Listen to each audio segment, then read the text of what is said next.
Hey everyone! Welcome to Infinity Harry.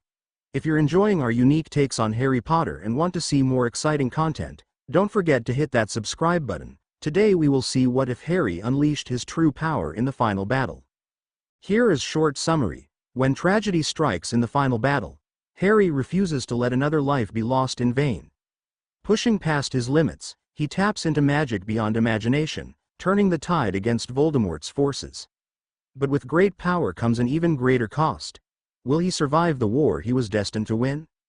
But before we start, if you want more stuffs like this, then please support to subscribe this channel and share with your friends. Let's start the video. Harry awoke to the smell of bacon. He forgot for microsecond that he had called an old friend to help him last night. Silently thanking Dobby, Harry began to eat his bacon sandwich. Seeing that Dobby had successfully imported a small bathroom with a shower, he quickly showered and got dressed. Pulling his t-shirt on him, saw his loyal friend approaching. "Hey girl, did you enjoy your night at Hermione? She spoilt you, didn't she?" Harry asked as she arrived. Seeing the mass of letters attached, he saw that the letters were numbered. He opened letter number 1. Hermione's handwriting as perfect as ever. "Dear Harry, Hedwig just arrived after I had finished my 5th letter to you, so I've changed this letter. I've rewrote this letter. I get the feeling that you haven't received any of my other letters, so I've decided to rewrite them to you so that you're fully up to date. Hope you are well, love, Hermione." Harry then opened letter number 2. "Dear Harry, how are you? Stupid question, really, isn't it? I can't begin to explain to you how sorry I am that you lost Sirius. You have to know that it is not your fault. Sirius was doing what he did best. Look out for you, and I can only hope that you accept that soon. But if you need anyone to talk to, I am always here for you. I know that it is really wrong of me to change the subject, but I could really use your help with something.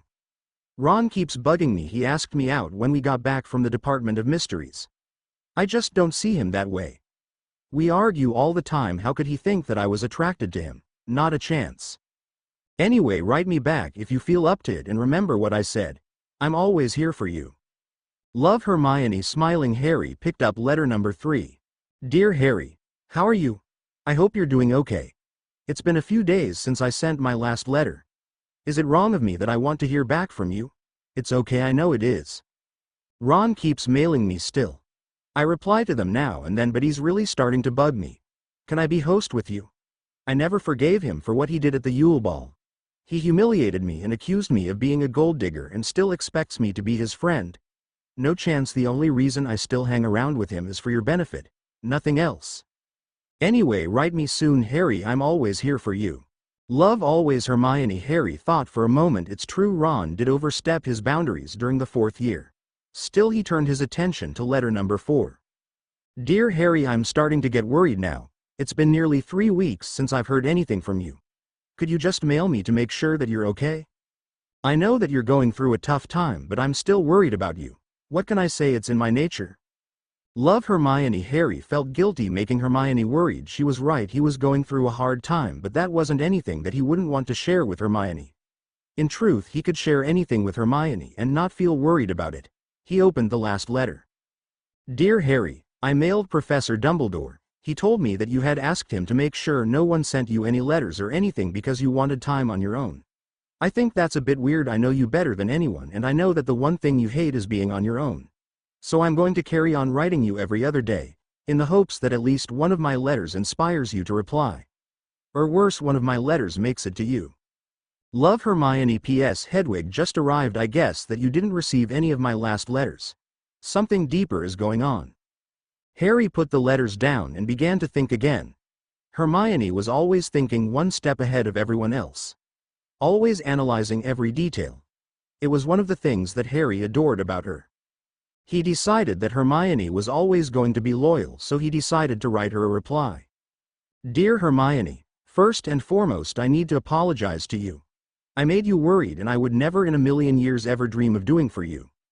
I suppose I best explain what has happened. Firstly, thank you for your continued support throughout the last few weeks.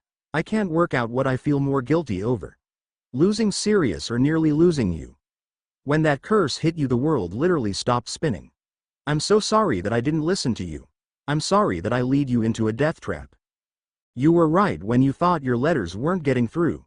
Dobby told me that someone had hexed Hedwig to not take any letters to me and any other letters were taken to someone else.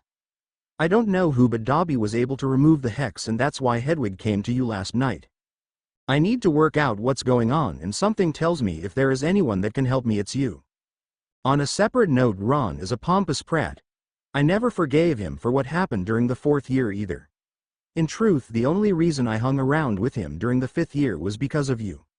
I thought you had decided to give him another chance. He is the least important person in my life. Don't worry, we'll work something out for him. Something that he deserves. Do you think that we could meet up in person? Somewhere in the Muggle world. I love being a wizard, but it's always nice to go back what you grew up with. Let me know what you think. Hope you are okay and sorry again, love, Harry. Attaching the letter to Hedwig, Harry opened the window ready for her to depart. He watched as his ever-loyal friend flew off into the distance. The next few days flew by for Harry. Hermione had replied to his letter and they were going to meet in London tomorrow. There was only one thing that he needed to sort out. Dobby, he called. Instantly the little elf popped into the room, carry even more snacks for Harry. How can Dobby help? He asked. I need to get some money out at Gringotts, but I don't want anyone to see me or they might report back to someone. Is there anything you can do? He asked, inviting the elf to sit down. There is one solution, sir. Dobby can go to your vault on your behalf and withdraw the money that way. Dobby would only need magical permission from yourself, sir, he replied. What's magical permission, Dobby? Harry asked, confused. With your vault key, sir, all you need do is touch it with your wand and say, I grant access to my vault to whoever you wish, sir. It is not performing magic, so is undetectable by the ministry, Dobby explained. Thank you, Dobby. It's only by chance that Hagrid gave me my vault key on the last day of term. Harry smiled, but Dobby looked horrified. Nevertheless, he did not want to put more pressure on Harry than what there already was. Harry took out his wand, tapped his key and said in a clear voice, I grant access to my account to Dobby the house elf. The key glowed and then returned to normal. Harry picked the key up and handed to Dobby. Could you get me enough to change in £200 sterling? I'm meeting Hermione tomorrow and I need to get to London, Harry said. Dobby can get you to London, sir. That is not a problem, but Dobby shall do what you ask. Dobby vanished on the spot and Harry tried to work out what to wear tomorrow. Why am I worrying about how I look? Hermione doesn't care about that sort of thing. She sees me for who I really am regardless of what I wear. She really is the greatest person a guy could ask for as a friend, he thought to himself. 20 minutes later, Dobby arrived back in Harry's room with his money and key. Placing the money into a tattered wallet, he thanked Dobby again. Forgive me for asking, sir, but why are all of your clothes too big for you? Dobby asked, noticing the XXL t-shirts. Oh well, they're my cousin's hand-me-downs. I was never bought my own clothes, instead I was given Dudley's old stuff when he was given new clothes. Harry replied, feeling slightly embarrassed. Dobby can fix this for you with your permission, sir, he said. I wouldn't want to trouble you, Dobby, you've already done so much for me already. Dobby merely smiled. It is my honor to help the great Harry Potter. He clicked his fingers and the jeans that Harry picked out shrunk down to a size that would fit Harry comfortably. His jacket, which he wore back on the train, stayed the same, and the shirt that was picked out shrunk down 2 sizes, making it XL instead of L. Dobby, you really are a lifesaver, he said, forcing a few galleons into the little elf's hand. Thank you for your kindness, sir. Dobby shall return tomorrow, sir, to take you to London. Good night, sir. Good night, Dobby, and thank you. Dobby vanished and Harry got into bed. He spent that night dreaming of a brunette witch that looked awfully like Hermione.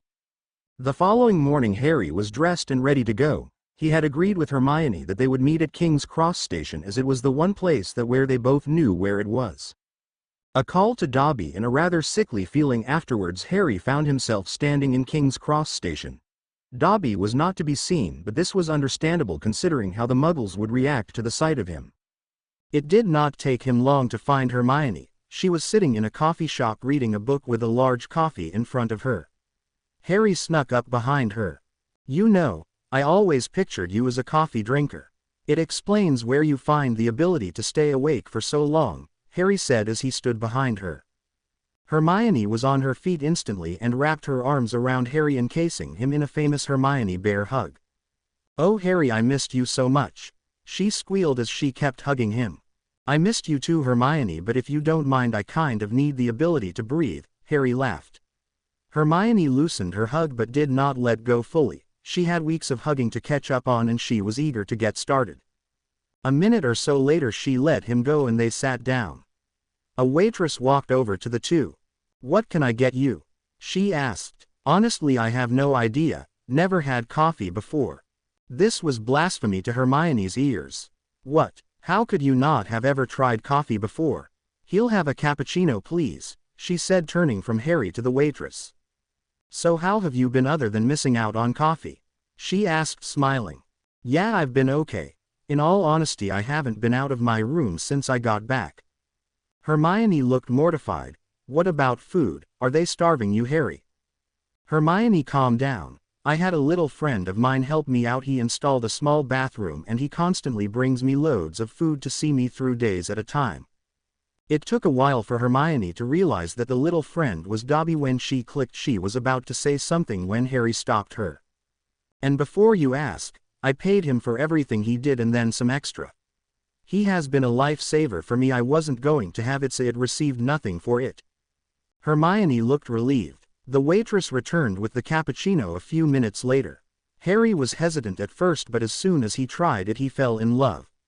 Hermione laughed. "Now that I've got you addicted to coffee, can we talk?" "Sure," he replied, taking another generous mouthful of his coffee. "Okay, start from the beginning. Tell me everything."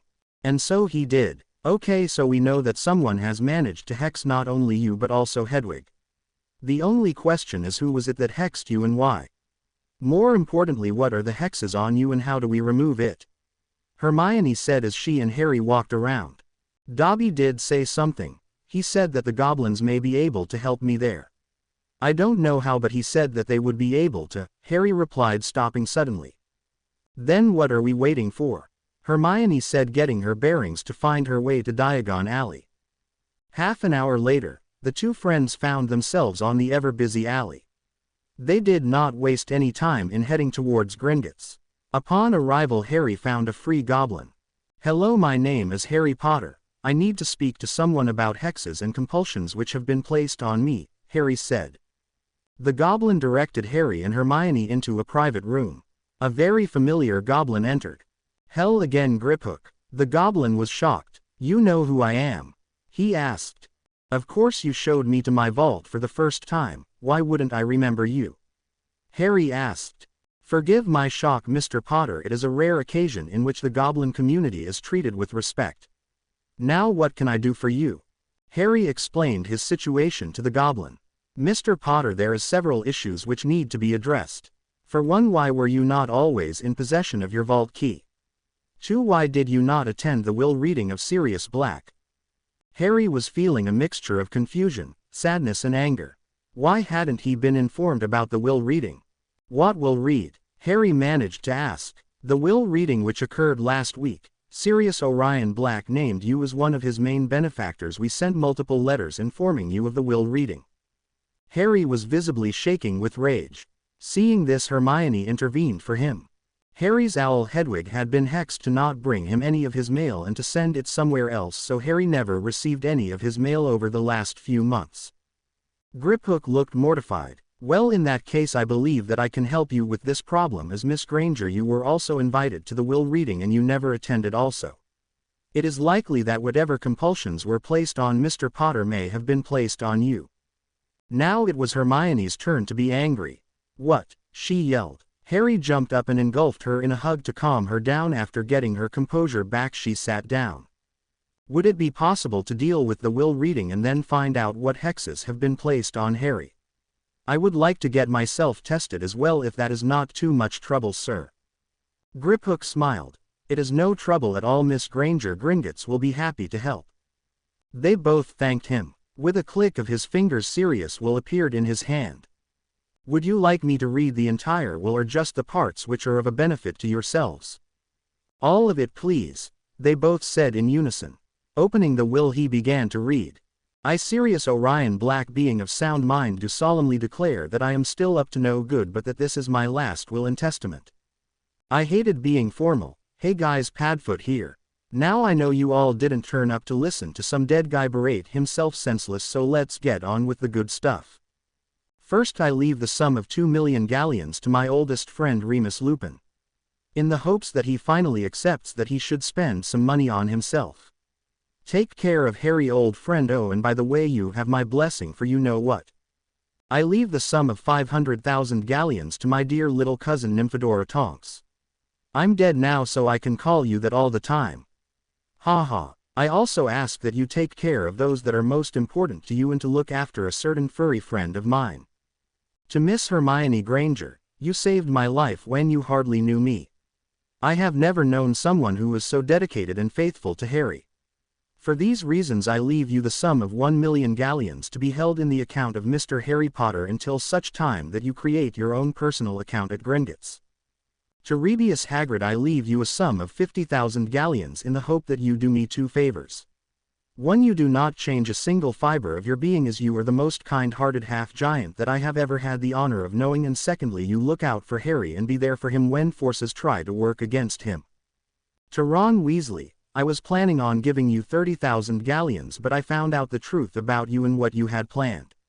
As such, I hereby nullify all claims to my fortune to one Ronald Bilius Weasley, Ginevra Molly Weasley and Molly Pruitt Weasley. I only hope that Harry finds out the truth for who you really are, and soon. To Fred and George Weasley, I owe you too so much for what you have done. You kept the marauder spirit alive, and so in excess to the 100,000 galleons which I am giving you, I give to you my entire collection of marauder notes and devices. You are good men, and I thank you for your loyalty. Finally, to Harry James Potter, firstly, I am so sorry. I am not there to help you become the man that I know you can be. I know that money does not help and will not make things better, but all I can do is hope that it does. Harry, I leave you everything else. This includes Grimmauld Place, the library, although I think a certain friend of yours may wish to utilize this. I leave you the remainder of my money, which totals 2,340,001 galleons. I do also hereby, as your magical guardian, emancipate you, thus removing the trace from you. Harry, I know that there is a dark time ahead of you, but remember that your true friends are the ones who stick by you no matter what. Don't mourn my death, Harry. Celebrate my life, and celebrate knowing that I know you will win. Above all else, remember, I solemnly swear that I am up to no good. Signed, Sirius Orion Black. Harry had tears in his eyes, as did Hermione. Griphook placed the will in front of him and waited. Excuse me, Griphook, but what are you waiting for? I thought that as soon as a will reading was over, the will was sent back to the records in which it is kept. Hermione asked. You are correct, Miss Granger. However, per Mr. Black's request, the will was to be placed in front of the two of you when no one else was around. He said that you would know what to do, almost like reading a map. Harry looked confused. A map? What's he talking about? Hermione's mind was in full swing. A map, finding out the truth, loyalty, I solemnly swear. That's it. Harry, this isn't all there is to Sirius, will. She pointed her wand at the will. I solemnly swear that I am up to no good. The original contents of the will vanished and a new lengthy letter appeared in its place. Hermione looked amazed whilst Harry still hadn't moved. Hermione noticed this and sat back down next to him. You okay? She asked. Harry gave a small smile. Other than a homicidal wizard out to kill me and people conspiring against me for Lord knows how long, I'm just peachy. I know it's tough, Harry, but we'll figure this out, okay? I promise you we will work out what's going on. Hermione rubbing his arm. I know we will, and thank you, Hermione, for being you, he said as he gave her a quick hug. They both looked at the letter, and at Harry's nod Hermione began to read aloud. Hello, Harry, and I can only assume Hermione. I am glad that you were able to figure out my little puzzle. I'm sorry it was so cryptic, but I could not risk those working against you to find out this letter. Harry, you nor Hermione are not safe. It is not just Voldemort that is after you. Whilst I was stuck inside Grimmauld Place, I stumbled onto something that I shouldn't have. I'm sorry to be the one to tell you this, but it's Dumbledore. Dumbledore is working against you with a selection of witches and wizards who seek to take what is rightfully yours. They are driven by jealousy and a deluded fantasy that it is for the greater good. Harry, what I'm about to tell you next will be the hardest part of all. There are some members of the Weasley family who are involved. I've given a memory to Griphook, who has agreed to show it to you as soon as you have finished reading this letter. As far as I have been able to work out, the Weasleys involved are Molly, Ginny and Ron. They've been working with Dumbledore to steal everything you have, Harry. Dumbledore is using his influence as the head of the Wizengamot to try and freeze as much of your funds as possible. He cannot touch the money which I gave you, but he can attempt to stop the money which your parents have left you. From what I have been able to discover, he has been sifting through your accounts, giving large amounts of your money to Molly.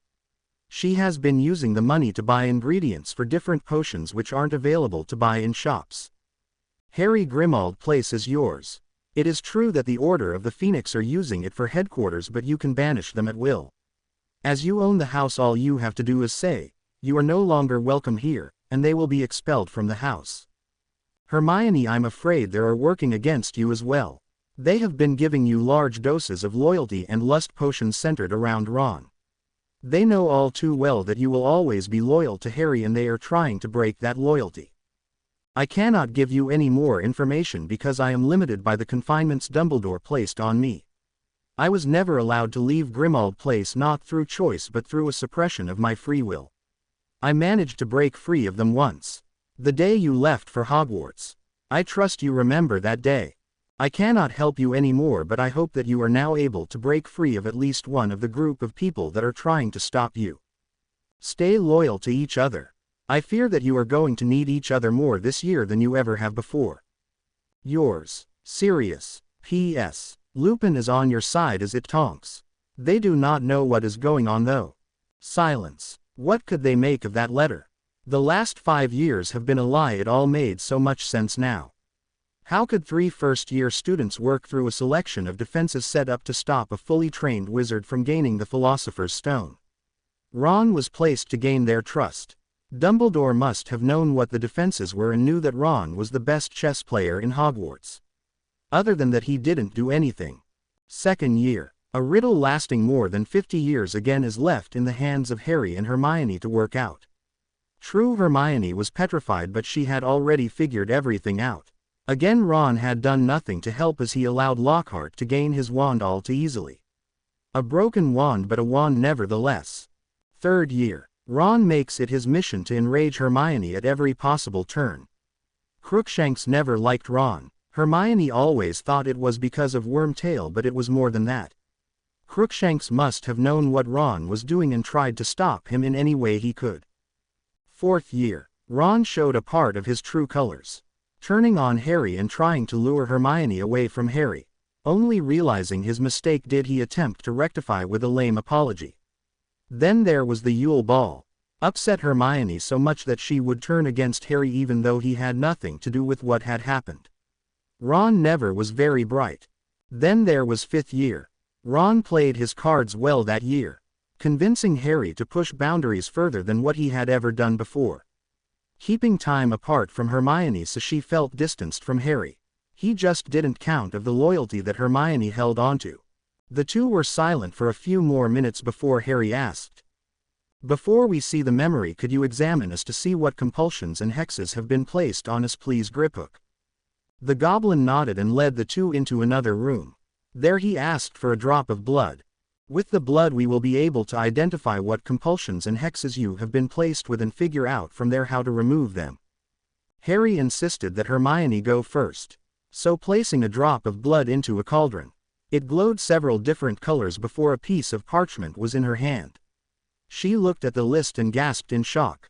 A few hours later, and some rather painful headaches, most of the potions and blocks had been neutralized.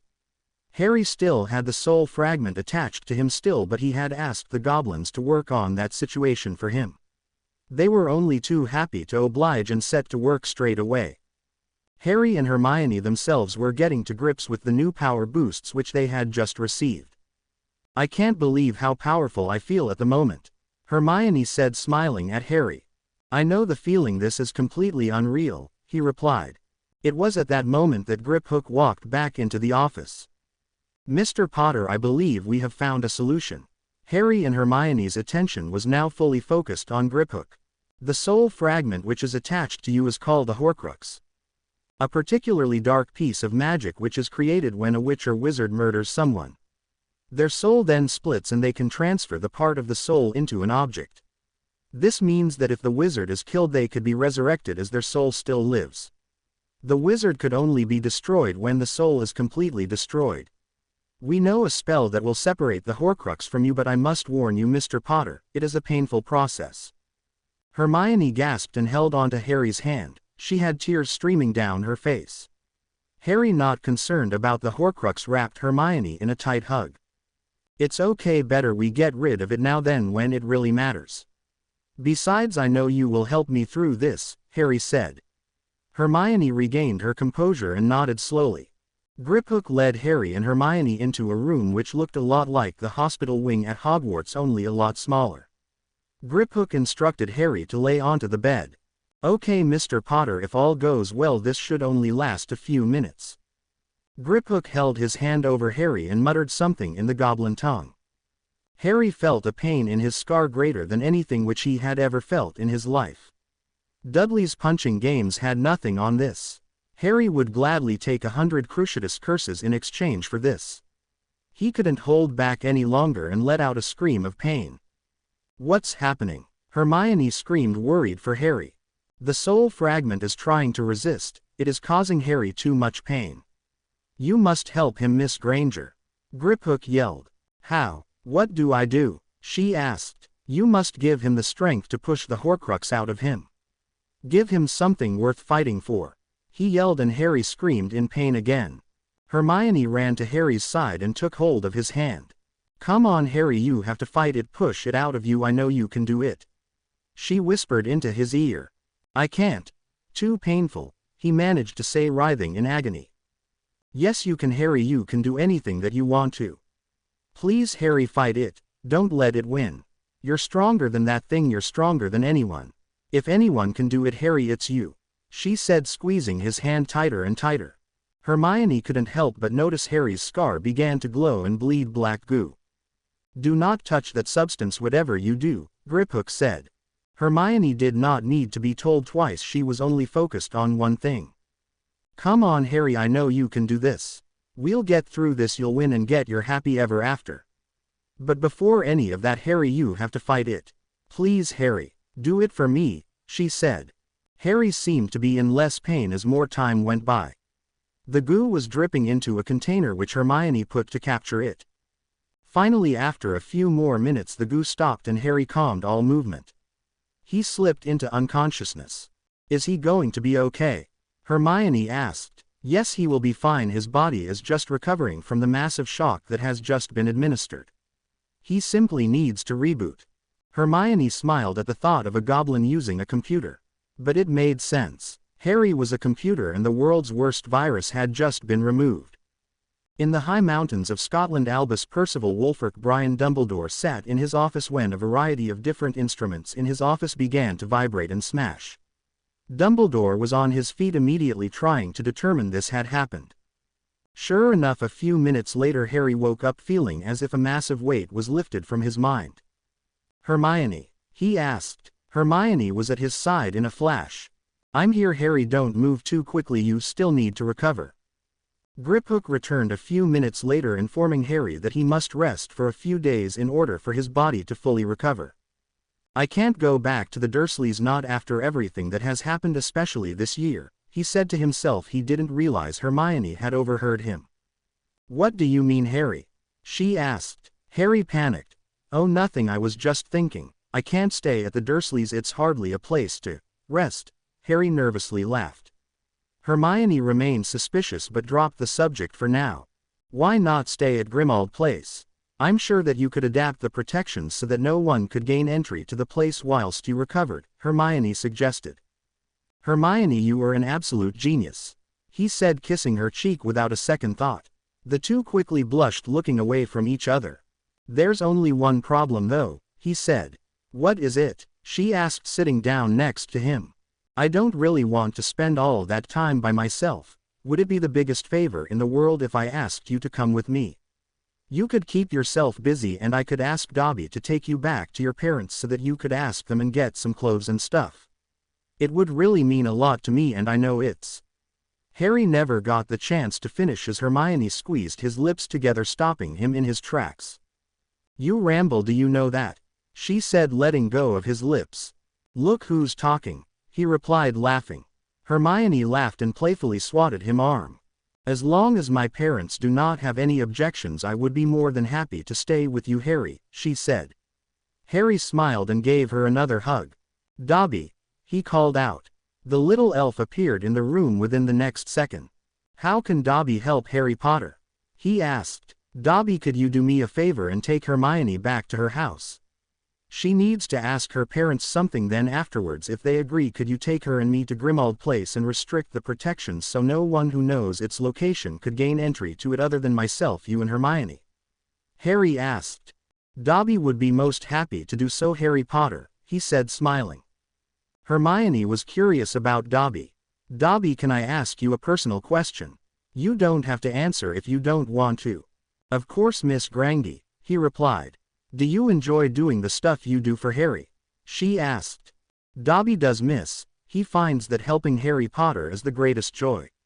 After everything Harry Potter did for Dobby a few years ago, Dobby wants to repay Harry Potter for his kindness," Dobby replied. "Dobby, you don't have to repay me for anything," Harry replied, smiling at the elf. "Oh, but Dobby does, sir. You saved Dobby's life. You were the first person who was kind to Dobby. You were Dobby's first friend," the elf said, tears in his eyes. "I know what that feels like, Dobby," Hermione said, handing Dobby a tissue. "Dobby, would you like to work for me? You could help me with Grimmauld Place and anything else, and in return I'll pay you a salary each week," Harry asked. Dobby jumped up and down in joy and hugged Harry's leg. "I'll take that as a yes." Harry laughed. "Yes, sir, Dobby would be most pleased," he squealed. Harry turned to Hermione. "I know that this goes against Spew, but this way we can keep him safe and out of Dumbledore's reach," Harry said, hoping not to have offended her. "Harry, it's fine. Spew is against people using elves as beeps. Dobby isn't a beep to you, Harry. He's your friend. Don't worry, I'm not going to attack you," she laughed. Harry breathed a sigh of relief. Dobby then took Hermione to her house, telling Harry he would be back for Harry in 5 minutes. "Mr. Potter, when you are back to your normal self, I would like to meet with you to discuss your parents' will. Could we arrange a meeting to discuss this?" Griphook asked. "Sure. As soon as you have an opening in your timetable, write to me and let me know. Hedwig will know when you are ready and she will be able to find me," Harry said, shaking the goblin's hand. A few minutes later, Dobby returned with Hermione, who had a small suitcase and a backpack on. Taking hold of both their hands, Dobby took everyone to Grimmauld Place. It was time to set a plan in motion. Harry and Hermione spent the next few days spending time together, planning and making sure Harry recovered. They had requested that the memory from Sirius will be transferred to them via Dobby so that they could work out the finer stages of their plan. Pouring the memory into the pensieve which Dobby had brought them, Harry quickly instructed Harry on how to use a pensieve. Memory start. Ron, Ginny and Molly were sat in the burrow. Molly was brewing a pink potion. "Are you sure that this is going to work, Mum?" Ginny asked. "Trust me, dear, 1 drop of this stuff and Harry and Hermione will be at yours and Ron's beck and call. It is the strongest love potion that can be created," Molly said, concentrating on the potion. "This had better work. I'm sick and tired of Potter always getting everything. The fame, the fortune and the girl. It's my turn to have my chance in the spotlight. Hermione will be mine," Ron said with a look of pure hatred in his eyes. "Honestly, Ron, I don't know why you choose to have the mudblood. You're a pureblood after all. She is beneath you," Ginny added coldly. "Of course she is, but she has intelligence. I need her to get through Hogwarts, and without her I don't have a chance," Ron added. "That reminds me, Mum, has Professor Dumbledore given you this week's money?" Ginny asked her mother. "Yes, dear. 5,000 galleons went into our vault this morning," Molly said as she poured the potion into the vials at hand. "Now listen, the both of you. This potion will have to be placed into another drink or the know-it-all bookworm will figure out what it is." Ron put the potion into Hermione's treacle tart. "We all know how much she enjoys that." Ginny put your potion into Harry's pumpkin juice. "Yes, Mum," they both said in unison. End memory. Harry and Hermione were furious. How dare they try and control them? Harry's fists were white and he clenched them, trying to control his anger. Hermione, however, screamed in frustration. Of all the spiteful and damn right stupid things that Prick has done, this has to top them all. She screamed. I know, Hermione, but remember, revenge is a dish best served cold and over long periods of time. Hermione was still reeling in anger, but when Harry hugged her she seemed to calm down. Now come on, Hermione, you're the brightest witch of the generation. It's high time we put that to good use and gain some leverage on the situation, Harry said as he continued to hug her. Hermione's mind set to work. Oh yes, they're going to find out the hard way why it isn't a good idea to mess with us. What about Dumbledore? She asked. Harry smiled. Leave the old fart to me, I have something special planned for him. The two set to work. 3 days later, a surprise Order of the Phoenix meeting was called. Everyone was surprised because no one had expected it. Dumbledore was most surprised by it all. He didn't arrange the meeting. So who did? The order arrived at Grimmauld Place. After they were all sat down, Dumbledore stood up. My friends, I'm afraid you have come in vain. I never arranged this meeting, so I do not have any idea why we are all here, he said with the twinkle in his eye. Oh, the answer to that is quite simple. I called this meeting, Harry said, appearing in the doorway with Hermione beside him. Everyone was shocked. Dumbledore most of all. Why hadn't his instruments told him Harry wasn't at the Dursleys? Dumbledore moved towards him. Harry, I do not know why you are here, but I must insist that you go back the Privet Drive. You are not safe here, he said as normal as possible. Harry snorted. If there is any place on the planet where I am the most safe, it is here, Dumbledore. Besides, I had Dobby adjust the protections so that only those who I allow can gain entry into this place, he said confidently. Harry, you cannot do that. I must insist you return at once, Dumbledore replied hastily. Actually, sir, I can. Considering Sirius left me this place in his will, I assure you I can do whatever I damn well please. He shouted in response. Harry dear, have some respect, he is your headmaster after all, Molly replied. Don't get me started on respect, Molly, he spat back in response. Dumbledore knew he was in trouble, so he tried his next move. You may be safe here, but I assure you that Miss Granger is not. I will take her back to her parents where she shall be safe until she goes to the Burrow. It was Hermione's turn to laugh now. Nice try, but I am here at Harry's request. The wards protect me as much as Harry, and as for my parents, they are in a safe location under the protection of myself, Harry, and Dobby, so I won't be going anywhere, she said, moving to Harry's side. Very well, now would you be so kind as to inform us as to why you have brought us all here? Dumbledore replied, planning his next move. Quite simple, really. I've asked everyone here because I wanted to give you all a history lesson, he responded softly. Harry, no offense, but we're all older than you. What could you teach us about history? Tonks asked. None taken, Tonks, but I can teach you something. I can teach you the truth, he replied. What do you mean, Harry? Remus asked. It's quite simple, Remus. Everyone has been living under a web of lies. Myself and Hermione are going to unravel the web, and we're going to reveal the truth, Hermione replied for Harry. Dumbledore tried to intervene again. Okay, Harry, I must insist that you stop this nonsense now. Everyone has other things which need to be done, Dumbledore replied. If that were the case, Dumbledore, they wouldn't have turned up in the first place, Hermione interjected. Quite true, Hermione. Now please, if you could begin. Remus smiled at the two of them. Harry stepped forward. Tell me, was anyone here present at the will reading of Sirius? Harry asked. Remus, Dumbledore, and Tonks raised their hands. If you don't mind my asking, what did Sirius leave you? 1,000 galleons, Remus and Tonks answered. Dumbledore remained silent. Don't you think that this is a bit strange? Remus, you were his best and oldest friend. Do you really believe he only left you 1,000 galleons? Tonks, you were his only family that he liked. It's hard to believe that, is it? Hermione asked. The two nodded their heads but gave no verbal response.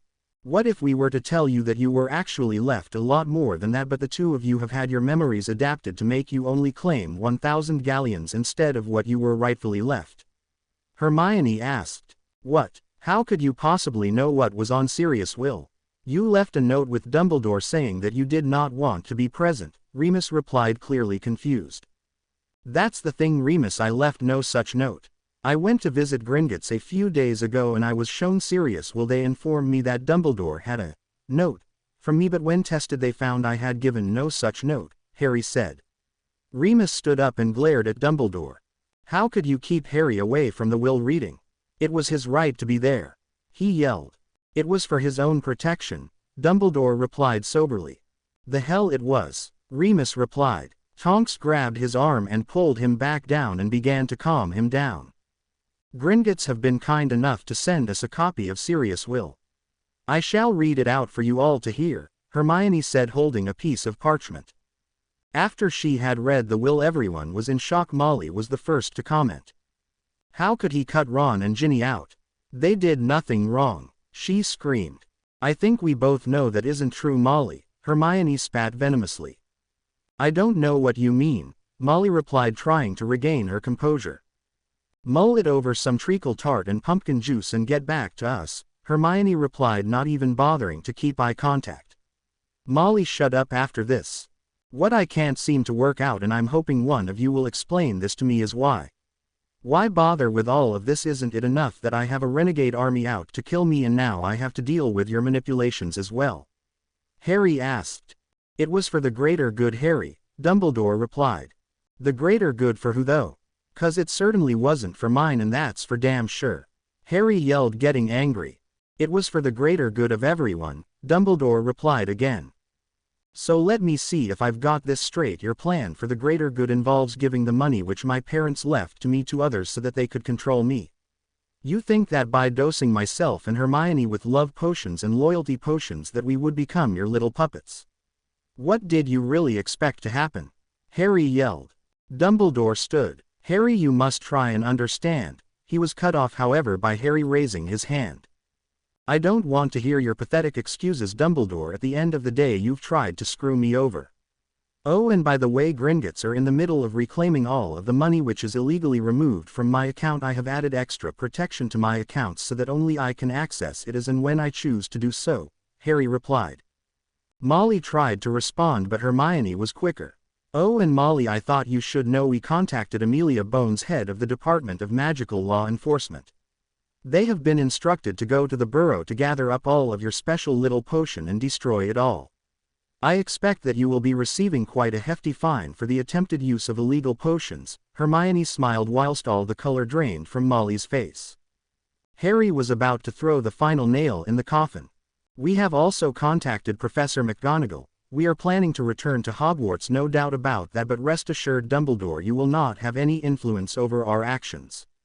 Professor McGonagall informed us that in extreme circumstances the head of house can assume total responsibility over the students. She has also been kind enough to grant us access to private dorm rooms just in case you plan anything else, Harry replied. But you can't do that, Dumbledore whispered. I can, and I have. Oh, and I can also do this.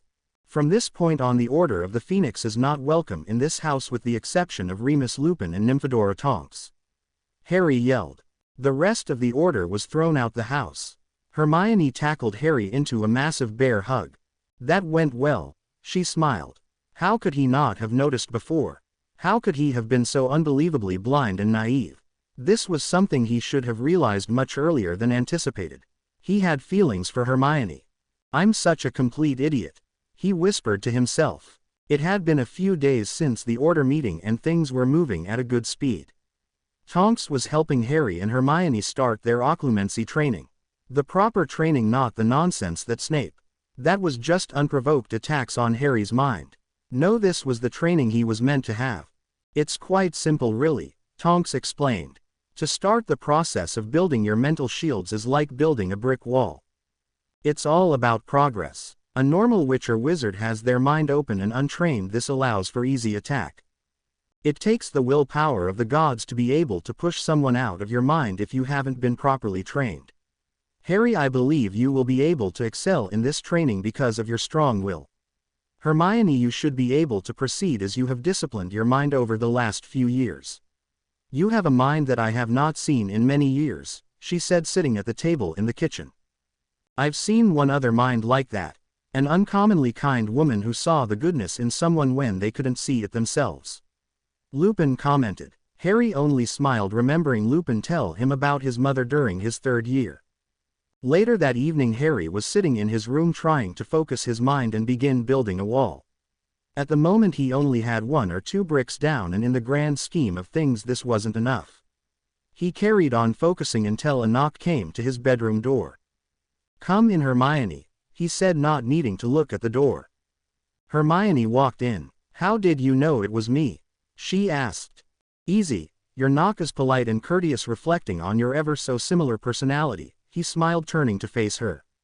"You're sweet," she smiled as she sat on a chair close to where Harry was.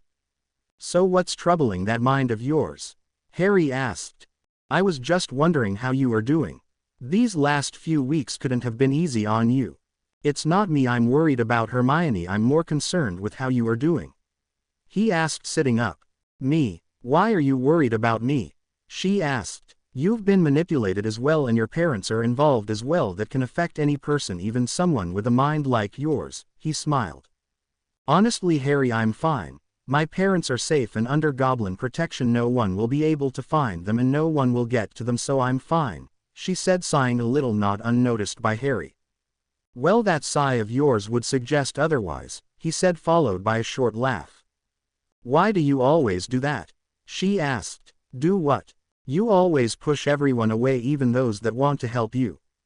Harry stood up. "It's complicated," he said, turning away. Hermione started to get frustrated. "I'm clever, Harry, so tell me why you do it."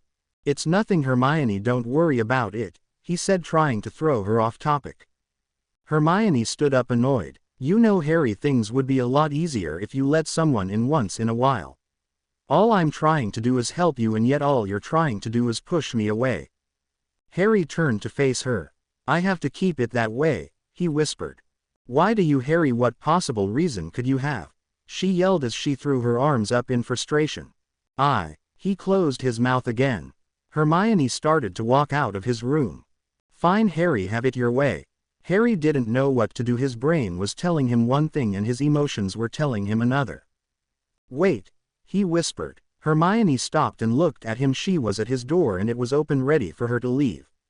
Harry said something barely audible and sat down on the chair Hermione was sat in. Hermione closed the door, still frustrated. "What? I have to keep you at arm's length," he whispered. "Why, Harry?" Something inside Harry snapped. "Because if I don't, you'll only leave me or I'll lose you," he yelled. Hermione was taken back. "Every person that was ever close to me has either left me or died. If I keep you away, it keeps you safe, it saves your life. The people that I let in are all dead, Hermione. They're all dead. I can't lose anyone else, Hermione. It's my fault that they're dead. I'm not going to lose anyone else," he screamed, tears streaming down his face. Hermione ran to him and embraced him in a hug. "Harry, look at me, she yelled. Harry looked her in the eye. "I am never going to leave you. I am so sorry for everything that has happened to you, Harry, but I swear to you I am not going to leave you. You mean too much to me for me to ever leave you. Your mum and dad's deaths were not your fault, Harry, they were Wormtail's fault. Sirius, death was not your fault, it was Bellatrix. Not you. I'm not going to leave you, Harry. I promise you I won't ever leave you," she finished with tears streaming down her face. Harry just sat there wrapped in Hermione's hug. He was too vulnerable for Hermione to release him yet.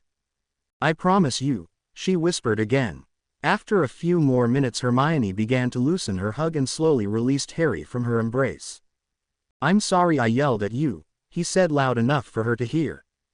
"Don't ever apologize for opening up to me, Harry," she said, squeezing his arm. They sat next to each other in silence for a few more minutes before a knock came at Harry's door. Remus and Tonks both walked in. "Everything all right?" "We heard shouting," Tonks asked.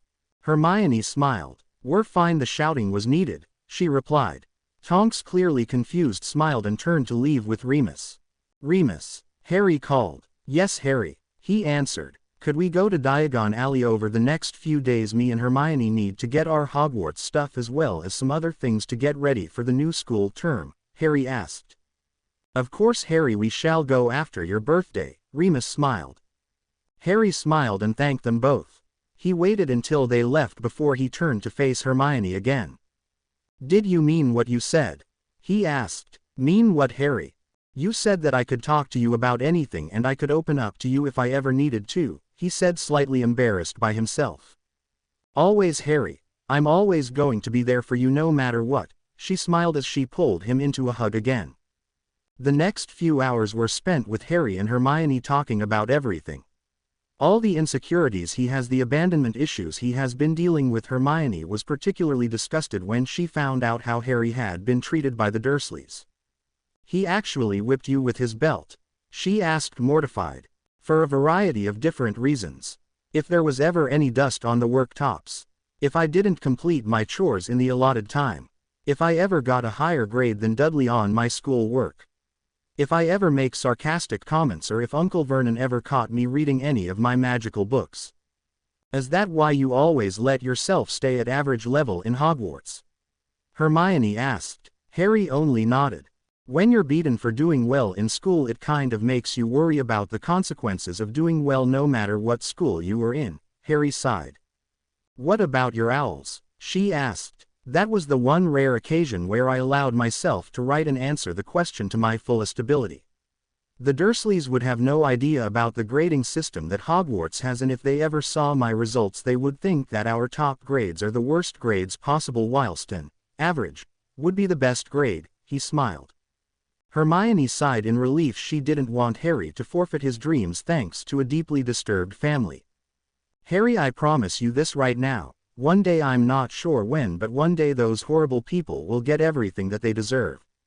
I'll make them pay for ever hurting you emotionally or physically. Harry smiled and thanked her. He was staring at her wonderful brown eyes. How he didn't get lost in them he didn't know. Summoning every bit of his Gryffindor courage that he could muster, he moved closer to her and lightly kissed her lips. Hermione was shocked at first but then returned the kiss, allowing it to continue for a few minutes. When oxygen became an issue they both pulled apart slowly. Harry suddenly was petrified. I'm sorry, I shouldn't have done that, he said, trying to think of a valid excuse. Hey, it's okay, I wanted you to, she smiled. I knew it. You hate me now. I'll just, wait, what did you say? He asked, confused. I said I wanted you to do it, she said, still smiling. Truth be told, Harry, I think on some level I've had feelings for you for quite a long time. If it wasn't for those damn potions I would have acted on them a lot sooner, she said, blushing. How long? He asked, clearly surprised by Hermione's confession. I think everything snapped into place when we saved Sirius in third year. Flying Buckbeak and being that close to you, I guess, just started it all off, she said, blushing even more. When I saw you get struck by that curse in the Department of Mysteries, I thought my whole world had stopped. I think everything became clear after that. Harry smiled at her, stroking her cheek. So what does this mean? She asked. Well, I think protocol states that it is at this moment I ask you to be my girlfriend, he said. Well, if that's the protocol, Hermione laughed. Hermione Granger, will you do me the great honor of being my girlfriend? He asked. Hermione stretched out her answer by pretending to think about it for a long time. Let me answer that question by doing this, she said as she captured him in another kiss. Another few minutes later they pulled apart and Harry smiled. Since when has Hermione Granger not followed protocol? He asked, laughing. Screw the protocol. The kissing began shortly afterwards. Harry awoke to the sounds of whispering. His eyesight may be terrible but his hearing was superb. Be quiet, don't wake him, Lupin whispered. I am quiet, Remus, it's you that is being loud, Tonks whispered back. Hermione walked into the room and looked at Harry, who still had his eyes closed. It's irrelevant anyway, Harry is awake and I'd wager he has been for some time now, Hermione said, smiling as his still form. It worries me that you know that, Hermione, Harry said, opening his eyes. Happy birthday, Harry, they all shouted. Truth be told, Harry had completely forgotten that today was his birthday. You forgot, didn't you? Tonks asked. Am I that obvious? Harry laughed. Yes, the three of them responded at once. Right, well, get dressed and we shall meet you downstairs, Remus said as he led Tonks out of the room. Hermione lingered behind for a few extra seconds. Hermione, I'm going to need to get up now, Harry joked. Hermione smiled, walked over to him and kissed him. Or I could just stay here and make out with you, Harry replied as he kissed Hermione again. After a few more minutes Hermione pulled back. "Happy birthday," she said as she walked out of his bedroom. "Geez," he muttered under his breath.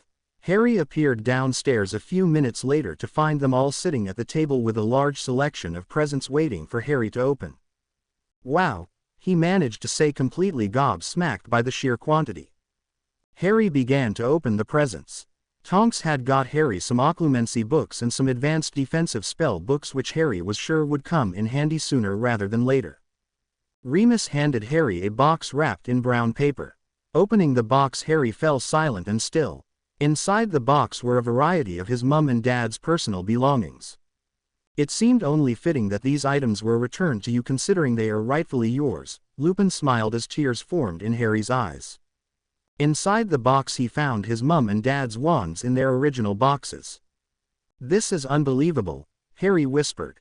Harry hugged Remus and thanked him. He was sure that he was going to find some kind of piece from this box and he would make sure to look at it more closely later on. Harry opened the presents until he came to Hermione's. He read the label. "Hopefully this will give you some of the peace that you so rightly deserve.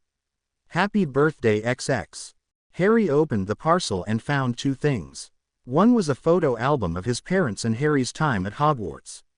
The second was a journal. "I know it's mushy to have a journal, but I always found that it helps. It's protected so that only you will be able to read it. If you want others to see it, then put your wand to it and state the person's name." Harry hugged her and kissed her cheek. "Thank you." After a quick breakfast, Remus announced that they were going to Diagon Alley so that Harry and Hermione could get their school supplies. So after some quick preparations they were on their way. Tonks took Hermione and Remus took Harry. A quick turn on the spot and a strong pulling sensation left both Harry and Hermione wanting to throw up. "We just apparated, didn't we?" Harry asked. "Yes, and quite successfully too. Most have the urge to throw up the first time," Tonks answered. "Can't imagine why," Hermione muttered. The school supplies were brought quickly and without any major concerns. There were a few people that wanted to wish Harry luck for the upcoming war, but they were quickly passed aside. "Oh, I completely forgot I was meant to go and see Griphook about my parents. Well, do we have time to go and see him?" Harry mentioned as they sat eating lunch in the leaky cauldron. "Of course, come on, let's go now," Remus answered. Arriving at Gringotts, the four of them were shown into a private room, the same as where Harry and Hermione were before. Shortly after, Griphook arrived with a rolled piece of parchment. "Ah, Mr. Potter and Miss Granger, welcome back. I can only assume that you are Mr. Lupin and Miss Tonks?" the little goblin asked. The two of them nodded and greeted Griphook. "Okay, enough socializing, let's get down to why you are here. I have here the last will and testament of James and Lily Potter. Both made separate wills as a precaution. Forgive my asking, Griphook, but why was Harry not informed of these wills the first time he came into Gringotts?" Tonks asked. "It is with a heavy burden that we goblins admit that we were deceived by one Albus Dumbledore. He used his position in the Wizengamot to put a freeze on these wills, making them inaccessible without the request permission of Mr. Potter here. It was genius, really.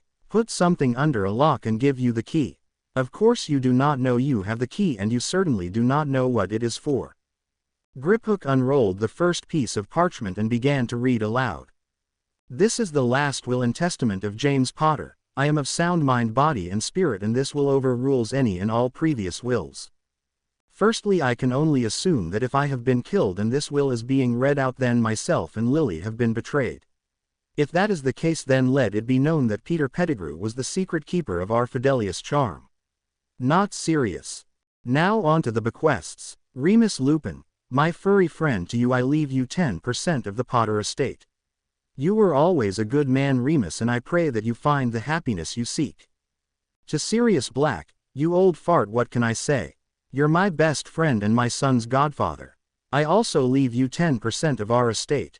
The rest of our est is to be divided. 40% to Lily and 40% to Harry. Should Lily die as well, then the remaining 80% is left solely to Harry. I shall set a trust fund up which is refilled at the start of each year. I love you always, my son, and I pray you have a good life. Lily, you are the love of my life. My biggest hope is that you have not died as well, but should you also perish, know that I will be waiting for you forevermore. All had tears in their eyes but gestured for Griphook to continue with Lily's will. This is the last will and testament of Lily Potter. I am of sound mind and body and this will overrides and previous wills. I have left it to James to the division of our estate should we both die. The only bequests I have to give are my old potion and spell books. These have been placed in the protection of the goblins and are inaccessible to everyone but Harry. He and he alone can choose who has the right of access to them. Harry, my son, I know that you must be sad. You were always happiest when your father and I were with you, but if this will is being read out, then I know we have broken the promise we made to you the day you were born. The promise to be with you always. If I cannot be there, then I know one of the following people below will be able to give you a happy childhood. If myself and James are dead, then Harry is to go to the following people in ascending order: Sirius Black, Remus Lupin, Andromeda Tonks, Augusta Longbottom, Dan and Emma Granger. Harry is not to go to my sister Petunia. She and her fat slob of a husband hate magic and will conspire to belittle Harry about it for as long as possible. Be safe, my love, and know we love you always in this life and the next. Silence. Harry was meant to go to Hermione's parents. How did they know them? Harry and Hermione had to find out, but first there was other issues to address. Griphook, can any charges be placed on Dumbledore for not following the instructions of my parents' will? Harry asked. Indeed they can, Mr. Potter. It is a crime punishable by life in Azkaban to not following the wills of any witch or wizard, let alone that of a wizard belonging to the most ancient and noble house of Potter. Ancient of what and what? Harry asked. Hermione was astounded. Harry, if the ancient and most noble families are the oldest families in the wizarding world, they are deemed lords and ladies of the magical community. It is a dangerous thing to go against any one of them, Hermione informed him. Harry started thinking of the next part of his plan. Hermione, it's time we put phase 2 of our plan into motion, but first things first. We need to speak to your parents. Hermione nodded and took hold of his hand. The four of them left Gringotts on a mission. Everyone clear on the plan? Harry asked. Crystal, Hermione replied whilst the other two simply nodded. Okay guys, let's get the ball rolling. September 1st. King's Cross Station. Always busy, always packed to the brim full of people, and always the place where hundreds of witches and wizards would fall through to get to the magical platform that is 9 3/4. Harry and Hermione had arrived at the station at 9:30 in the morning, so to kill a bit of time they were sat in the coffee shop where Hermione and Harry had met up a few weeks before. Hermione, I seriously cannot believe that you got me hooked on coffee, Harry said as he drank his cappuccino. You love it, Hermione simply replied. Harry only smiled. They had tried to get Lupin and Tonks to try coffee, but both were adamant that they would not risk the temptation of a new addiction. 45 minutes later they stepped onto the platform. It was time to part ways with Lupin and Tonks. So you guys will write to us to let us know if there is any progress, Lupin said, walking towards the train. Of course, wouldn't want to leave you out of anything now, would we? Hermione smiled. Once Harry and Hermione's trunks were loaded onto the train, Tonks hugged Hermione goodbye and then Harry. Oh, and you too, by the way, those trunks have been given special defense wards. Only you and you alone can gain access to them, as they have been synced with your magic. Should anyone else try and get into them, well, let's just say they will get quite a nasty surprise. Lupin smiled as he hugged the two of them goodbye. I see you're embracing your inner marauder there, Moony, Harry smiled. What can I say, it's genetics, Lupin replied. A few hugs later and Harry and Hermione were sat on the train. It was still only 10:30, so they were one of the first to get onto the train, so had their pick of the compartments. They were sat next to each other, reading and holding hands at the same time. A large commotion outside signaled the arrival of the Weasleys 25 minutes later. Rushing as ever to get onto the train at the last minute. At 11 the train set off. Consistency was always a thing to be admired. Harry and Hermione were still sat in their compartment when a small knock signaled the arrival of Neville. Mind if I join you guys? He asked. Course not, mate, comes in. How's your summer been? Harry asked. Quite interesting, Gran gave me my own greenhouse and truth be told I've spent most of my time in there, he chuckled to himself. Did you get mine and Hermione's letter? Harry asked. Yeah, and everything is set up and ready to go. Good man, Harry smiled. Neville couldn't help but notice that the two of them were holding hands.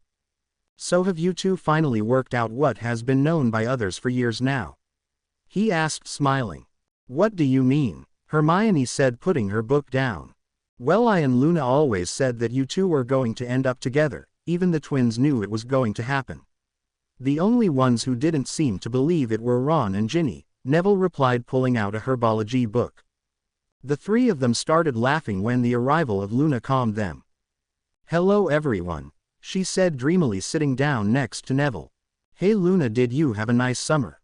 Hermione asked. Oh yes, the Nargles kept me quite busy all summer, she replied. The three of them exchanged looks and then smiled before light conversation took over the compartment. This, however, was interrupted by the arrival of a rather angry redhead.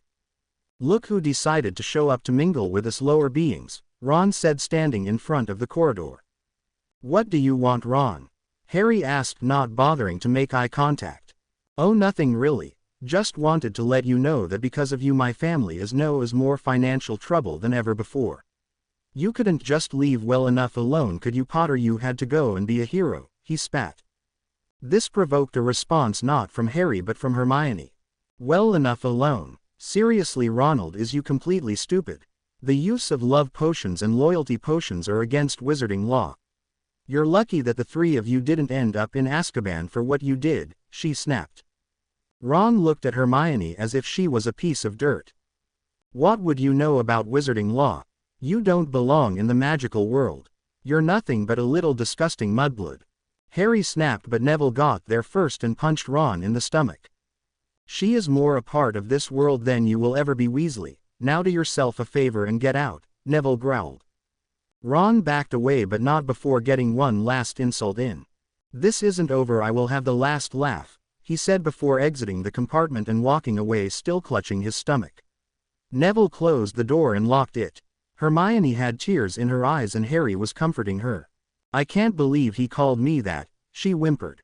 The actions of a coward, Hermione. Remember what Hagrid said in second year. There isn't a spell around that you couldn't perform. Don't think on it. Don't think on it for a minute. Hermione smiled and kissed Harry, whispering a soft, thank you. Neville had sat back down again and was talking to Luna. That was very brave of you, Neville. Very brave, she said with a hint of admiration in her eyes. Thanks, Luna. Neville smiled whilst his stomach was doing back lips with joy. The rest of the train journey housed no exciting events.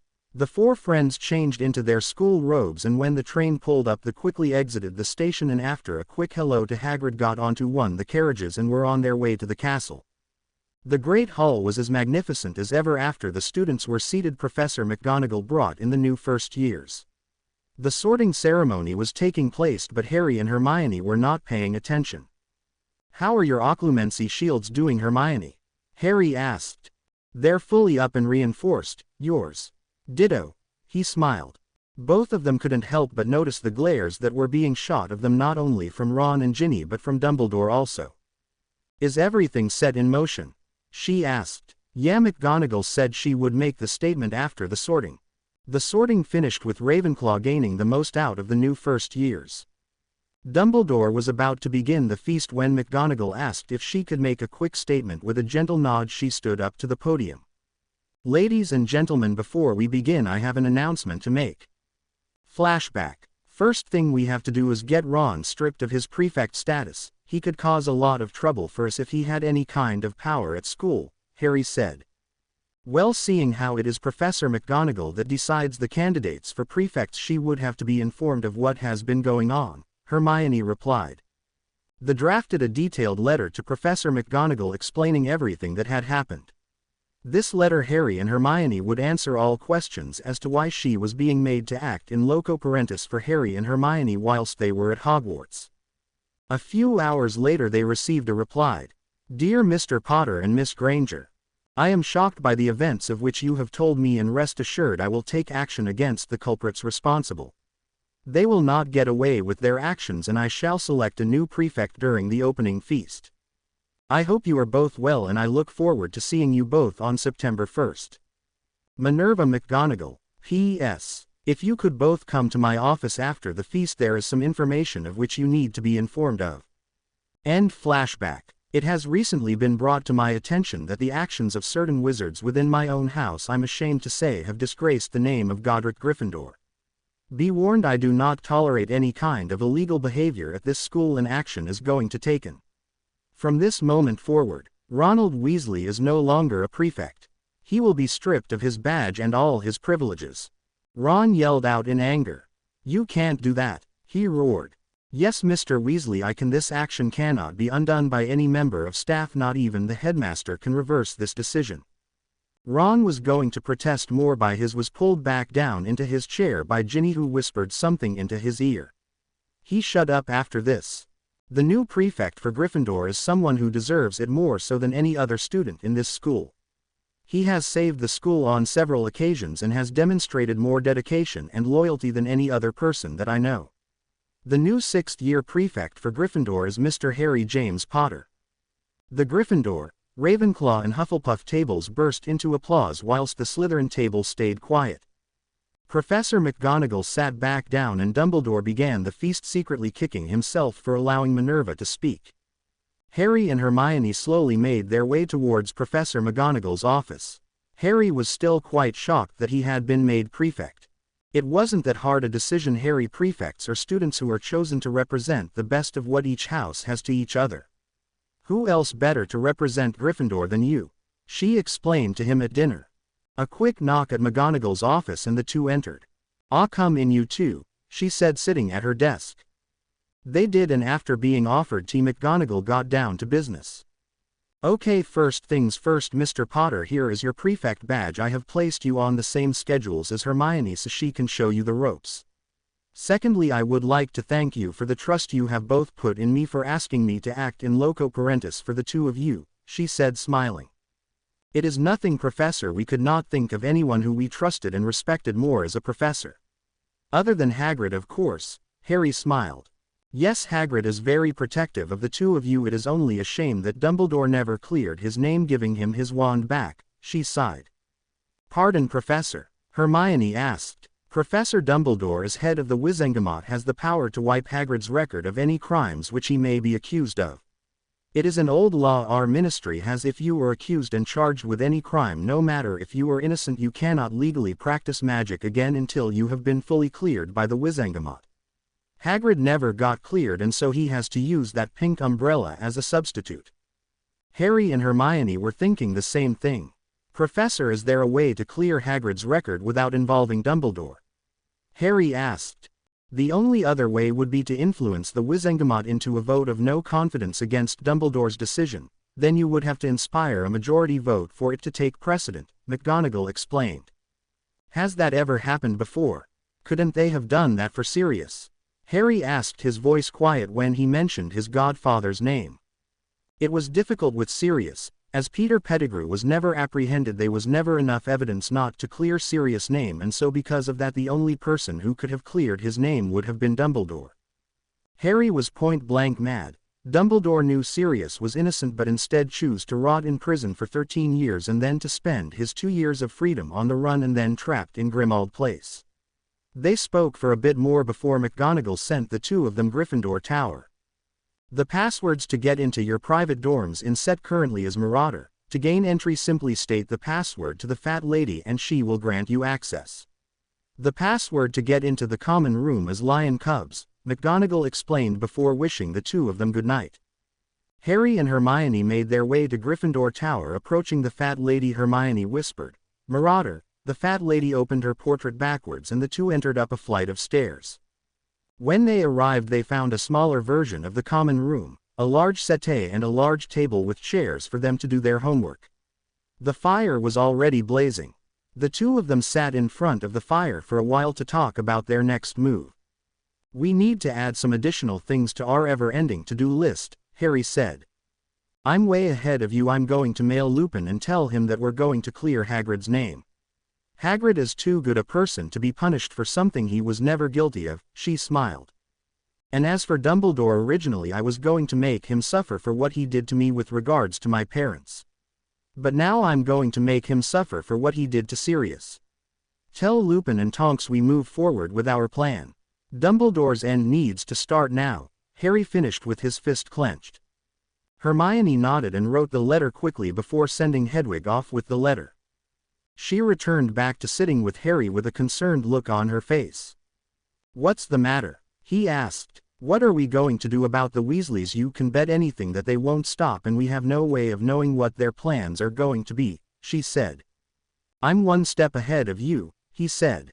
"What do you mean?" she asked, confused. "It's simple. We need someone who can keep an eye out without being seen.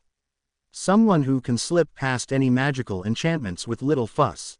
The light inside Hermione's head went on. "That's brilliant, but won't he get in trouble if he gets caught?" Harry laughed. "Hermione, he was able to get through all of the wards of Hogwarts, set a bludger on me, and then gets into the hospital wing to warn me all without being detected by some of the most powerful enchantments ever cast. I think somehow he can manage not being caught by the Weasleys." Hermione had to admit Dobby was good at slipping in under the radar. She smiled and Harry laughed again, Hermione joining in shortly after. The two of them were sat watching the fire some more before Hermione spoke. "I think we should go to bed now, Harry. After all, we've got classes tomorrow," she said. "Oh, I never told you about that, did I?" "Tell me what?" she asked. "Well, a few weeks ago I asked if I could switch courses to the ones that you were taking, and I was accepted onto them." "How did you do that?" she asked, amazed. "Well, put it this way. When the OWL results came through, I pretty much found out that I could get into any course I wanted," he smiled. Flashback. Harry. "They're here!" Hermione screamed. Harry came running down the stairs to find Hermione sat in the kitchen holding a Hogwarts envelope with her name on it. Harry's was next to her. "Go on, open it," he gestured. "I can't. What if I failed?" she asked. "Hermione, you don't know how to fail. Come on, we'll open them together. I had to pass a test to get into ancient runes, but the test was practical and I was able to ace it, and arithmancy, although difficult, easy enough to understand." Hermione smiled and pounced on Harry, giving a repeat performance of when they received their results. Both knew two things for certain. One, that the next few months were going to be tough, and two, revenge is a bitch. The following morning the schedules were handed out. Harry and Hermione were quite lucky to find they had Monday mornings off, which was a blessing to any person, wizard or not. Their first lesson was advanced potions. So after some relaxing and a few cheeky kisses, the two headed down to the dungeons. There they found the new potion master, a rather pudgy man, Professor Slughorn. "Ah, Mr. Potter and Miss Granger, welcome. I have been looking forward to meeting the two of you." "Nice to meet you too, sir," they both said. "Excuse me, sir, but do you have a spare book that I could borrow?" "I didn't get onto the course until I had been to Diagon Alley," Harry asked. "Of course, my boy, look in the cupboard. Help yourself," the professor replied. Harry walked over to the cupboard and found two copies of the book he needed. One brand new and one tattered and torn. Harry didn't particularly fancy having an old ripped book, so he picked up the new copy and walked over to Hermione. "Now, ladies and gentlemen, can anyone tell me what this potion is?" he asked, lifting the cauldron lid. "Armantentia," Harry and Hermione both answered at the same time. "Excellent, 10 points to Gryffindor. Now, can anyone tell me why this potion is perhaps the most dangerous potion in the room?" he asked. Hermione and Harry both knew the answer, but Harry gestured for Hermione to answer. "It's love potion. It causes the drinker to believe that they are in love with someone and is attuned to the desired person. An unprocessed batch is said to take hold the characteristics of someone you desire. For example, I smell pumpkin pastry and treacle tart," Hermione said, blushing. Harry knew that if he smelt the potion it would smell of pumpkin juice. "Excellent. Now, this potion doesn't make the user actually fall in love. That would be impossible, but it does, however, cause powerful infatuation or obsession." Moving on to a separate potion, he asked if anyone knew what the small vial of potion was. "Liquid luck," Harry answered, recognizing the potion from one of his previous books. "Correct. Real name Felix Felicis. Incredibly difficult to brew and fatal if got wrong. A few drops of this and you'll find all your endeavors will succeed. So I pose a challenge. Pair off, and whoever can make an acceptable version of living death shall be rewarded this potion as the spoils of war. Ingredients and instructions found in your books." Harry and Hermione set off on their potion. It was an extremely difficult potion to create, almost impossible if you were to try on your own. "What if we crushed it instead of sliced it?" Harry asked. But the instructions say to slice, Hermione protested. It couldn't hurt to try, Hermione. She was hesitant but nevertheless agreed. Sure enough, the potion started to improve. 45 minutes later the time was up. The professor dropped a leaf into the potion and upon touch instantly disintegrated. Excellent work. A near-perfect match. Harry and Hermione smiled and were awarded the potion as promised. They left the dungeons and went to the Great Hall for some lunch. They were interrupted however by another greasy git. Well, Potter, looks as if you really have fallen to the bottom of the barrel, actually dating a mud-blood, Draco snared. Draco, how about you get back to me about bottom of the barrel when you're hanging around with two men, Harry replied sarcastically, pushing past Malfoy. Draco went to go for his wand but Harry grabbed his arm. I wouldn't do that if I were you, Malfoy. You won't be able to beat me and you know it, Harry smiled. Draco pulled his arm out of Harry's grip but Harry and Hermione both noticed a small bit of black ink on his arm. Harry let go of his arm and Draco and his goons ran off. Did you see? Harry asked. Yeah, Draco has the dark mark. Harry was scared. No, he was petrified. He had faced Voldemort many times and came out victorious, but he would happily take on a 1000 Voldemort than face something he had never faced before. His girlfriend's parents. Hermione could see he was scared. Don't worry, you'll be fine, she said, squeezing his hand. Harry smiled as himself, Hermione, Lupin and Tonks all walked up the pathway to the safe house that they had been placed in. A quick knock at the door and Hermione's mum was in view. Hermione, she squealed happily as she pulled her into a hug. Hey Mum, I missed you, she said, returning the hug. She let Hermione and noticed Harry. Hello again, Harry, nice to see you, pulling Harry into a hug. Nice to see you again, Mrs. Granger, Harry said, returning the hug. Oh, call me Emma, sweetheart, I hate formalities, she said, laughing and ushering the four of them into the house. Hello, I'm Remus Lupin and this is Nim. Tonks, Lupin said. Pleasure to meet you all. Dan, Hermione's here with company, she yelled up the stairs. Dan came running down the stairs and picked his daughter up in a bone-crushing hug. Hey Daddy, she said, returning the hug. Dan put Hermione down and held his hand out for Lupin and Tonks to shake. He introduced himself. He then turned to Harry. So you're the person who has taken my daughter's interest for the last 6 years, he said with a stern face. Yes, sir, Harry replied, looking extremely nervous. Dan burst into laughter. Oh Harry, calm down, I'm only messing with you, he said, shaking his hand. They all moved into the living room where Emma served tea to all that asked for it. So to what do we owe the pleasure of your visit? Dan asked. We were wondering if you could answer some questions about where you lived 15 years ago, Lupin replied. 15 years ago, we were living in a little village up north called something Hollow, Dan replied. Godric's Hollow? Harry asked. Yes, that's it, Emma replied. Harry looked at Hermione. She knew what that look meant. Mum, Dad, did you have any close friends up there? Yeah, there was this once couple, we were their next door neighbors. Lovely couple they were, Lily and James their names were. We moved down here when Emma fell pregnant with Hermione. Last time we heard from them was a few months after we had Hermione. They were expecting their own child. Never heard from them after that, Emma said with a tear in her eyes. Harry also had tears in his eyes. Not unnoticed by Dan. Harry, are you okay? He asked. Harry smiled weakly and shook his head. He took a deep breath and began to speak. They were my parents, Lily and James Potter. The reason they never got in contact with you is because they were murdered when I was 1, Harry said, allowing a few tears to fall. Dan and Emma were in shock. They're dead? Dan asked. Afraid so. What we came here to tell you was that we recently heard the wills of my parents. In their will there were a list of people who I was meant to go to if my parents died. You were on the list of people, Harry said, barely audible. Well, I'm not surprised considering they made me and Dan a set of your godparents. We naturally assumed that they had just moved on, but in their last letter to us they asked if we would be your godparents. Of course we accepted, but we never heard anything after that. Lupin chimed in with the explanation. I'm afraid that when Lily fell pregnant a prophecy was made. The prophecy made Lily, James and Harry a target to one of the most evil wizards to ever have existed.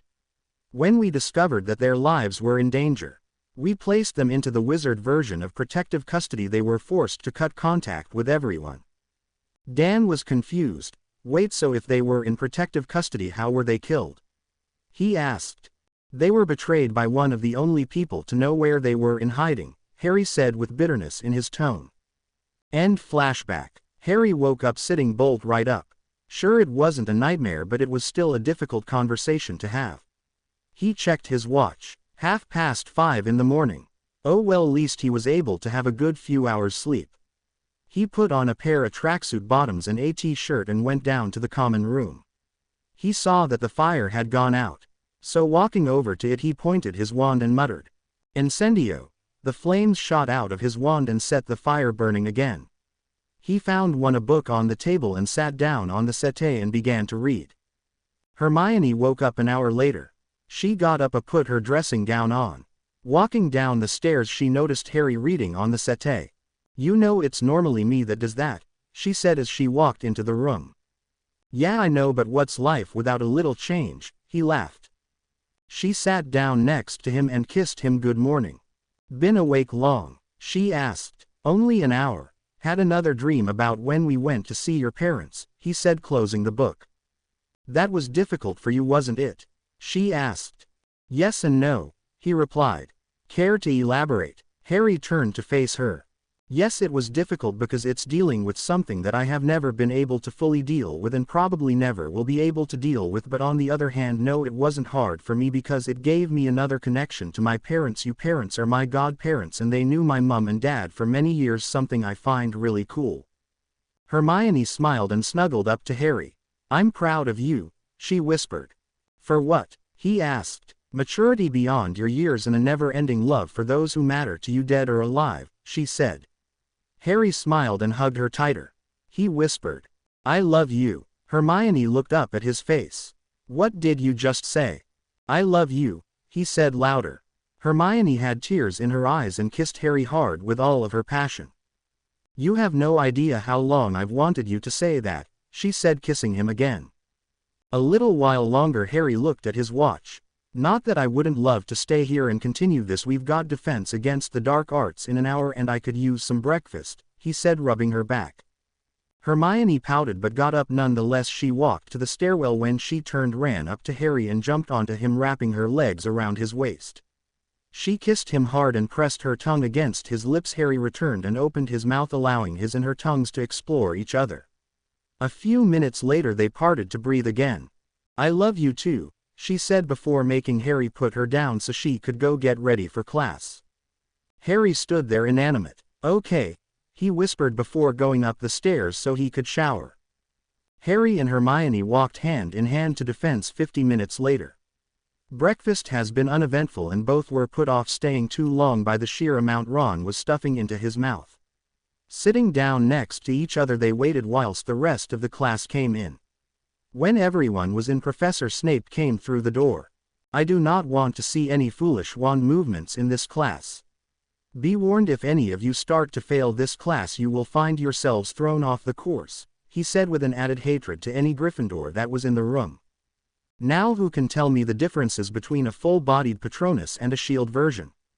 Harry couldn't help but beamed with pride as every member of the DA's hands shot up in the air. He was even more impressed when none of the Slytherin students raised their hands. Snape, however, was playing hardball. "No one knows. How very disappointing," he sneered. Harry wasn't going to accept his bullying any longer.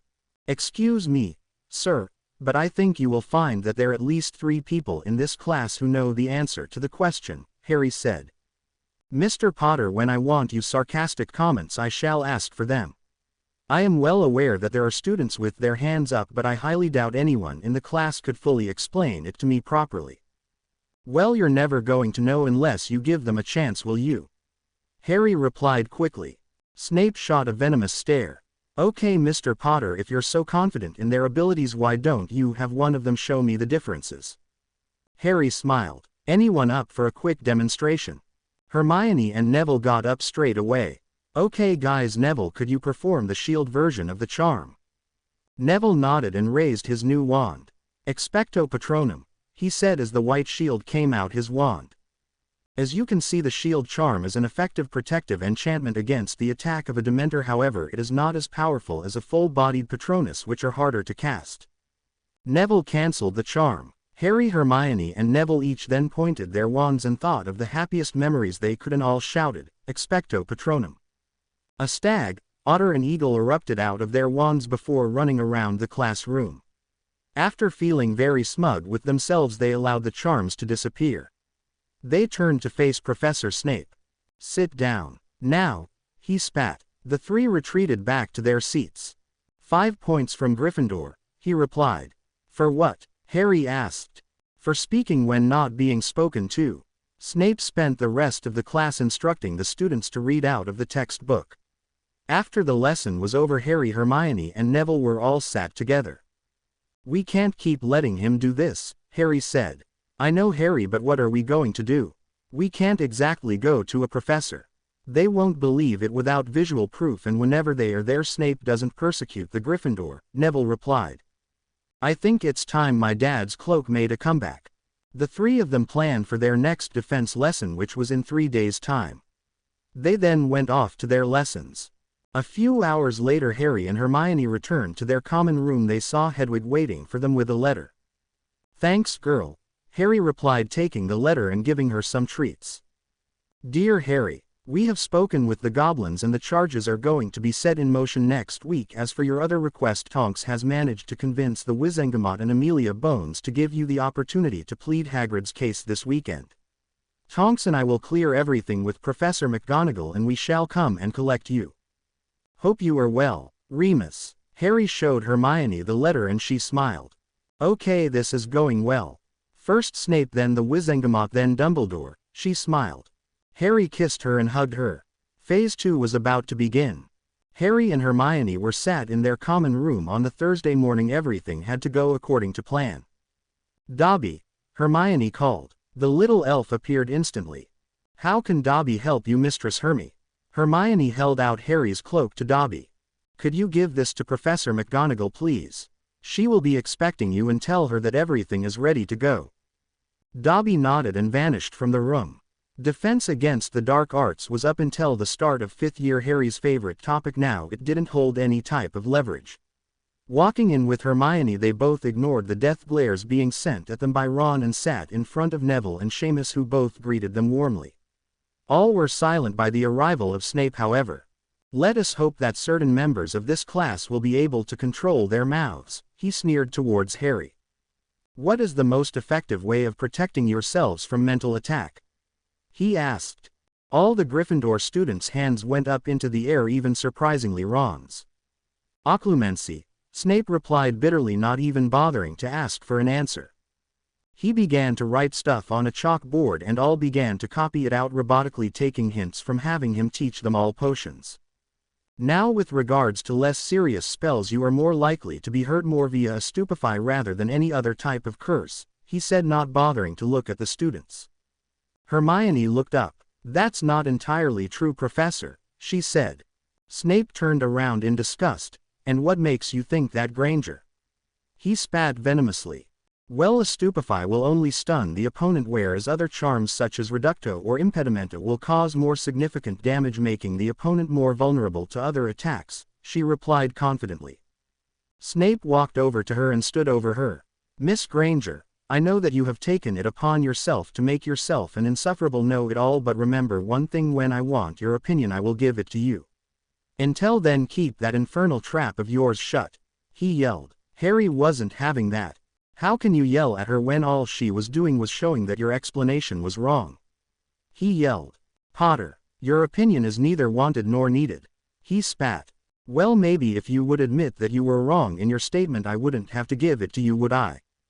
50 points from Gryffindor, Snape yelled. Harry still wasn't backing down. Face it, you were wrong and Hermione was right, but instead of accepting it and moving on, your ego is trying to compensate for it. How dare you? No. How dare you? You are supposed to be teaching us how to defend ourselves against a very real threat, but instead all you're showing is how biased and bitter you have become over the years. It is your duty as a professor to teach us not to attempt to belittle us. Snivelous, Harry roared. Snape's reaction was as quick as lightning. His wand was raised, but someone else disarmed him before Harry got the chance. Who dares take my wand? He questioned. Professor McGonagall took Harry's cloak off, revealing herself. Wand still raised. That would be me, Severus, she replied with disgust. Minerva, your little Gryffindor hero needs to be thrown out of this school after what he has just done. She smiled. Really, from what I saw, Mr. Potter was simply demonstrating the loyalty to other students and stating school policy. A policy which you are required to abide by. Snape opened his mouth, but Minerva wasn't done. I saw everything, Severus, the abuse of power, the treatment of certain students, and the complete and utter disrespect shown to the students. But to raise your wand against a student, disgusting. You are going to be thrown out of this school, Severus, if it is the last thing I do. The Gryffindor all smiled whilst the Slytherin looked on in horror. Snape stormed out of the classroom after collecting his wand.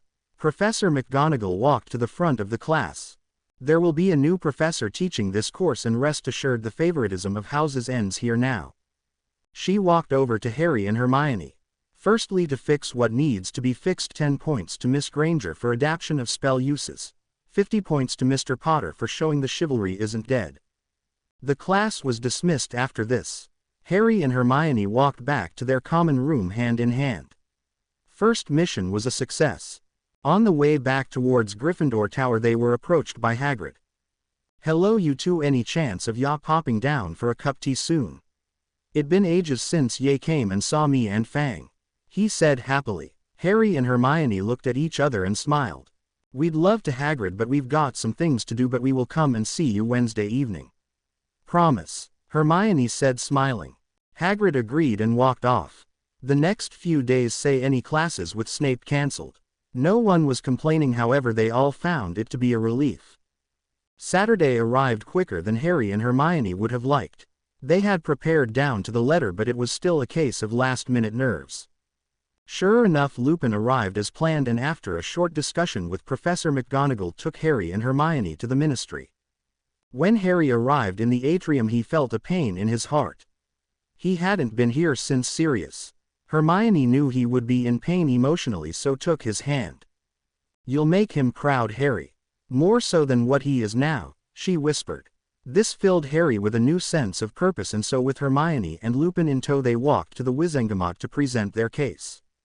Wizengamot now in session, acting head of the Wizengamot Amelia Bones, head of the Department of Magical Law Enforcement. Here today see the case of one Rebius Hagrid brought before us. Presenters are one Harry James Potter and Hermione Jean Granger. Harry and Hermione stepped forward and placed the folder onto the desk they were allocated. We come here today before your esteemed selves to put right a miscarriage of justice. Rebius Hagrid was charged with opening the Chamber of Secrets and subsequently causing the death of a Hogwarts student. We are here today to reverse this charge and prove that it was not Hagrid that opened the chamber, but in fact Thomas Marvolo Riddle, Harry stated confidently. There were a few murmurs before order was restored. Order, order. Very well, proceed with your case, Director Bones instructed. Hermione stood up. It is common knowledge that Hogwarts was founded by 4 wizards and witches. The legends of the Chamber of Secrets were well known. It was rumored that a chamber had been built which only the heir of Slytherin could enter. This raises our first point. We asked the goblins of Gringotts to run a check on Hagrid's family lineage to check to see if he was the heir of any of the founders. No such lineage was shown. Hermione presented the document to the Wizengamot. Harry then raised their second point. The heir of Slytherin was, as most people would expect, to be sorted into the house of their ascendants. We have consulted with numerous professors which all confirmed that Rebius Hagrid was in Hufflepuff House. House of the Loyal. It is also said the heir of Slytherin was able to talk to snakes, as the beat which was placed in the chamber was a snake. A basilisk no less. The heir must have been a Parseltongue, otherwise he would have not been able to control the beast. Rebius Hagrid is not a Parseltongue. There were continued murmurs throughout. In order to gain access to the Chamber of Secrets, one must have the ability to communicate in the language of the snakes.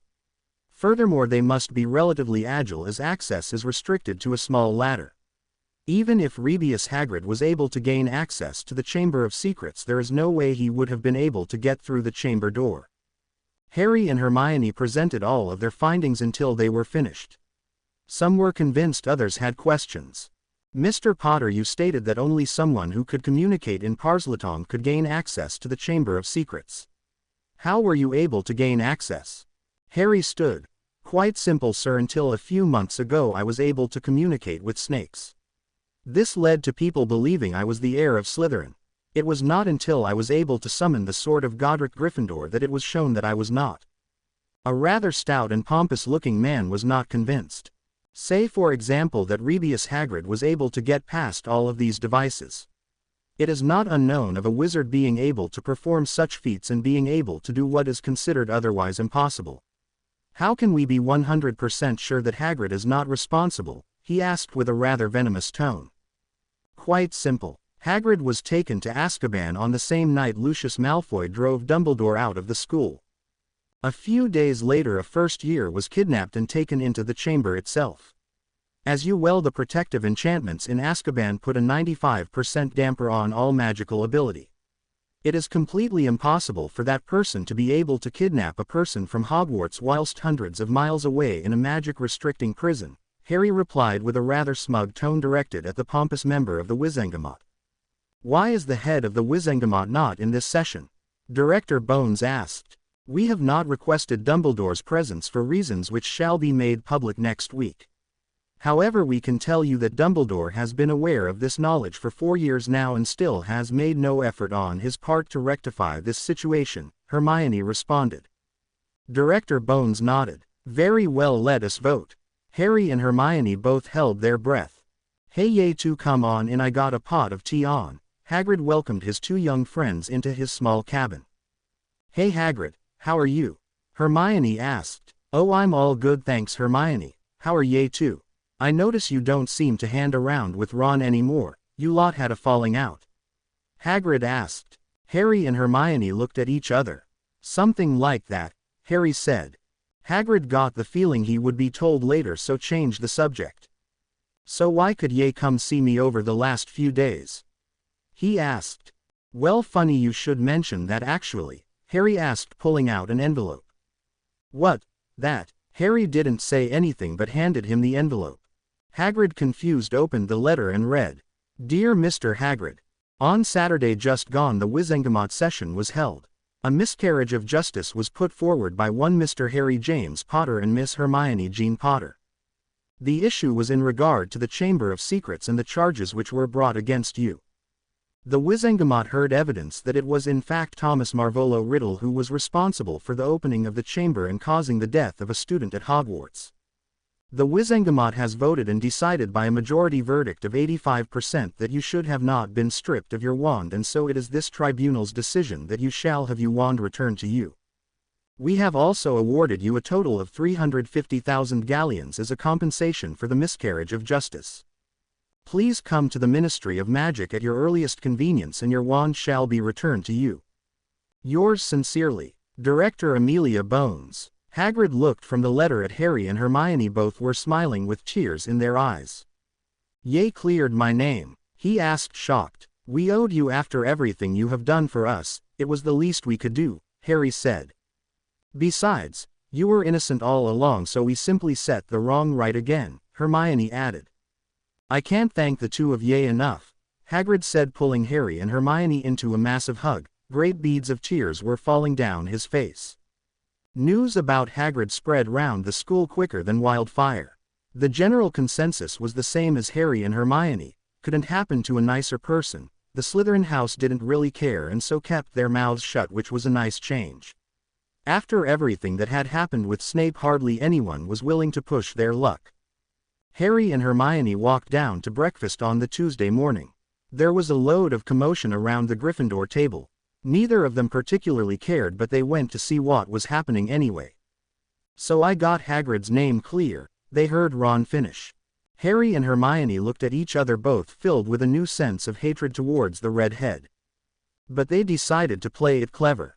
Ron saw Harry and Hermione and his face slightly paled, but he kept his cool. So you were responsible for clearing Hagrid's name? Hermione asked coldly. Why, yeah, Ron stuttered. Harry let out a small chuckle. Pathetic, you're actually trying to claim recognition for something you didn't even know anything about. Ron gave him a death glare. I do too, he yelled in defense. Harry and Hermione smirked at each other. Tell me then, oh great and all-knowing Ron, what was the cause that allowed Hagrid to have his wand returned to him? Hermione asked. Ron smirked. They proved he wasn't a full giant and so by wizarding law is allowed to practice magic, he replied rather smugly. That did it for Harry, who fell to the floor laughing. Hermione soon followed. It took a couple of minutes for them to regain their composure. Before you all start worshipping Mr. Got his facts wrong, you might want to check the Daily Prophet. The two walked away and Ron tried to regain the attention that was put before him. Half-hour later and the owls arrived with a copy of the Daily Prophet. Neville took a copy and read aloud. Hogwarts gamekeeper cleared of bogus charges. Rebius Hagrid, gamekeeper of keys at Hogwarts School of Witchcraft and Wizardry, was this week cleared of bogus charges which caused his wand to be taken from him 50 years ago. Mr. Hagrid had been accused of causing the death of a young girl and was framed opening the legendary Chamber of Secrets. He was cleared by a majority verdict of 85%. However, the head of the Wizengamot and of Hogwarts, Professor Dumbledore, was not present at the hearing whatsoever. When asked, he refused to comment. Rebius Hagrid, when asked how he felt, said he felt elated with joy. He would not go into the discrepancies of the charges such as the real perpetrator, but he did tell us one thing. I would never have been cleared if it wasn't for Harry Potter and Hermione Granger. They went to the ministry and cleared my name. I'm forever in their debt. The entire Gryffindor table was shooting death glares at Ron. He was looking at the table, eating more slowly than what anyone had ever seen before. Hermione wasn't willing to let his pride get in the way again. So you see, Ron here hasn't done a thing.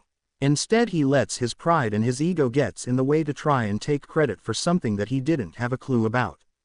This is one of the first times that the Daily Prophet has been right, and the main reason for it. Well, two reasons really. The first, no quick quills were used, and secondly, Rita Skeeter did not write the article. Harry and Hermione both took their leave after this and went to Transfiguration. During the class, Harry noticed a note appear on his desk.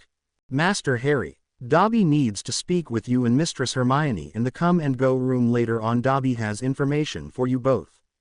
He showed Hermione the note, who nodded. Putting the note into his pocket, they continued with the lesson. Later that evening after dinner, Harry and Hermione went to the room of requirement. Harry thought, I need a place to speak privately. The door appeared and Harry and Hermione went in. Dobby, they both called. The little elf appeared in front of them a second later. What information do you have, Dobby? Hermione asked. Dobby has been watching Mr. Weasley as you asked, but he has also been watching Professor Dumbledore. He has a ring which has cursed his hand. Dobby senses the darkest of magic inside the ring. Dobby senses a piece of soul. Harry and Hermione both looked at each other shocked. A soul fragment, in a container, and Dumbledore has one. Hermione asked aloud. Dobby nodded. They are known as Horcruxes, Miss Hermy. A witch or wizard can split their soul into fragments and place them in anchors. When that witch or wizard dies, they can easily be restored as long as the soul fragments are still undamaged, Dobby replied, twiddling his hands. Harry knew that there was only one person sick enough to do such a thing. Voldemort. Okay, we need to plan. Think, if we could get rid of the Horcruxes, we could kill Voldemort and I could have a normal life, spending it with a rather gorgeous girl I know, Harry said, winking at Hermione. Dobby had yet more information that was helpful to them. Dobby guesses that you have already destroyed 2 pieces of his soul, sir. The diary which contained his memories. It is logical to assume that it was a Horcrux. Also the scar on your head, sir. The goblin said it was a soul fragment. With its destruction you have destroyed another part of him. Hermione smiled and hugged the little elf. Dobby, you have no idea how helpful you have been. We can't thank you enough for all that you have done. She kissed the little elf's cheek, who immediately blushed with embarrassment. Don't worry, Dobby, she has the same effect on me. Harry smiled. Hermione smiled and swatted his arm playfully. Okay, if we're going to need all the help we can get. Harry, I think we need to restart the DA, maybe change the name. We could ask the goblins if they could destroy the soul fragment and if they had a way of tracing them. If we're concise and stay on target we can do this, Hermione said. Harry smiled at her. I love it when you take charge. This earned him another playful slap and a quick kiss. Things were in full swing. Hermione had contacted Gringotts. Harry had mailed Tonks and Remus both, who were coordinating the Order of Phoenix that weren't loyal to the complete that was Albus Dumbledore. Dobby was asking around the elves that could help create wards. Above all else, today was the day that Dumbledore was due to receive his penance. Harry and Hermione were sat in the Great Hall during dinner. Both were happy that the hall was full to the brim. They were all partaking in light conversation when the doors of the Great Hall swung open. A collection of 6 goblins and a few wizard security guards. Albus Dumbledore, the lead goblin, yelled. The headmaster stood. What can I do for you? He asked, playing dumb. You are hereby under arrest under goblin law for the continued embezzlement of an account which has no bonds to you. You are also charged with the violation of the obstructing the will of a witch and wizard who for security reasons shall not be named in public, the head goblin announced. The students all gasped in shock, and the students also. Harry and Hermione both smiled at each other and let the show go on. Dumbledore wasn't planning on going that quickly. You do realize that as I am not a goblin you cannot enforce your law upon to me, he calmly stated. The goblin snorted. You know full well, Dumbledore, that when it comes to the embezzlement of wizarding accounts we can full well enforce our law upon you. Not even your status as head of the Wizengamot and the Supreme Mugwump can stop us from arresting you. Dumbledore knew he was in trouble. Not even Fawkes would be able to help him now. Come now, Dumbledore, don't make a scene in front of the students. Hand over your wand and come quietly, the security guard said, stopping forward. Dumbledore looked throughout the room and found the smiling faces of Harry and Hermione. He knew they were behind it. Sighing, he handed his wand over and walked out of the room. The old wizard stopped at Harry and Hermione. I only wish you could understand that I am doing this for the greater good. He walked out of the room and the hall erupted into roars of confusion. Professor McGonagall fired off a shot of red sparks to regain control. Silence, all of you. Now, due to the incarceration of Professor Dumbledore, I shall be acting headmistress. Professor Flitwick shall take up the role of deputy head. Now everyone will please calm down and return to your dinner. A short announcement will be made at the end. Everyone continued to talk about what had just happened. Harry and Hermione ate in comfortable silence. After all, they already knew what was going on, so why should they feel the need to gossip about it? At the end of the dinner, Professor McGonagall stood up again. Due to the recent occurrences at the school, the teachers have agreed that there shall be a 2 weeks break. Students may leave to go home if they so choose, but must return at the end of the break. Slight cheers erupted around the room. Harry and Hermione both knew they were going to stay. Hermione's parents were in hiding and there wasn't a hope in hell that Harry was going anywhere without Hermione. They walked hand in hand back to their private common room to find the box which Lupin had given to Harry for his birthday. All of his parents' things were in this box. I guess now is as good a time as any to open this box, he whispered. Hermione squeezed his hand. I'm right here with you. Harry took a deep breath and opened the lock on the chest. Inside he found old photos, his mother's notebooks and some other small things. What caught Harry's attention was a small wooden case. He picked it up and opened the lid.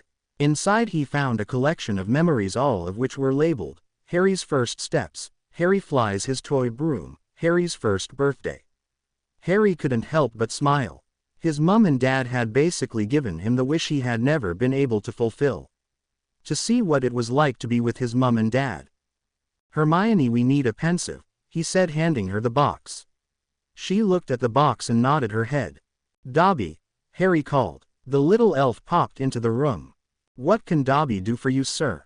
He asked. Sorry to interrupt your talks with the other house elves, Dobby, but I need a favor. Can you go to Diagon Alley and buy me a pensive? I know that there is one shop there that may sell them. Money isn't an issue, but quality is. Make sure it is a duplicating memory pensive, and if possible could we have one with an overhead display, he asked his little friend. Dobby knows just the place. Dobby shall return shortly, he replied before apparating out. Harry sat down on the couch and pulled Hermione down onto his lap. Hermione laughed. Hey there, Tiger, she said, stroking his face. Harry smiled and kissed her. He was about to pull away, but Hermione wasn't done yet. "Oh no you don't," she whispered before deepening the kiss. He opened his mouth to gain entry into Hermione's, who was all too loud. Their tongues massaging each other, both were in heaven. They were with each other. Nothing else at the time mattered. It wasn't until an hour later did Harry notice that a pencil had been placed on the desk. Dobby must have quietly slipped it in, not wanting to disturb them both.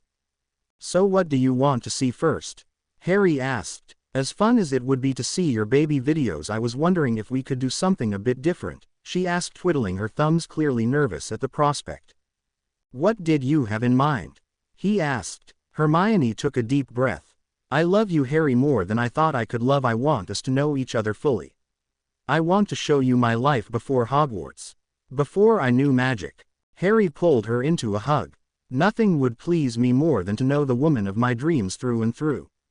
Besides, it's not like we have anywhere else to be for a couple of weeks each," he said, laughing. Harry gave Hermione a quick instruction on how to extract a memory, and before he knew it, she was putting the memory into the bowl. Harry activated the 3D display. "Memory start." "Hermione, hurry up, you're going to be late for school." "Coming, Mum, I wanted to finish the chapter I was reading," a 9-year-old Hermione said, running down the stairs. "Memory skip. Oh look, it's Bookworm Granger."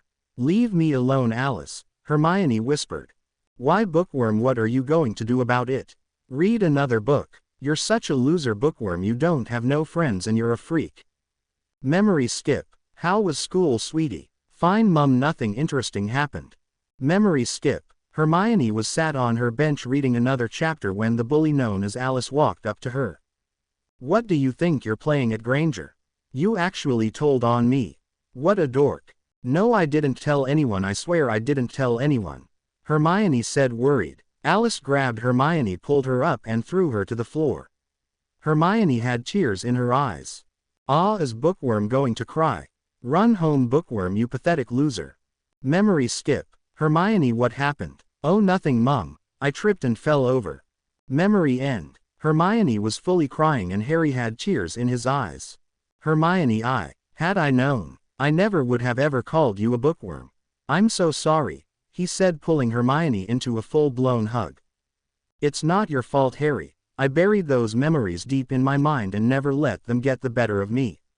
You're the first person that I've ever allowed to know that part of me," she said, stammering her words as she spoke. "Hermione, you are so incredible. To be able to go through the torment and the subjection that you lived and still come out as the same charismatic and intelligent person shows just how truly incredible you are. I wish I had an ounce of your bravery," he said, kissing her forehead. Hermione laughed at this. "Harry, there is no one braver than you. You've taken on Voldemort 4 times and came out on top. You killed the basilisk, you took on a nest of Acromantula, and you battled with dragons. Harry, you're much braver than I am." "Hermione, that wasn't bravery. That was doing what I had to do. But you going through a torment every day of your life, both physical and emotional, and still willing yourself to continue, that's true bravery. That's bravery which cannot be measured or calculated," he said, knowing all too well what was like to be bullied every day of your life. Hermione had stopped crying and was now smiling. "Thank you, Harry, for understanding. Hey, no one knows what it is like better than I do. But here's what we're going to do. We are going to leave this school for the 2 weeks and we're going to go to Grimmauld Place. Then we're going to go and find this Alice skunk and show her just how completely amazing you are," Harry replied with swagger. "Harry, we don't need to do that." "Oh yes we do. You need to show her that you're better than she is, and besides, having an adorable piece of arm candy like me could only help your efforts," Harry said, laughing. "You prat," she laughed as she mocked his godlike pose. "Okay then, but you have to make me a compromise," she replied after her mocking. "Name it," Harry said, sitting down next to her. "We will go and find Alice and show her that she can't affect me anymore, but after that we are going to see those god-awful relatives of yours. Don't you think I've forgotten what they did to you, Harry? If I'm going to face my demons, then you are going to face them as well." Harry nodded. "We'll face them together." Hermione smiled. "As it should be." Grimmauld Place was a nice change of setting for Harry and Hermione. Harry had invited Remus and Tonks to stay with them, but they had politely declined. They were clearly wanting to spend alone time together, Hermione had joked. So they were making the most of it. Today was the day that Hermione was going to confront her past. Ready for this? Harry asked. Not even a little bit. Come on, let's go, Hermione said, walking towards the door. Just remember I'm by your side the entire time, Harry said, taking her hand. The journey to Hermione's old neighborhood wasn't very long and took less than an hour via train. Hermione was directing Harry to an old park where her tormentors were most likely to be. They reached the gates of the park and Hermione saw her tormentor. Easily bigger and fouler-mouthed, but it was her nonetheless. She stopped dead at the gates. Hermione was taking a few deep breaths. You can do this, she whispered to herself. Harry didn't push her forward, he knew she would have to do this at her own pace. Hermione slowly began to move into the park and went over to a bench and sat down where she knew Alice would see her. Harry sat down next to her and she grasped his hand. You okay? He asked. Hermione shook her head for yes, and then they waited. It only took a few minutes for Alice to notice them and walked over. Well, look what the cat dragged in, she said, walking towards them. Alice, Hermione whispered. Haven't seen you round her for a while. What's matter? We all too good for you now? She mocked. Hermione didn't say anything. Alice smiled and turned to Harry. Who's the geek? She asked. Harry was about to respond when Hermione stood up. No one insulted her, Harry. His name is Harry, she said confidently. Look who got her voice back. What's the matter, bookworm teaching the geek to read? She said before laughing. Actually, I was showing him the neighborhood full of delinquents who were so stupid those basic comprehension skills are above them, she said, smiling. What did you say to me, bookworm? Alice asked, getting angry. You heard full well what I said, you pompous bitch. Tell me, does it give you self-satisfaction to ruin the lives of others? Does it give you happiness? Joy? Pleasure? No, I didn't think so. I'm not here looking for you to return to your old ways because I won't stand for it anymore.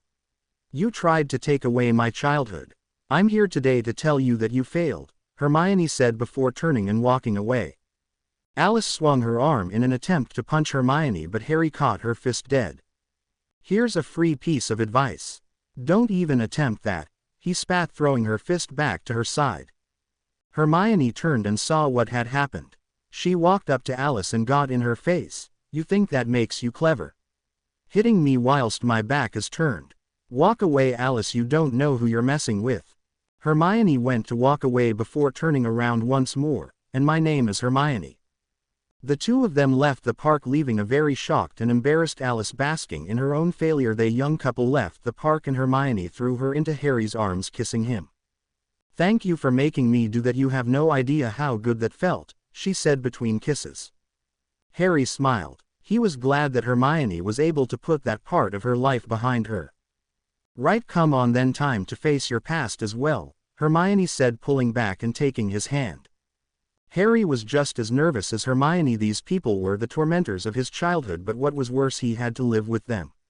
Hermione was on the war path. The both went under the invisibility cloak as they walked onto Privet Drive. Safety was important after all. They approached the door and Hermione slipped out of the cloak but told Harry to stay close. She knocked on the door and Petunia came to the door. Hello, can I help you? She asked. I hope so. My car has broken down at the top of the road and I need to phone the mechanic. Could I possibly borrow your phone? Hermione asked as sweetly as possible. Of course, won't you come in? Petunia replied, ushering her into the house.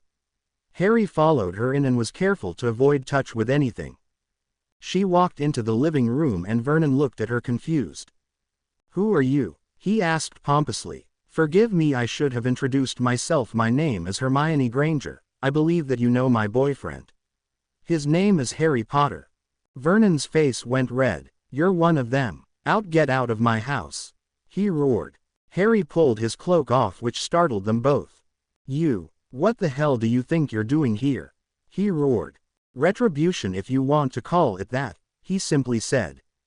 How dare you speak to him in that way after the way you treated him? What kind of sick human beings treat an innocent child in such a way? I'm forced to ask, you both mentally ill? Hermione shrieked. Petunia was outraged. Innocent? He is not innocent, he is a freak of nature. We didn't ask to know him, we didn't ask to bring him into our home. Hermione wasn't backing down. And you think because of that you had the right to abuse him physically and mentally. He's your family, she yelled. Vernon went to push Hermione out of his house, but Harry had his wand pointed at him in a flash. Don't, he said. You can't do magic outside of school, he said wearily. Harry smiled. You're right actually, uncle, but fortunately I know someone who can do magic which is undetectable. Harry smiled before calling out loud. Dobby, myself and Hermione are in danger. Vernon and Petunia both found themselves stuck to the wall wordlessly and gagged by cloth. The little elf appeared in the room.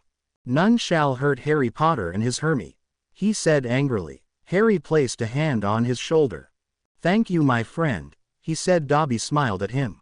I'm going to give you a chance to apologize for everything that you did to me for 11 years.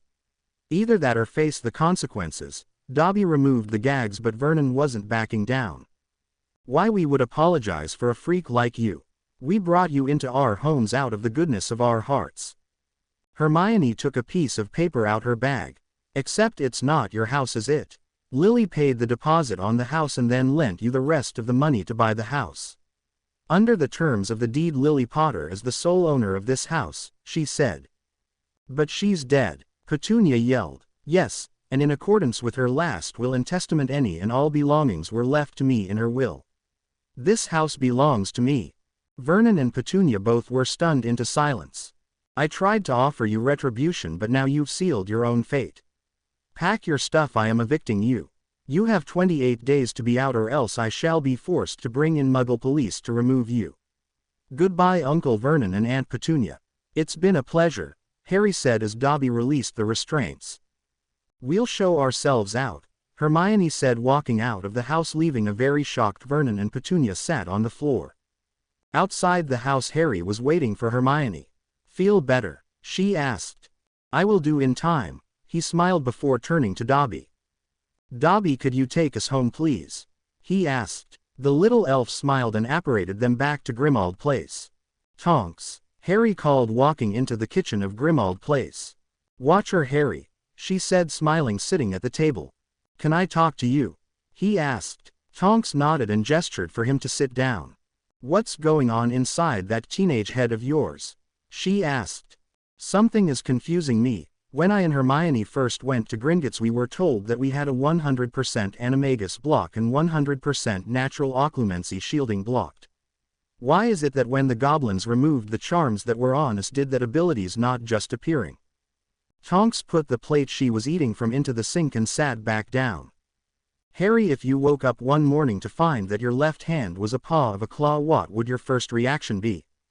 Well, I'd panic. Exactly. It is true that you and Hermione do possess the ability to block legilimency natural, but as you have had no practice, you need to train your mind to accept the block. Or else you could block your mind so much that you may in fact lose your mind completely, she explained. What, that can happen? He asked, shocked. Of course it can happen. True, it's rare, but then again it is rare to have a natural gift of occlumency. You must allow your mind to become used to the concept of blocking before your natural blocks kick in. That's why you haven't noticed them, Harry. It's simply because your mind and body is protecting itself. Is that the same with the animagus ability? Harry asked. Yes and no. See, in order to be able to complete an animagus transformation, you must have trained your mind, as it takes a lot of concentration. That ability won't manifest itself until you have gained full control over your occlumency training. But don't worry, at the speed of the progress the two of you are making, you'll be some random animal in no time at all, Tonks said, squeezing his arm. You're quite good at this mind stuff. Anyone would think you're a shrink, Harry laughed. Nah, couldn't stand it, but I must warn you, if this continues any longer we may have to set up some kind of payment, she said with a stern face before cracking up with laughter. The noise brought Lupin and Hermione into the kitchen. Did we miss the joke? Lupin asked. Yeah, but it's all right, it could have been an expensive one. Lupin and Hermione looked at each other whilst Harry and Tonks remained laughing. After calming down, they all began in light conversation. So where did the two of you wander off to yesterday? Lupin asked. Closing some chapters in our past. Long story and rather boring.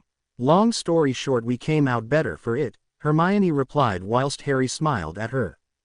Fair enough. Now on to the next part of the two of yours plan. Who is next? Tonks asked. We're backpedaling back onto the Weasleys. Dumbledore is going to pay the piper. It's only fair that the Weasleys get some kind of just dessert, Hermione said with a devious smile. Remus observed her. You two have something else planned, don't you? No idea what you mean, Harry said looking away. Don't worry, I won't pry for information. I just hope that the two of you know what you are doing. Hermione took Harry's hand. We're certain. The wizards of we are meeting tomorrow are as trustworthy as they are untrustworthy. With that the two of them walked out of the room. Understand any of that? Lupin asked Tonks. Not even a little bit, she replied. Harry and Hermione were sat in the living room. Harry gestured for Hermione to lay her head in his lap, which she was more than happy to oblige to. So what's next for the woman who conquered her past? Harry asked, stroking her face. Hermione contemplated her answer. Right now. Nothing. I don't need anything right now because I have what I need right here. I have you and I have our love.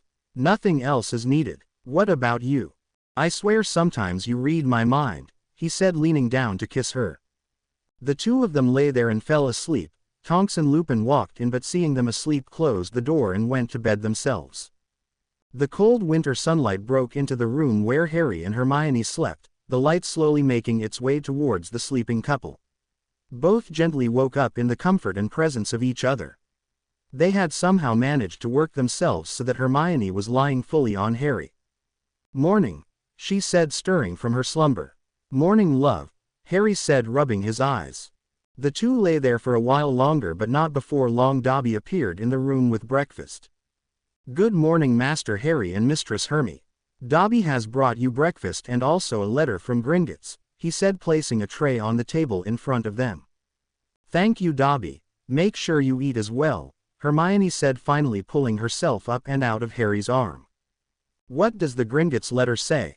He asked. Hermione picked the letter up and opened it. Dear Mr. Potter, the goblins at Gringotts have been busy working on the assignment you asked us to carry out, and we are writing this letter to give you an update on the current proceedings. We can confirm that we have managed to appropriate 3 Horcruxes. One was found hidden in a Gaunt family ring. Another was found in Helga Hufflepuff cup. This was found in the vault of Bellatrix Lestrange. Another was hidden inside a locket which once belonged to one Regulus Black. Gringotts was able to successfully appropriate these items. I am afraid that destroying the soul fragments is not as simple. Put simply, if a Horcrux is placed into a living host, then it is simple to remove. However, an inanimate object poses a problem. We know of several different things which would be able to destroy the Horcruxes, but we are unable to obtain any such item. These available options to destroy the Horcruxes are as follows. Basilisk venom. The sword of Godric Gryffindor, which we have records to show was impregnated with basilisk venom. A wizard can curse it with cursed fire, however this is the most dangerous option as fiend fire cannot be easily controlled. If you know of any ways in which to obtain any items, please do so. This will allow the task of killing he who must not be named easier. It is estimated that each soul fragment that is destroyed will weaken his magic, but 8.5% per fragment. May your gold flow endlessly. Griphook. Harry had a massive smile on his face. We can get those items. We could go into the Chamber of Secrets and take some basilisk fangs. Failing that, we could ask Professor McGonagall to lend us the sword. Hermione was already formulating a plan in her head. Harry, you're forgetting as well, with the Horcruxes that will be and have been destroyed, his power has already been reduced by 34%.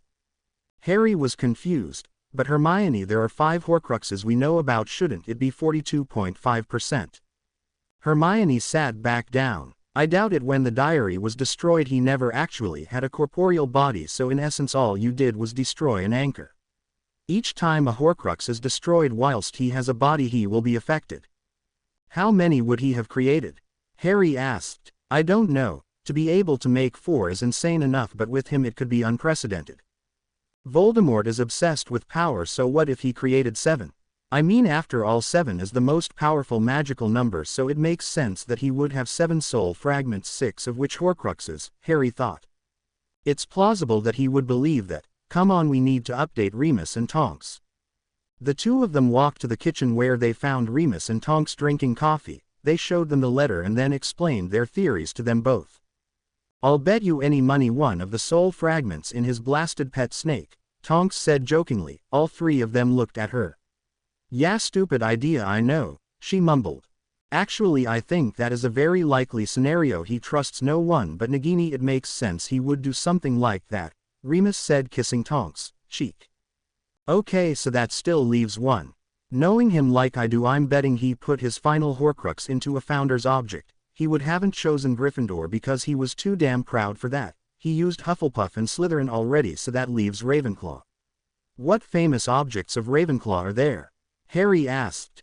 Honestly, Harry, you will read Hogwarts, a history one day. The item for Ravenclaw was her diadem, but the problem is that it's been lost for centuries.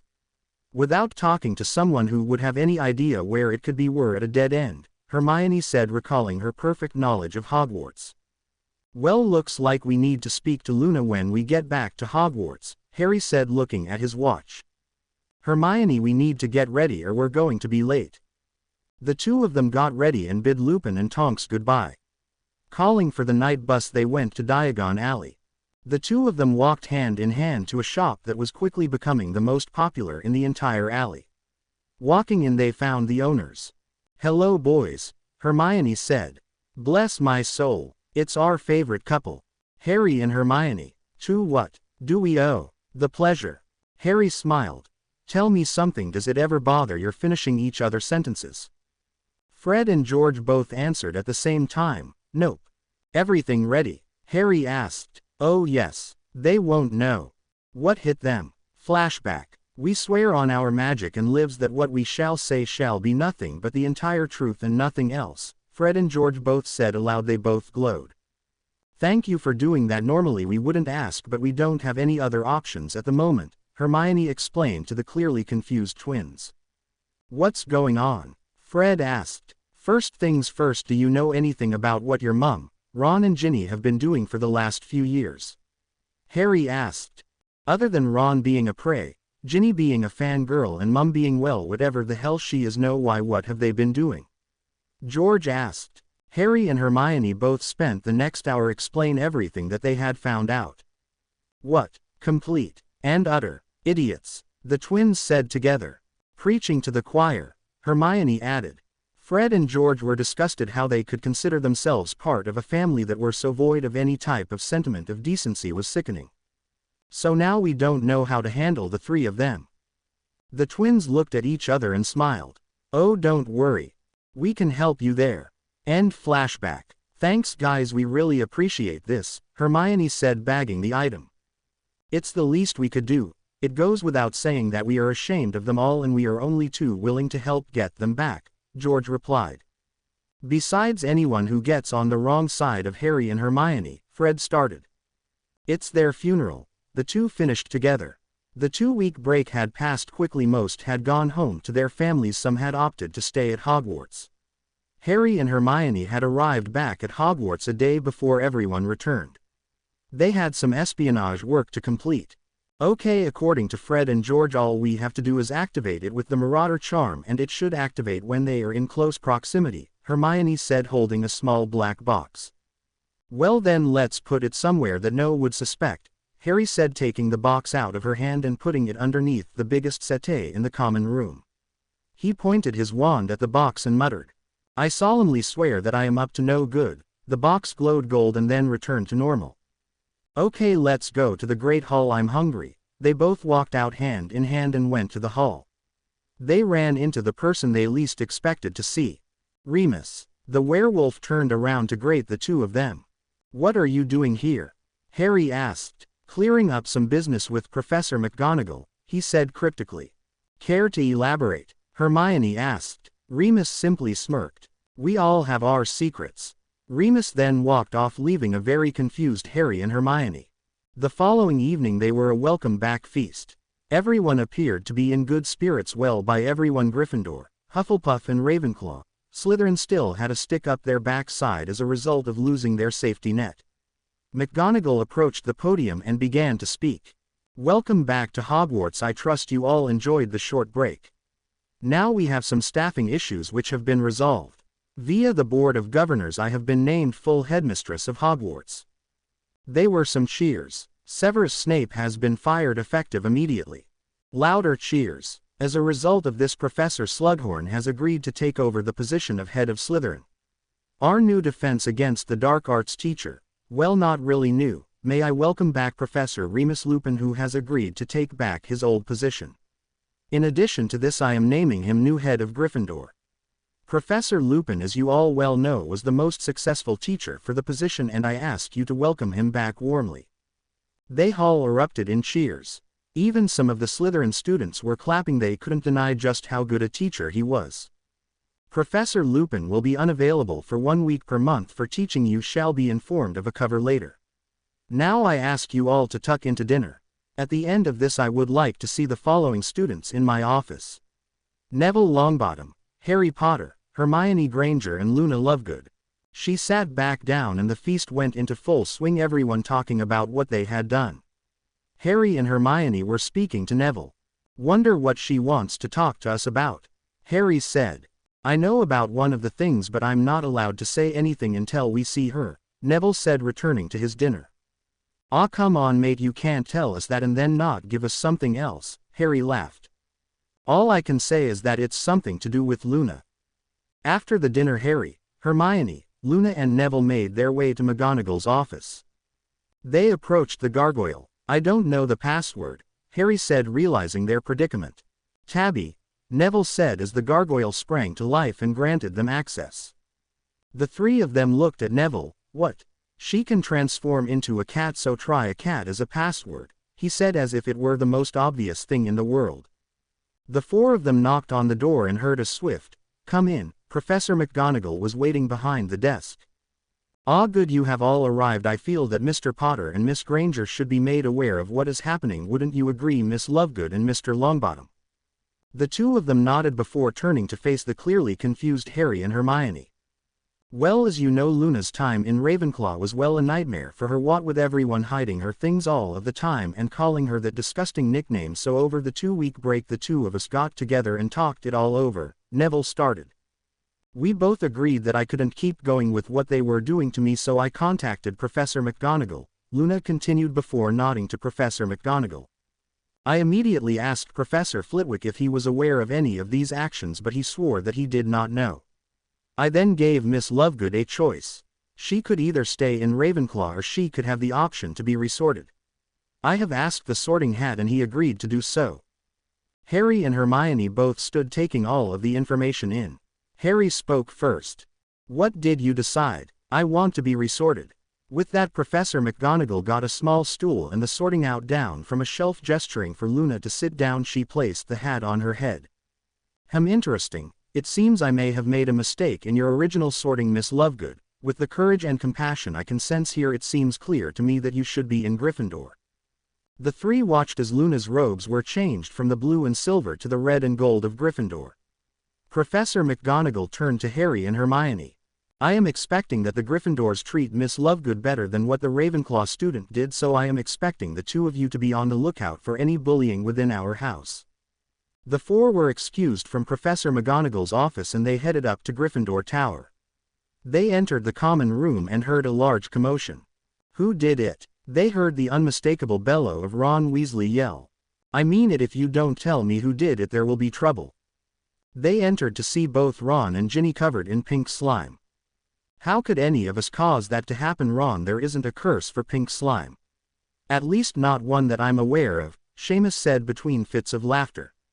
Ron turned to see Harry and Hermione. It was you two, wasn't it? He yelled. How could it have possibly been us, Ronald? We've only just entered the common room. Hermione replied sternly. What's Loony doing here? He said, noticing her appearance. First of Ron, her name is Luna, and secondly she has been resorted into Gryffindor. She will be treated with respect and kindness by all here. If not, then we have been told that Professor McGonagall will, and I quote, make your lives a living hell, Hermione paraphrased. Ginny decided to add in her speculation. I still say it was Hermione. No one knows any more hexes or curses than she does. It must have been her. Harry's face darkened. You really are quite stupid sometimes, Ginny. If you know that she knows more hexes and jinxes than anyone else, why would you try and intimidate her? He said, glaring. Hermione stepped forward. And for the record, it was not me who covered you in pink slime. I do however know who it was, but unfortunately they wish to remain a silent benefactor. The four of them turned and went into Harry and Hermione's private common room. Who was it? They both asked. Harry and Hermione smiled.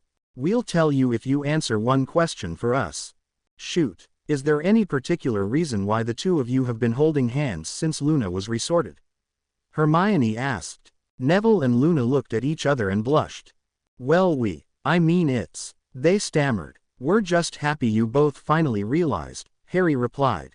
Truthfully, we've been together since the holidays. After everything that happened at the Department of Mysteries, I guess we just sort of realized there and then what had been missing, Luna admitted. Funny, me and Harry realized that too, Hermione said, laughing. A deal's a deal, so come on, spill, Neville commented. The four sat down and Harry and Hermione explained. Well, as you know, after we contacted you during the summer explaining everything that had happened, we got in contact with Fred and George around the same time. Once we told them everything, they were only too willing to help us out using the greatest arsenal they had, Harry explained. Clever, Luna said, adding her 2 pence into the conversation. One thing is still confusing me though. How did Remus get his job back at Hogwarts? Harry asked. It was Neville who had the answer for that question. The Wizengamot recently passed a new bylaw that states that magical creatures are permitted to teach. While they are still viewed as second-class citizens, they are allowed to have a job within the magical community. So for once the Ministry of Magic has helped someone else other than themselves. Harry asked. Don't worry, I'm as surprised as you are, Hermione said. The four continued talking into the night. Things at Hogwarts had gotten much better since the students had returned. Remus was proving a hit with everyone, and even the Slytherin students couldn't deny that they were learning an awful lot more than what they ever did with Snape. Okay, now before I forget, I'm going to be starting a dueling club, and before anyone protests, it will be nothing like the one you had in your second year. How do I know this? Simple, I'm actually qualified to teach and cast spells. A piece of parchment was sent round the class for anyone interested to sign up to the club. Harry and Hermione were the first to put their names down. Remus carried on with his lesson. Now who here feels up to a little practice duel? Remus asked, rolling his wand through his fingers. Remus was eyeing up Harry, who was itching to try, but someone else beat him to it. I would like to try if that would be okay with you, Professor, Neville said, standing up. Remus smiled. By all means, Neville, up you come, let's see what you can do. Remus set up a dueling platform and they both walked up onto it. Disarming only? Remus asked. Neville nodded in agreement. On 3. 1, 2, 3, Expelliarmus, Remus yelled. Neville was quick on his feet and threw a shield up in a microsecond whilst throwing a body bind back at Remus. This was dodged again. Stupefy, Expelliarmus. The moment this happened, the beams of magic being shot out of the wands connected with one another. Everyone was fascinated by this, but Harry knew exactly what had happened. Neville and Remus both cancelled the spells with equally confused looks on their faces. What was that? Neville asked. Wish I knew, Remus could only reply. That, Harry said, standing up, was the cores of your wands connecting with each other, making it impossible for one to beat the other. The cores of your wands must be connected in some way. What is your core? Unicorn hair. Both replied at the same time. The most logical explanation would be that the hair in your wands comes from the same unicorn.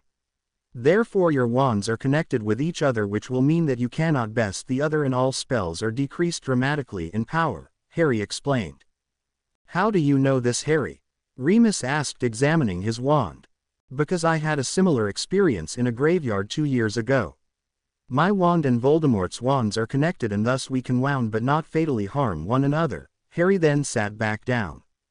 Right. Neville, good duel, 20 points for to Gryffindor. And Harry, I must say I am very impressed with your knowledge of wands, and for your explanation I award Gryffindor another 10 points. The class was dismissed soon after, and Harry and Hermione both went down to the Great Hall for lunch. There they found Hedwig waiting for them. They took the letter from her and both read at the same time. Dear Mr. Potter, we would like to thank your help in obtaining any of the items in our previous letter. The Horcruxes are set to be destroyed exactly 2 days from now. We shall inform you when this process has been completed, and we also request that any further Horcruxes which are found are sent to us via your house elf, and we would be all too happy to destroy them for you. May your gold flow freely. Griphook. I knew we had forgotten to do something, Hermione said, finishing the letter a few seconds before Harry. I know, I just remembered it. We need to talk to Luna about Ravenclaw diadem. Both ate their lunch and then went over to Luna, who was eating her lunch with Neville. Luna, could we speak to you privately? Harry asked. Sure, what can I do for you? She replied in her ever-innocent manner. What do you know about the Ravenclaw diadem? Little. It was made by Rowena Ravenclaw and is said to infuse the wearer with wisdom and the capability for great intelligence. It disappeared hundreds of years ago. The Grey Lady told me about it. She's Rowena's daughter, did you know? Whoa, the Grey Lady is Helena Ravenclaw? Harry asked, shocked. Like I said, Harry, Hogwarts, a history you will read soon. Hermione chuckled. If you want to know more, I'm afraid you're going to have to talk to her, but be careful, she doesn't like to talk to many people. I was lucky that she spoke to me. I was kind and in need of a friend. Thanks, Luna, they both said before walking off. Okay, so we know that the diadem is most likely one. Tonks was right, Nagini has to be one, as Voldemort trusts no one else. Then after they are both dead, we can finish him off for good. Harry said, feeling optimistic for the first time in an exceptionally long time. Harry and Hermione both arrived back in their common room, but not before noticing the latest trick their little black box had played on Ron and Ginny. Purple hair didn't suit them. Harry sat down on the settee and had a gentle smile on his face. Blimey, there's something you don't see every day, you with genuine happiness in your eyes. Penny for your thoughts, Hermione joked, sitting down with Harry, who laughed at the comment. For the first time in a pathetically long time, I actually can see a future. Not one filled with darkness, but one filled with light. It's strange when you have the darkest forces conspiring against you, and yet you can still sit and imagine a future with the perfect woman. The perfect woman, Who might that be? Hermione asked sarcastically. Pansy Parkinson. Who else? Harry said before bursting out in fits of laughter. This earned him a swat on the arm from Hermione before she joined him in his laughter. So what do you see in your future? Hermione asked after they had calmed down. I see you and me living somewhere in the countryside. Maybe a couple of kids running around. You teach them the importance of reading, whilst I teach them the importance of avoiding reading and flying brooms instead. I see you in a white dress, me in a tux. Wedding bells in the air. But the thing that remains constant is that we are happy. Endlessly happy. They both sat there talking about their futures together until Dobby apparated in interrupting them. Dobby is sorry to be interrupting, but Dobby be needing to talk to you both, he said, panting out of breath. What's the matter, Dobby? Hermione asked. It's Professor Dumbledore, Mistress Hermione. He has been given a trial and you both are being called as witnesses to the proceedings. Well, that seems only natural, Harry replied. Dobby shook his head though. Master Harry does not understand. Dumbledore will be tried under Truth Potion, but Professor Dumbledore knows how to counter the effects. He will be able to lie to the courts to be cleared of the charges placed against him. This got both Harry and Hermione on their feet. What about all the evidence against him? Harry asked. Hermione was already into thinking mode.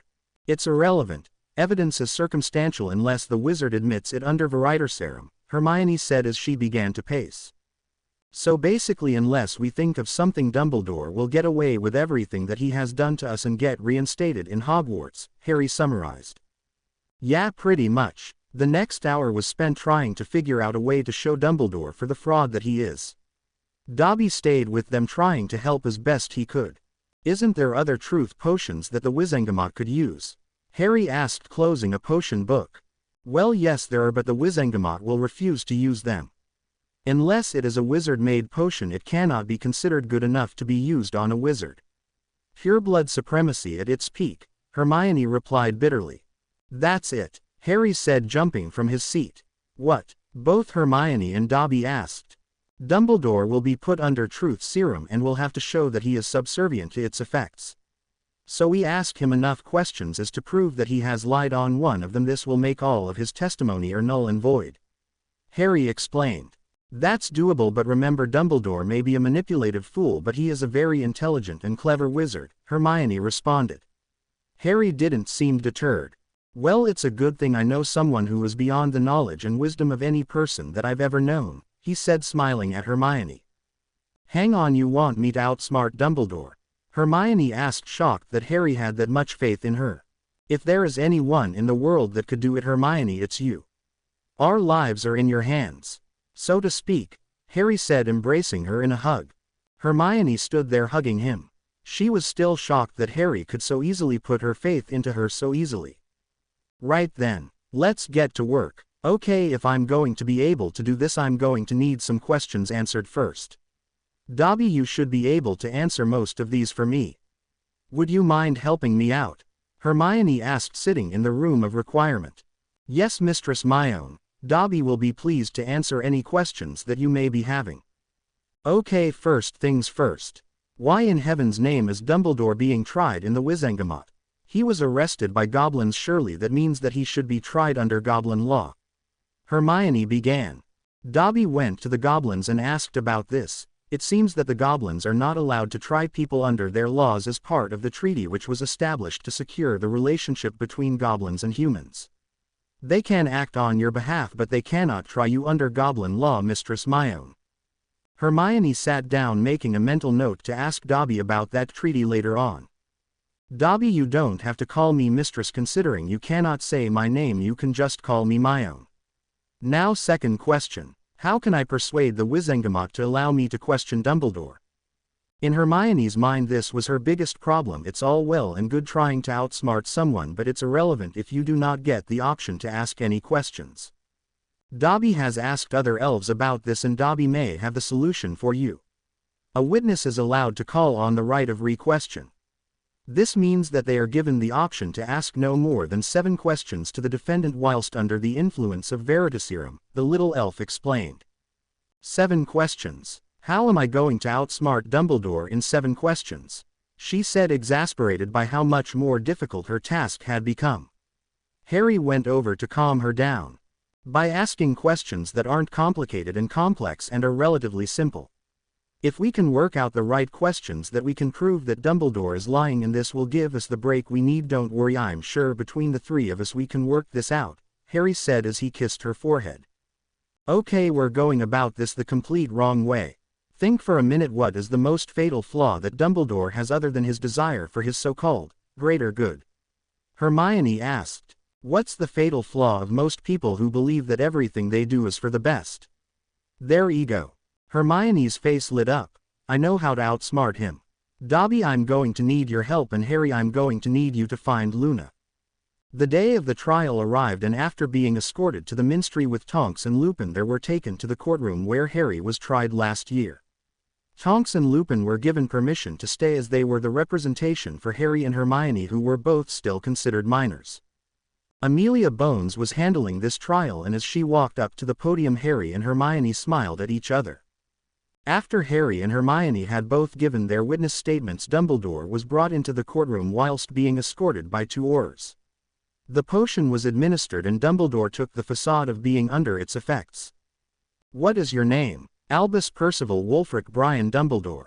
Order of Merlin, First Class, Head of the Wizengamot, Supreme Mugwump, and Head of the International Confederation of Wizards.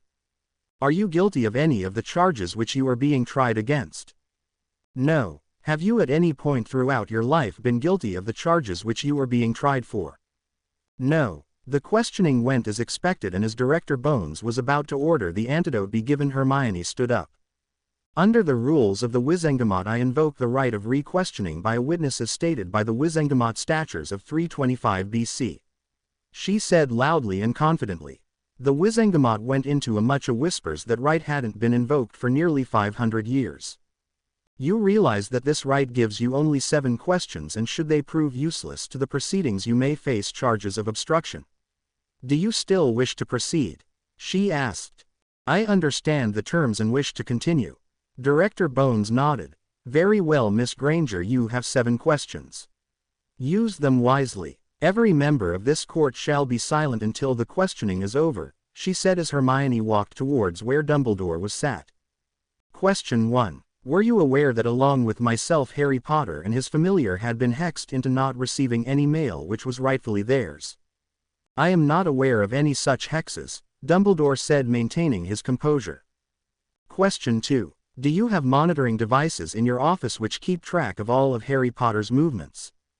I do not possess any such devices. Question 3. Have you ever made a withdrawal from Harry Potter's vaults at Gringotts Bank? Not that Harry was not already aware of, Dumbledore replied. He was starting to panic. They were on to him. Can you please confirm your reasons for placing Harry into the care of Vernon and Petunia Dursley? I was doing what I believed was in Harry's best interest. Lily and her sister have always had a good relationship, and so by placing him there I knew he would be raised well by his family, Dumbledore replied.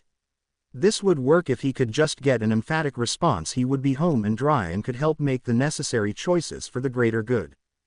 Question 5. Do you know what a rack-spurt is? Hermione asked, getting some questionable looks from everyone in the room minus Harry, who had a big grin on his face. No, I have never heard of such a thing. Question 6. Have you ever placed any compulsions on myself or Harry Potter? No, I have not. Dumbledore could see he was going to be cleared. After all, who else would help on Harry into accepting his destiny?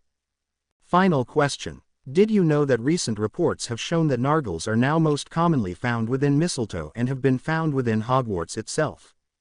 Dumbledore hesitated before answering. Yes, of course I am aware of all things in regards to Hogwarts. After all, it is my job to know.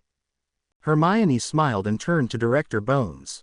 Director Bones, I have just successfully proven that Albus Dumbledore has the ability to resist the effects of Veritaserum. The Wizengamot went into outrage. It took a few seconds for order to be maintained. This is a very serious claim, Miss Granger. Can you prove this? I can and would be happy to do so. However, I must request that Harry Potter join me as he is a part of my explanation. Director Bones nodded and Harry walked towards Hermione. She began her explanation. The first question asked if Dumbledore was aware that myself and Harry along with his familiar had been hexed. Dumbledore responded very quickly that he did not. However, we can now show here that it was Dumbledore who placed the hex onto myself and Hermione. The goblins at Gringotts can confirm this with the evidence now shown before you, which clearly shows that Dumbledore's magical signature was found in the many number of hexes and compulsions shown. Question 2 asked if Dumbledore had any monitoring devices for Harry. Again his answer was no, but after gaining permission to search the office Harry's house, Elf Dobby found several different devices all tuned into Harry and his magical core. Question 3 asked if Dumbledore had ever made withdrawals from Harry's vault. He openly admitted that he had, but not without Harry's knowledge. This in itself is another, as Harry was not made aware of his financial standings until 6 months ago. He had never been in possession of his vault key, and new blood-warded keys were created for Harry. Question 4 asked Dumbledore's reasons for placing Harry in the care of Vernon and Petunia Dursley. The answer is complete hogwash. Upon the death of Lily and James Potter, the last will and testament clearly stated that Harry was never to go into the care of his sister, as the entire Dursley family is anti-magic. They despised anything to do with magic, and as such Lily and her sister did not speak for many years. Harry was not loved and he raised himself. Question 5 asked if Dumbledore knew what a rack-spurt was. It is true that hardly anyone knows what they are, but I know for fact that Dumbledore does, because he has read about them in the monthly edition of the Quibbler, which Xenophilius Lovegood confirmed he has a subscription of. Question 6 asked if he had ever placed compulsions on myself or Harry. This has already been proven to be a lie based on the explanation of question 2. My final question was simply asked to see if Dumbledore would let his ego control him, and thankfully it did. As you all know, no findings have ever been found which successfully prove the existence of such creatures, and furthermore where they are commonly found. As Dumbledore was able to lie on these questions which I have asked, it seems abundantly clear that he is able to resist the effects of Veritaserum. Hermione finished and Director Bones ordered Dumbledore restrained. Albus Dumbledore, for misleading this Wizengamot you shall be sentenced without trial. Orders remained him into custody until a just sentence can be reached. Miss Granger, I would like to thank you for your services to the ministry. I must say it takes an incredibly bright witch to be able to outsmart Albus Dumbledore, she said as Dumbledore was taken away. I had my friends to help my director. If there is nothing else, Harry and I should really be returning to Hogwarts, Hermione said, eager to leave the ministry. Of course, we shall be in touch soon regarding your services. With that, both Harry and Hermione left the courtroom with Tonks and Lupin shortly behind them. All were quiet until they reached the atrium. Lupin was the first to make a comment. That Hermione was impressive even by your standards, he said, smiling. I agree, pure genius that was, Tonks said as she hugged Hermione. Genius doesn't quite cover it when it comes to Hermione, Harry commented, embracing her in a bone-crushing hug. It wasn't all me, remember. Dobby can expect 1,000 pairs of socks coming his way soon. The four of them left the ministry and went back to Hogwarts. At least that's one load of their minds. Now for everything else. The news of Dumbledore's trial spread quickly around the school. Some were impressed by the mere fact that Dumbledore could resist the effects of Veritaserum, whilst others were impressed that Hermione was able to take on Dumbledore intellectually and best him. There were a few select individuals, mainly those with red hair, who were outraged by the actions. It was the middle of night and all was quiet in Hogwarts, a miracle in on itself. Every student was asleep. Harry and Hermione were dreaming. Harry's dream. I'm flying. Wait, where's my broom? How can I be flying? Wait, are those wings? I have wings. Blimey, my eyesight is powerful, I can see everything down below. Wait, that's Hogwarts below. I'm flying over Hogwarts. Hermione's dream. I never knew I could run this fast. Wait a minute, I have hooves. That's not right, is it? I have hooves and the strangest craving for carrots. Carrots. No, wait, concentrate. Where am I? Wait a minute, this looks like the Forbidden Forest. I'm running through the Forbidden Forest and I have hooves. Yeah, totally natural dream. The following morning both Harry and Hermione were awake earlier than normal. Harry found Hermione in their common room curled up with a book. It was bright already, but it was still bitterly cold, so with his wand he restarted their fire, scaring Hermione in the process. Harry, what did I say about scaring me like that? She said, trying to sound angry but failing miserably. Harry went over to her and gave her a kiss. Good morning. You're up uncharacteristically early even by your standards, Harry said, sitting down next to her. Weird dream, she simply replied. Ditto. Wanna talk about them? She asked. Sure, by all means, ladies first, he said, gesturing in an ever so gentlemanlike manner, making Hermione giggle. I dreamt I was running through the Forbidden Forest, much faster than I have ever run before. I looked down and I had hooves. But that isn't the strange bit. I had the overwhelming urge to eat carrots. Which is strange because I don't like carrot, she said, finishing her story with some laughter. I had a dream like that. I dreamt I was flying over Hogwarts. I could see everything below perfectly, like every minute detail, and then I noticed I didn't have my broom. I was flying with wings. Quick, large wings at that. Well, unless you were reliving the tale of Icarus, it seems clear what's happening. Hermione looked at Harry, who already knew what she's thinking. We need to speak to Tonks, they said in unison. That's lucky then, because she is taking Remus defense class today cause the full moon cycle started yesterday, Harry noted, looking at the disappearing moon in the sky. The two sat together and prepared for the school day. It was not until they were both dressed that a thought occurred to Hermione.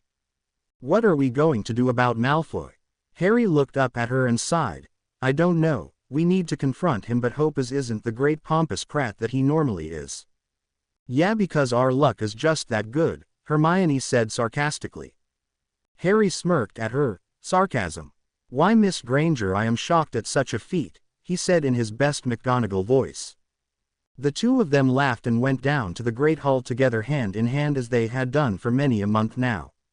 Nothing particularly interesting happened. Ron and Ginny were shooting death glares. Everyone was talking about the recent events at the Wizengamot, but all Harry and Hermione heard was the pleasant conversation which they had with Neville and Luna. Harry, Hermione and Neville went off to defense, where as expected Tonks was filling in for Remus. The lesson went really well. Harry and Hermione quickly made contact to tell Tonks they needed to speak to her. So after the lesson was over and everyone had left, Harry and Hermione followed Tonks into Remus' office.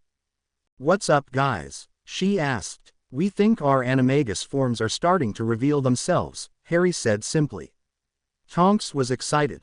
Fantastic. That must mean that your occlumency training is controlled enough so that you can both enact the natural blocking you both already possess. Tell me, what are your forms? I think I'm some kind of bird. I was dreaming that I was flying all over the Hogwarts grounds and my eyesight was something else completely. I could see everything down to the smallest detail. I'm not sure exactly what I am, but all I know is that I'm running through the forest. I have hooves and for some reason I'm very fond of carrots.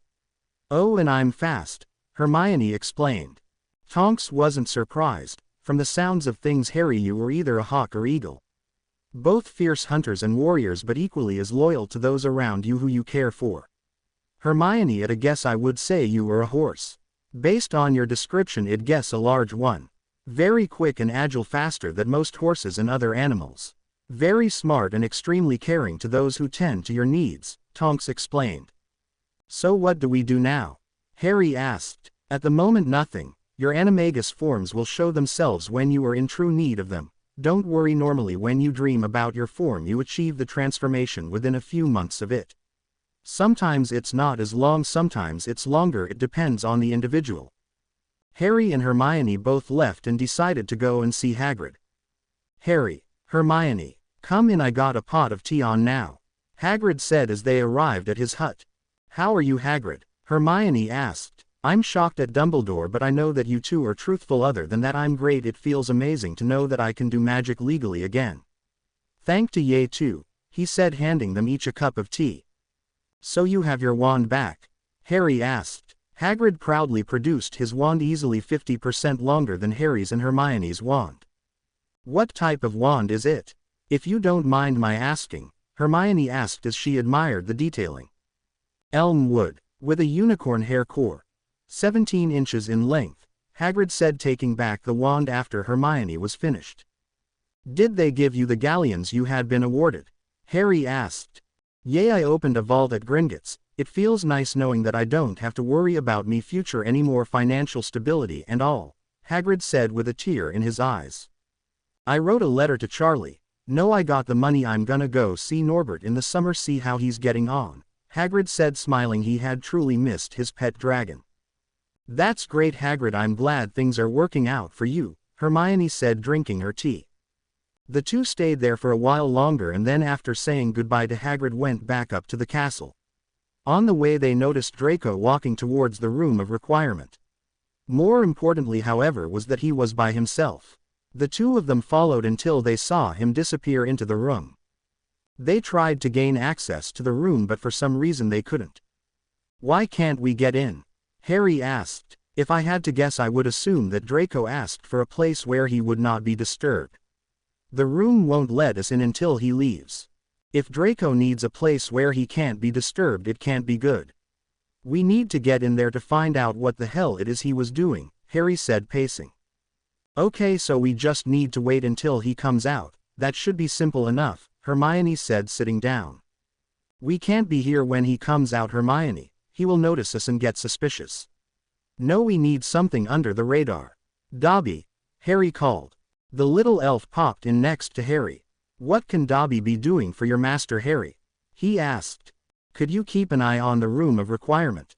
Draco Malfoy is in there and we need to find out what he is doing, so could you let us know when he comes out and stay out of sight? Harry asked his little friend. Of course, Sir. Dobby shall do as Harry Potter asks, he said before disappearing. Harry and Hermione thanked Dobby, unsure if he could hear them, before going back to their common room. It was there that they saw Hedwig with a stack of letters for them. 2 for Harry and 2 for Hermione. Dear Mr. Potter, Gringotts has been informed that over the last few days a number of witches and wizards have tried to gain access to your accounts, claiming to be doing due on your request. They were turned away, but they persist to try and gain access. The culprits' names are Molly Weasley, Ron Weasley and Ginny Weasley. The 2 youngest siblings have tried via post. Please inform us on any actions which you wish to take. Hoping your gold stands high. Griphook. Dear Hermione, how are you finding Hogwarts? I read about your testimonies in your Daily Prophet which you have sent to us and your mother, and I just want to tell you how proud we are of you. I know that you told us that we shouldn't use Hedwig because she is easily traced, but we had no other options. We know that you and Harry are looking out for our best interests, and we would like to do the same for you. We would like you and Harry to come to us for the Christmas holidays. If Harry feels up to it, I have many stories about his parents which he may or may not want to hear. Please ask him and then send us your reply. We love you very much and we hope that you are okay. Love, Dad. Dear Mr. Potter, the Ministry has been informed that Albus Dumbledore has requested to see you before he is sentenced. Please inform the Ministry as quickly as possible if you wish to accept this request. Yours sincerely, Amelia Bones, Head of the DMLE. Dear Miss Granger, further to the events at the trial of Albus Dumbledore, the Ministry has awarded you 50,000 galleons for helping to uncover the deceptions of Albus Dumbledore. This money has been deposited into your account at Gringotts. Yours sincerely, Amelia Bones, Head of the DMLE. The two of them exchanged letters and read the other's letters. And here I thought I was going to be able to have a quiet week, Harry sighed. Oh come on Harry, it's not all bad. Okay, first things first, do you want to come with me to Mum and Dad's for Christmas? Hermione asked. If it's not too much trouble, I would love to hear about the stories of my parents, he admitted. If it were too much trouble, Harry, they wouldn't have invited you. Now secondly, we need to go out shopping because I want to be able to buy some new things with that money the Ministry gave me. Thirdly, are you going to go and see what the old git has to say? Hermione continued. At the moment I don't know, he admitted. I think personally you should go, but keep your occlumency shields up at all time. See what lame old excuse the old codger has this time. Harry nodded. You're right, okay, I will go. Good, and lastly, looks like a couple of Weasleys didn't quite get the message. So I think we should do something about that, don't you? Hermione said with a devious grin. Have I ever told you that you could easily be an evil genius and take over the world? Harry said, moving closer to Hermione. One day at a time, Hermione said before giving in to Harry's movements and kissing him senseless. They say that an animal is at its most unpredictable when it is injured or on the brink of death. This was the case here. In this case the animal was Albus Dumbledore. Why are they at their most unpredictable state? Because they have nothing left to lose. These are the thoughts that were crossing his mind whilst he was walking towards the holding cell where Dumbledore was being held. He had, after much deliberation, had decided to go alone so that he could keep up the appearance. He was directed into the room where he found Dumbledore sitting on one of two wooden chairs. He looked up at Harry with the ever-famous twinkle in his eye. Harry, my boy, thank you for coming, he said, gesturing for Harry to sit down. What do you want, Albus? Harry said, still standing. I had intended on giving you this information later on in the year, but I feel that now I have no choice but to tell you. Harry, I once knew a young boy who made all the wrong choices in life. His worst mistake was to carry out a ritual of the blackest magic. Tom Riddle had found a way to break his soul into pieces and then place part of that soul into an object. These objects are what are known as Horcruxes. Harry had to hold back a snicker as Dumbledore continued. Harry, you need my help as only I can find these Horcruxes. They are being guarded by a variety of different things and no one knows exactly what they objects are, Dumbledore finished with a grandfatherly tone. Harry couldn't resist and burst into laughter. Oh Dumbledore, did you seriously believe that would work? Telling me what I already know. And please don't try and pull that you need me speech, because the fact is that I do not need you. Allow me to bring you up to speed. The Horcruxes are as follows. Slytherin Locket, Hufflepuff Cup, the Lost Diadem of Ravenclaw, Voldemort's familiar Nagini. Marvolo Gaunt's ring, and oh, and of course my scar. Don't worry though, there are only 2 Horcruxes left to destroy. So thanks for telling me a great piece of fiction, but please spare me the actor's speech. Dumbledore was flabbergasted, to say the least. His was rapidly running out of options. It seems as if I failed again, he said solemnly. What do you mean failed again? Harry asked sarcastically. I vowed that I would never allow another student to fall into a dark path such as Tom Riddle did. It seems as if I failed in my mission. Harry was flat out on the floor laughing. You think I am turning dark? Oh, you really are deluded in your old age, old man. I am not, nor shall I ever go down a dark path. I have something that Voldemort doesn't, which allows me to stay on the path of good and not in your, for the greater good, nonsense. The actually sense of good and evil. No, you see, I have something worth fighting for, and because of that reason alone I know that I can beat Voldemort, and above all I can control my own life. Something you seem to always have a problem with, Harry walked towards the door and banged on it in order to be let out. "Harry, you need my help," Albus whispered. Harry turned around. "The only thing that I would have ever needed your help with, you failed to do, so why should you think that I need your help now? Goodbye, Dumbledore." Harry left the ministry in good spirits. After a quick catch-up with Tonks, he was on his way back to Hogwarts. He appeared out of the fireplace in Professor McGonagall's to see the headmistress waiting for him. Her face was solemn and content. "What's wrong?" he asked automatically. "Mr. Potter, it's Miss Granger. She's in the hospital wing." She never managed another sentence as Harry was out the door and sprinting towards the hospital wing. Throwing the doors open, he found Madame Pomfrey tending to Hermione, who was unconscious. "What happened?" he asked. "Poisoned." Miss Granger and Mr. Longbottom went to see Professor Slughorn for a cure to some love potion. Afterwards they were offered some mead that the professor had. Hermione took a sip and fell to the floor convulsing. If Mr. Longbottom hadn't acted quickly with a bezoar, then I'm certain that Miss Granger would be dead, she said before finishing her spell diagnostics. Why would Professor Slughorn have poisoned mead? Harry wondered to himself. It was at this point that Neville and Luna came through the doors of the infirmary. "Oh, Harry, thank goodness you're back," Neville said. Harry stood and walked over to Neville and grasped the Longbottom scion in a hug. "Thank you, Neville. You saved her life. I owe you a great debt," he said before releasing him. "I only did what Hermione would have done for others, or yourself for that matter. Think nothing of it," Neville replied, taking hold of Luna's hand. "I won't forget this, Neville, you have my word," he said before returning to Hermione. They stayed for another hour watching Hermione rest. "She should be awake soon. The rack spurts are already returning to her," Luna said. Harry was about to comment when Hermione stirred. "Hermione," Harry said, grasping her hand. "RRY, she rasped.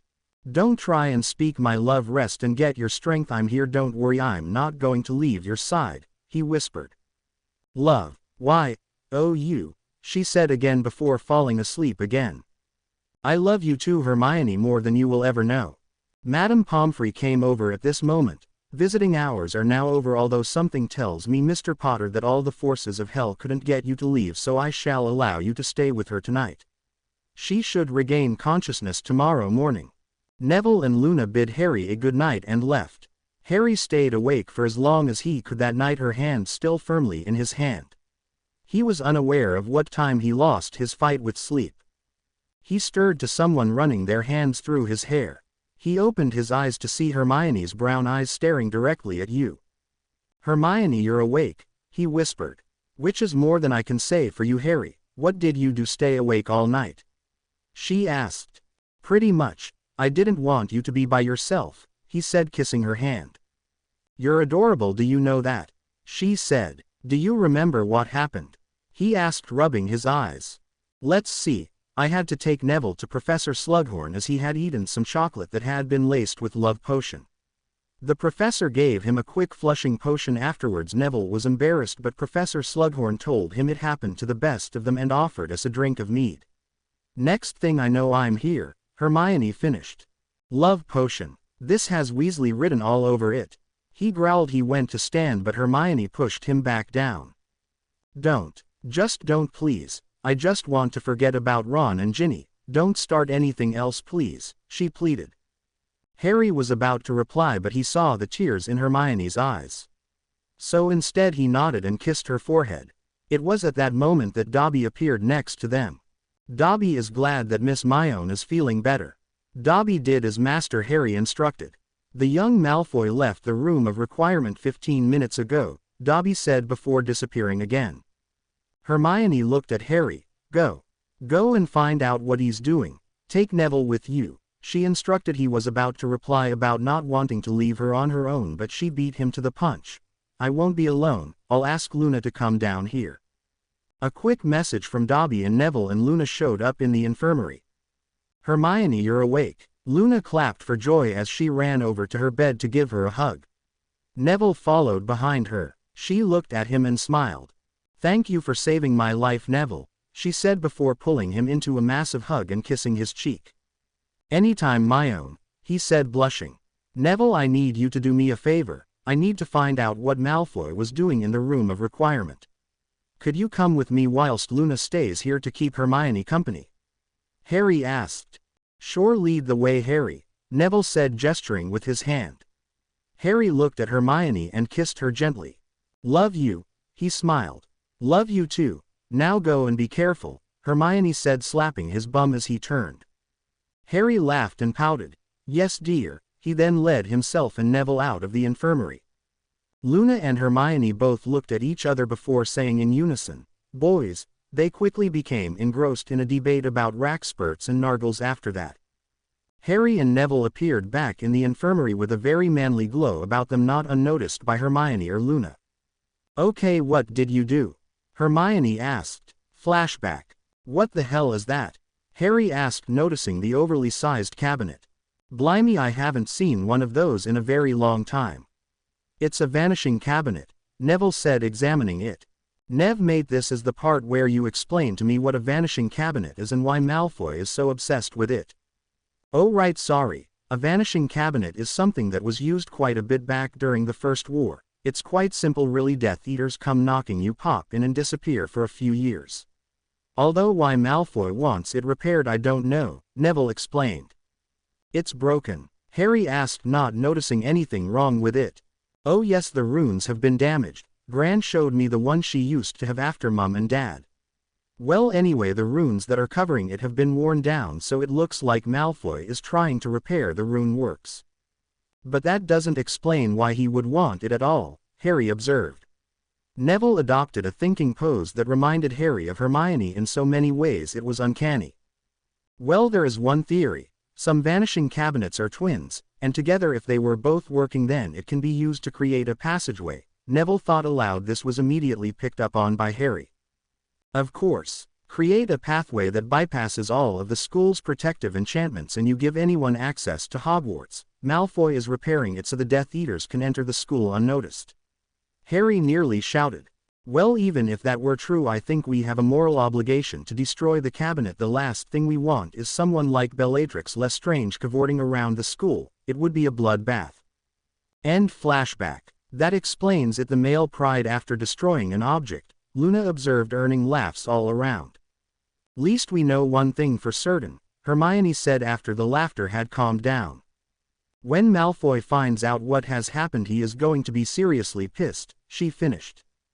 Hermione Granger using vulgar language. The incorruptible has become corrupted, Harry joked, earning him a swat on the arm.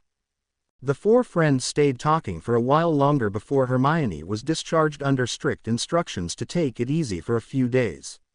The four of them walked back to the Gryffindor common room where they noticed a lot of shouting and yelling. Entering the common room they saw an irate Ron standing with the remains of the little black box that Fred and George gave them. You think I wouldn't figure out what you had done? He shouted as he noticed Harry and Hermione walk in. Well yes, we knew you would get it eventually, but honestly you took a lot longer than what we had originally thought, Harry commented before helping Hermione to sit down. Oh shut up Potter, because I've got you worked out. Don't think I can't see what you're doing, he replied snidely. Harry stifled a laugh. I doubt you can even begin to comprehend what I'm doing, Ron, but go on ahead, tell me, what am I doing? You think you're so special and famous, always getting what you want, but your life is cursed, Potter. You can't keep your own family alive, so you try to steal other people's family, and I would recognize Fred and George's work anywhere. Don't think I don't know what you're doing, Potter. Your entire family is dead and so you're trying to steal other people's. Everyone that was in the common room was stunned into silence. Hermione was about ready to kill Ron. How dare he bring Harry's parents into this? Neville was ready to kill as well, and Luna had a look of pure death on her face. Harry was stunned into silence. After a few seconds he took his wand out of his pocket and placed it on Hermione's lap. After that he saw red. Harry Rugby tackled Ron's giant form to the ground and began to punch his face constantly, each punch causing a grunt from Ron. Blood began spilling out of Ron's face, but he didn't stop. Harry wasn't going to stop. Hermione was shouting, "Harry, stop." She tried, but he wasn't listening. "Neville, stop him," she pleaded. Neville threw himself at Harry, trying to pull Harry away from Ron. Harry was running on adrenaline and didn't respond. It was only when Seamus and Dean also helped Neville that they were able to pull Harry off a now unconscious Ron. It was at this point that Professor McGonagall and Professor Lupin entered the common room that they saw the commotion. Harry didn't want to stay, so grabbing his wand he ran out of the common room. He stormed out of the castle and onto the school grounds. Hermione with Luna's help went after him. Neville stayed behind to explain the situation. "What happened, Mr. Longbottom?" Professor McGonagall asked. Ron accused Harry of trying to steal his family and saying how Harry couldn't keep his own family alive and Harry must have reached the end of his tether because he did that to Ron without a wand. "It took 3 of us to pull him off," Neville explained. Remus was in outrage and was prepared to add on to Harry's assault. Professor McGonagall was also in equal anger but had to act in headmistress mode. "Someone please take Mr. Weasley down to the infirmary. Professor Lupin, come with me. We need to help Miss Granger and Miss Lovegood find Mr. Potter." Harry was angry. No, he was beyond angry. He was something else entirely. How could Ron use his parents and Sirius against him like that? Harry was walking around but he wasn't feeling any better. He closed his eyes and wished to the heavens that he had his broom so he could fly. Hermione and Luna made it onto the grounds a few minutes after Harry did.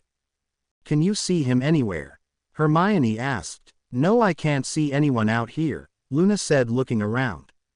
"Maybe we need to get some help." "Luna, I can't use my magic yet for at least 12 hours. Could you do me a favor and call for the Marauders map?" she asked, getting worried. Luna did as she was asked and the map appeared within the next few seconds. "How do I use it?" Luna asked. It was then that Professor McGonagall and Professor Lupin appeared on the grounds. "I believe I can help there. I solemnly swear that I am up to no good," he said, pointing his wand at the parchment. Hermione couldn't help but notice that Remus, signed, was not his name but was simply Moony. She scoured over the map but could not find him. "If it helps, Hermione, you can ask the map to show you where a certain person is," Lupin instructed. "Show me the location of Harry Potter, son of Prongs," Hermione said to the map. The map turned itself to the Harry's location. However, he was moving incredibly fast and he was circling the entire castle. "What the hell?" Hermione asked, not caring that there were professors present. It was then that they heard a hawk cry out. They all looked up to see a rather large hawk flying over the castle grounds, ever graceful in its flight, performing dives and other tricks. The magnificent creature looked like it was in distress. "Oh my God, he did it," Hermione whispered. "What do you mean, Miss Granger?" Professor McGonagall asked. "That hawk isn't just any ordinary bird, Professor. It's Harry," she whispered. Everyone looked on in amazement. "We need him to come down. Harry won't resolve any of his issues whilst he is by himself. He needs to be with those he cares about even if he won't admit it," Hermione said, trying to run but finding she was still feeling tender.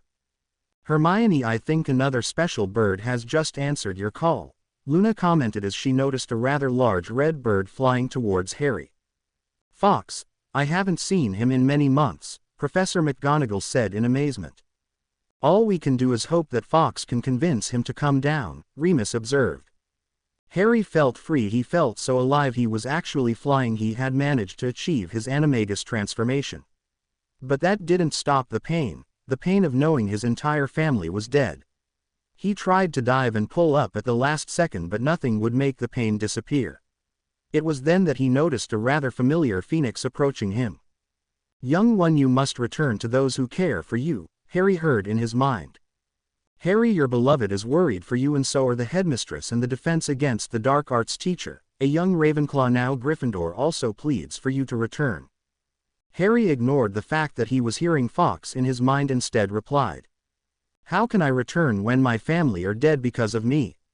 He thought aloud, hoping the phoenix could hear him. "To be family does not mean that you are of flesh and blood. It is true that you have suffered more than what any person should ever have to, but it was not your fault, young one. They died knowing that they were protecting you. Do not mourn the fact that they died, young one. Celebrate the fact that they died knowing that they were loved by you." The phoenix then descended and returned to where Professor McGonagall and the others were waiting. Harry turned and slowly flew back to Hermione. When he landed in front of the group of people, he noticed that they all wore smiles and were all flowing deep amounts of love and care in his direction. Harry was faced with another problem. How was he supposed to change back? Luckily, there was an animagus on hand to explain. If you wish to change back into a human, Mr. Potter, simply imagine yourself as a human again, preferably with clothes on. as sometimes people forget to include clothing, she explained. Everyone noticed the hawk close its eye and concentrate. It was not until a minute later that Harry stood before them again as a human. Tears streaming from his eyes. Hermione threw herself at him, enveloping him in a bone-crushing hug like no others. Harry stayed there for another 15 minutes, letting all of the emotions which he had bottled up over the years come out. After he had calmed down, he faced Professor McGonagall. "If you need to expel me for doing what I did, Professor, I won't hold it against you, but whatever you do, please do not ask me to show remorse for what I did," Harry said, wiping his eyes. "Mr. Potter, I have no intention of expelling you. However, I must condone that your actions, though commendable, were reckless, so I am forced to say that you are to serve a detention and 50 points shall be taken from Gryffindor House," she then smiled. "However, you shall serve the detention with Professor Lupin, and what he does in his detention is his own knowledge. Miss Granger, I award you 25 points for showing courage and compassion for others. Miss Lovegood 20 points for excellent use of them summoning charm, and when I see them next I shall award Mr. Longbottom, Mr. Thomas and Mr. Finnegan 15 points each for stopping fighting in the common rooms," she said before she walked off to find the other 3 students. "Are you okay, Cub?" Remus asked. "I will be," he smiled. Harry petted Fox and whispered, "Thank you," to which the Phoenix bowed its head. Because Harry knew that what Fox had said was right. Just because there was no flesh and blood did not mean that he had no family. He had family all around him. The next few days Hermione found that Harry was rather quiet. Ron had been temporarily suspended pending a hearing in front of the school governors. Harry was acquitted due to the provocation behind the attack. Hermione couldn't work out what was bothering Harry. "Harry," she called one evening where both were sat in their common room. Harry was watching the fire burning. Harry didn't answer but made a movement to acknowledge Hermione to continue talking. "Are you okay?" she asked, knowing full well that he wasn't. "I'm fine," Harry whispered. Hermione sat in front of him. "You and I both know that you're not okay. What's wrong?" she said, taking his hand. Harry sighed, knowing Hermione wouldn't stop until he gave in and spoke to her. "Ron was right," he said quietly. "There's something I never heard before," she said, trying to make a joke but apparently failing in that respect. "What was he right on?" she asked gently. "Everyone I love or as my family dies because of me," Harry whispered, trying his hardest to hold back tears. Hermione was in shock. How could Harry think like that? "That's not true. You are not responsible for any of the deaths," she reassured as she squeezed his hands.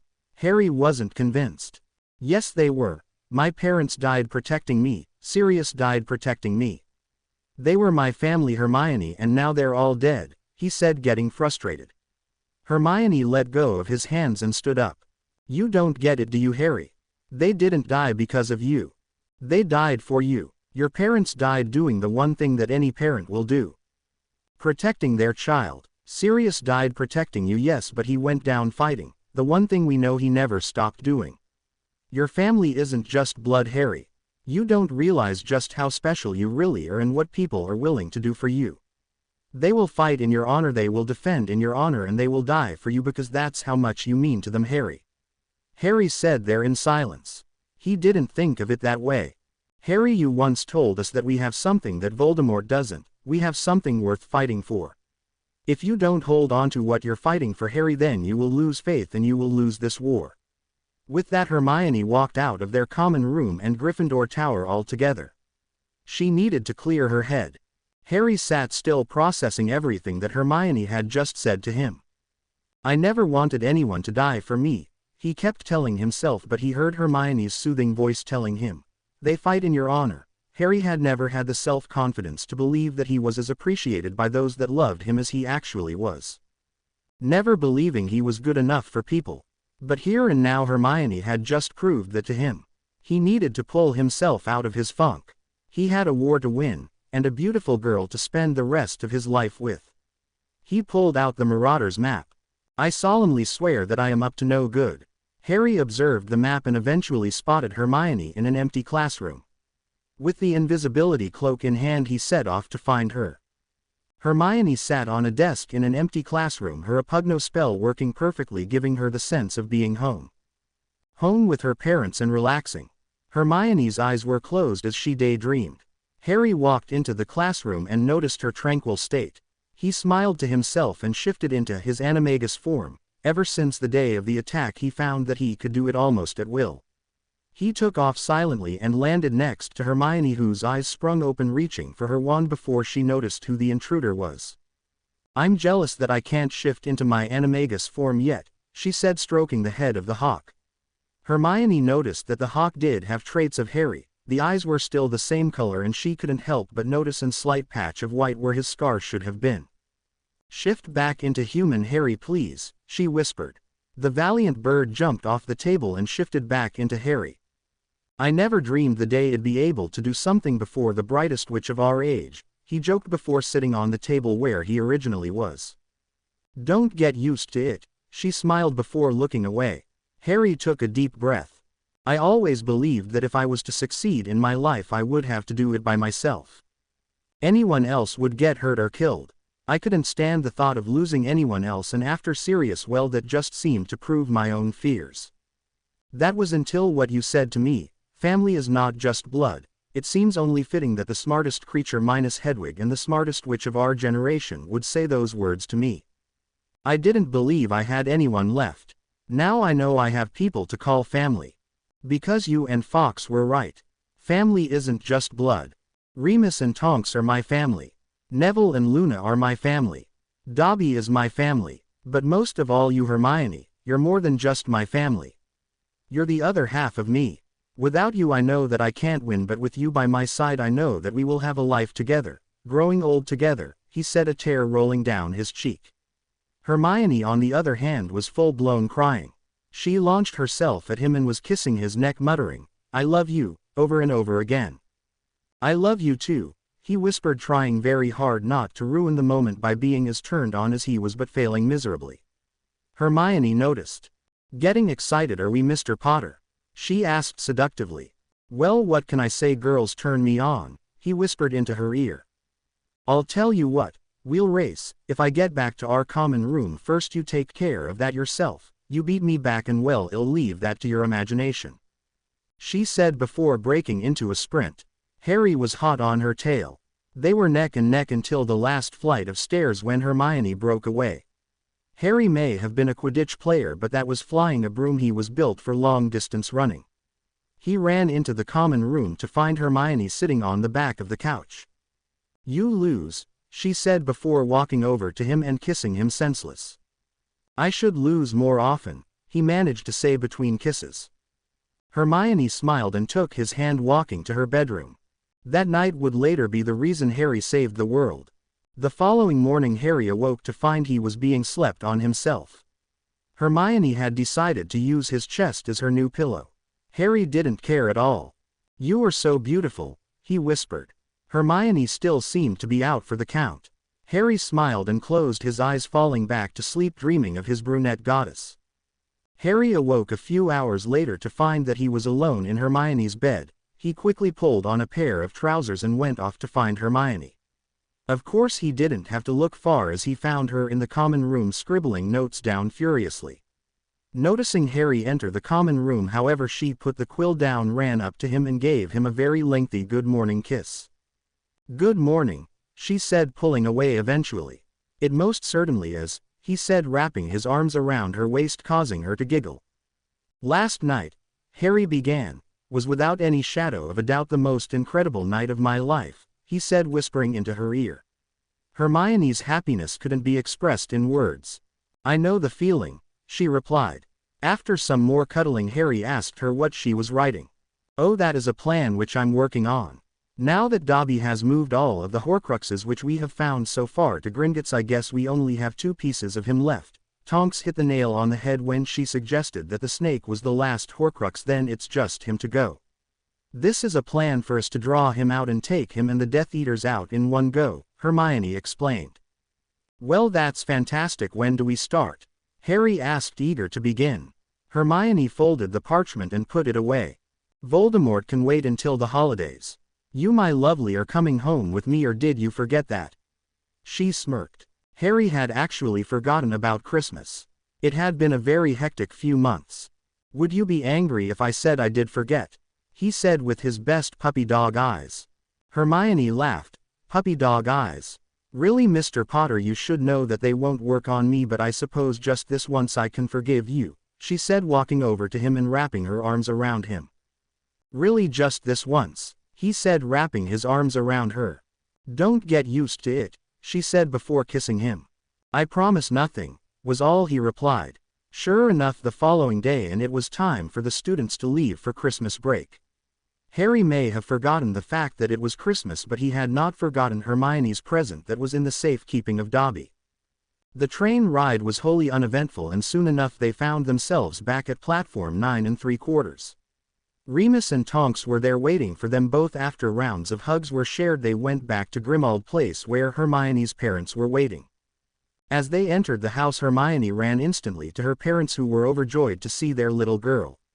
Remus pulled Harry aside. How are you doing, pup? He asked. He hadn't a chance to talk to Harry properly ever since he attacked Ron. I'm okay. Let's just say a certain genius which set me straight on a few things, he said, smiling.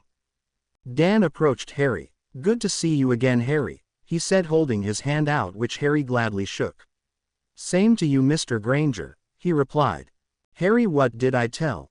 You call us Emma and Dan. If you call him Mr. Granger, it will only boost his ego, Emma said, overhearing Harry before pulling him into a hug of his own. Harry was shocked but returned the hug nevertheless. After some catching up, Remus asked the question that everyone was thinking. Does that mean, Harry, that you can transform at will? Harry smiled at Hermione, then transformed into his animagus, leaving Dan and Emma in a state of shock and awe. Least we know what your marauder name is going to be now, Remus joked. Harry turned back into his human form. What name? He asked, not fully hearing what had been said. It was a tradition of the Marauders. Your marauder name was given to you based on your animagus. Based on the fact that you are a hawk but still have your eyes, I think it goes without saying that your marauder name shall be Hawkeye, Remus declared in some kind of mock yet very official tone. So Hermione, when do you think you will be able to achieve the transformation? Emma asked. Hermione sighed. No idea. Harry was always more powerful than me, so I wasn't surprised that Harry was able to achieve the transformation first.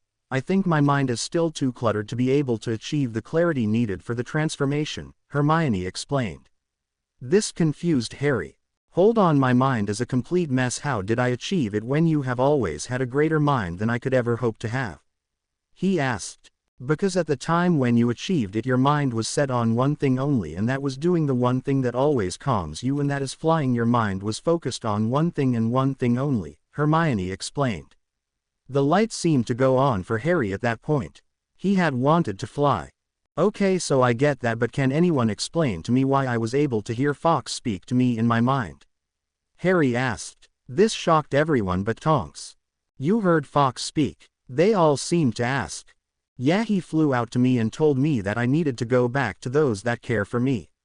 It's strange, I always had a way of communicating with Fawkes, but I never imagined ever being able to speak with him in English, Harry said.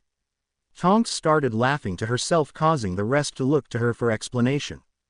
It's not really that hard to believe, is it? Fawkes is the noblest creature that ever has existed. It seems only fitting that he be able to communicate with a creature of equal nobility. Plus it's Fawkes, what can't that bird do? Tonks explained. Everyone minus Dan and Emma all seemed to blush at their lack of common sense.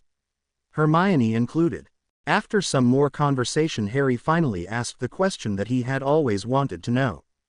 Could you tell me what my parents were like? I've only heard bits and bobs. Could you tell me about them? Harry asked. Remus, Dan and Emma all went quiet at this question before Emma started. It was quite by chance that we even met them, really. Dan and I had moved up to Godric's Hollow and we were trying to settle in. We went out for a walk to try and gain our bearings, but we ended up getting lost. We began walking aimlessly before we were found by a young couple who, just by staring at them, you could see how in love they were. They were out on an evening walk and they noticed us walking around with no sense of direction. They offered to help, and Lily, oh, she was absolutely incredible. She made sure that we knew our way around so that we wouldn't get lost again. Dan continued after Emma finished. We wanted to pay them back for being so kind, so we offered to have them round for dinner. They seemed hesitant at first, but Emma here was not taking no for an answer. So when they came round the following evening, the four of us spent the night talking aimlessly. I got on with James like a house on fire. Emma and Lily spoke as if they had known each other for their entire lives. They were so easy to talk to, and they were both filled with nothing but kindness and compassion. Emma took over again. It wasn't until 3 years later that we had no choice but move to where we are now. Money was getting tight and we couldn't get the patients we needed to keep enough money coming in. James and Lily of course offered us money, but we refused. We couldn't put them out like that. It wasn't fair of them. So we decided to move to where we are now. There weren't any dentistries around, so we knew that we would be able to generate a good income. Emma took a breath before continuing. Saying goodbye to Lily and James was incredibly difficult, and for a short time we thought we weren't going to be able to. They were the closest friends that we had ever had, and we were proud to call them our best friends, Emma said, wiping her eyes free from tears. Harry was silent, tears in his eyes. He knew from Remus that his mother was uncommonly kind, but it was nice to know that it wasn't just to people who they already knew. His mum and dad were brilliant. This made him miss them even more. "Thank you," he whispered before walking out of the room. Hermione went to follow, but Remus stopped her. "I think Harry needs to spend some time with his parents alone, Hermione," he said. She nodded and sat back down again. Harry walked up to his room and pulled out the box that Remus had given to him for his birthday. All of his mum and dad's keepsakes were in there. Old photographs, diaries, and of course their wands. Harry was looking through the diaries when a letter fell out onto the floor. Harry picked it up and noticed that it was addressed to him. He opened the letter and began to read the contents. "Our dearest Harry, if you are reading this letter, then it means that we are dead. We can only hope that you survived. Harry, our dear sweet boy, it is our greatest hope that you are raised by those who will give you nothing but the love and devotion which you so rightly deserve. If this has not been done, then rest assured, Harry, that justice will be served to those who have wronged you. Even from the grave we have ways of making sure that you are well cared for. Our greatest hope is that you were raised by Sirius or Remus, but if they are not raising you, then we would have hoped that you would have gone to the Grangers. They were old friends of ours who moved away a year or so ago. We heard from them that they recently had a baby girl. Hopefully the two of you will be close, or if you are not being raised by them, that you find each other in time. You must not blame yourself for our deaths, Harry. The prophecy was made about you. We hope that you have been told the prophecy and you are being prepared. Do not tread lightly in the events, but know that we will always be watching over you. Our greatest strength is our love for you, Harry. A strength that we know pass on to you in hopes that you will someday have a child or a partner to share that love with. Do not dwell on what ifs, Harry, for everything happens for a reason. But we have faith that you will triumph in the trials which you shall face in your life. Celebrate our lives, Harry, and know that we always be watching over you, and we love you forever and always. All our love, Mum and Dad. Please. If you ever do meet the Grangers, tell them that we bought their home in Godric's Hollow. The deeds are in our vaults and it is theirs if they wish it to be again." Harry wiped the tears away from his eyes and read the letter over and over. He looked at the picture of his mum and dad, who seemed to smile every time he looked at them, and stroked the picture. "I'll make you proud, Mum and Dad. I promise." Christmas morning arrived in next to no time at all, and whilst Harry was perfectly content with lying in bed until a reasonable hour, Hermione would not hear of it. She ran into his room at the crack of dawn, probably a good idea not to let her parents know that they had slept together, and jumped onto his bed. "Harry Potter, wake up this instant!" She near enough screamed. Harry stirred, opened his eyes. What?" he asked, drowsy still. "Come on, Harry, it's Christmas Day," she said as she trapped him in a bear hug. "Hermione, it's dawn, please let me sleep some more," he pleaded. "Nope. Come on, Potter. Up. If you're not out of bed in the next 10 minutes, I'm not giving you your Christmas present," she teased. This woke up Harry. I'm up," he said, sitting up. Hermione decided to tease a little more, so she straddled him. "Are you sure you're awake, Mr. Potter?" she said as she kissed his neck.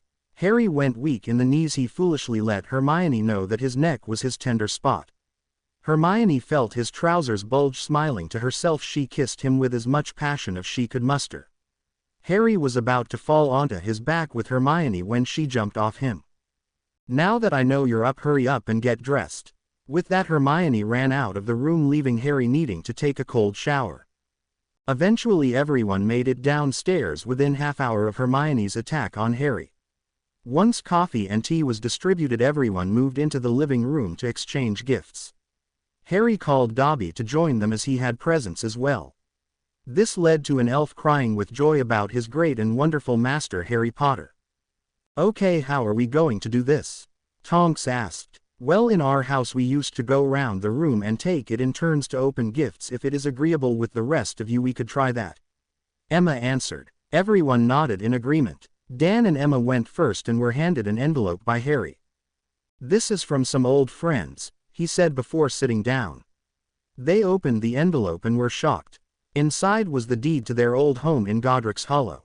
"What? How?" Dan muttered. Harry smiled. "Thank my mum and dad. I found a letter from them the other day saying that they had bought your house back in case you ever decided to move back to Godric's Hollow.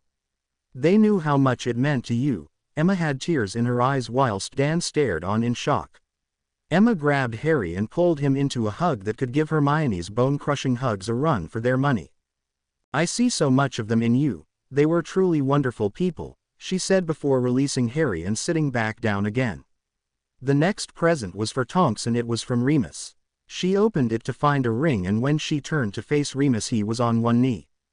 "Tonks, I should have done this a long time ago. You are such an incredible woman.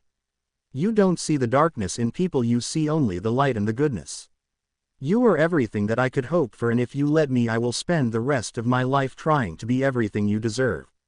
Tonks, will you do me the supreme honor of becoming my wife?" Everyone was in total silence. Tonks smiled and took hold of Remus' hand. "You already are everything I could ever hope for. Yes, I will marry you." Everyone in the room broke out in cheers. In light of all the loss, happiness would overcome it all. This was living proof of that fact. After congratulations were shared, the presents continued. Dobby was given more socks than you could imagine and was also given a teacup which read, "Best house elf ever." This was a trophy for him and he vowed to keep it safe forever. Neville had sent presents for all, which included extreme defense against the dark arts spells for Hermione, a new broom servicing kit for Hermione, and a selection of chocolates for everyone else. Luna had made charms for them all which she said would keep away the Nargles. Hermione then gave Harry his present from her. When he opened it, he stopped movement. The present was a photo frame enchanted to show a variety of different pictures of his mum and dad. "I went through a load of different archives and I had some help from Remus. There are over 500 pictures of your mum and dad in that frame, and they are enchanted to play on a sequence which can be changed to whatever you want it to be." Harry seemed to regain the ability to move and wrapped Hermione in a hug. He whispered multiple times, "Thank you," in his ear. Harry also received a new suit from Dan and Emma. It was by a stylist called Armani. Harry had never heard of it, but when he asked Hermione, she told him it was a very good designer. Tonks gave Harry a new wand holster more advanced than the Auror issued. Remus gave Harry a book of warding against dark magic and how to alter existing wards. Dobby had even given Harry a pair of socks which he made from scratch, which had the golden snitch stitched into them. Next it was time for Harry to give Hermione her present. He asked Dobby if he could retrieve it, and Dobby did by clicking his fingers. Hermione had no idea what it was. She pulled the wrapping paper off and opened the box, setting eyes upon the most beautiful necklace that she had ever seen. Remus looked at it and asked, "Is that what I think it is?" Harry nodded. "That it is. This, Hermione, is the necklace that my mum wore on her wedding day. It was given to her by her mother. I found it in one of my vaults. With it a note which said that I should give that necklace to someone who was as special to me as my dad was to her. So of course you were the only logical choice." Hermione was crying. How could Harry willingly give her something so beautiful and so precious? "Harry, she started before Harry pressed his finger against her lips. "Before you say anything, let me just explain. Over the last few months I've been through every emotion possible. I've been forced to deal with more drama in the last few months than what most people will ever experience in their entire lives. But throughout all of this drama and fiasco there has always been one constant. You never let me lose myself, and you always gave me something worth fighting for. This necklace is a reminder of that. By you owning it, I'm reminded that no matter what I do or what battles we may have to face, I always have the same thing to keep me going. You by my side." All the females in the room had tears in their eyes. When did Harry Potter become such a hopeless romantic? Hermione gestured with her hands for Harry to put the necklace on her. He did so without muttering another word. When he clasped the necklace together, Hermione turned to face him. The necklace looked perfect on her. "Perfect," he whispered. Hermione kissed him softly and whispered a soft, "Thank you." Hermione received some new clothes from her mum and dad. Remus gave Hermione some advanced charms books. Tonks gave Hermione the same wand holster which she got Harry, and Dobby also gave Hermione a pair of socks. These, however, were stitched with a picture of horses. Seemed Dobby knew what Hermione's animagus form was. The rest of the day was filled with laughter and happiness. It was the best Christmas that Harry had ever had. That night Harry was getting ready to go sleep when there was a knock on his door. "Come in, Hermione," he said. Hermione smiled as she entered. She forgot that he could tell when she knocked. "It was a fantastic day, wasn't it?" she said as she closed the door.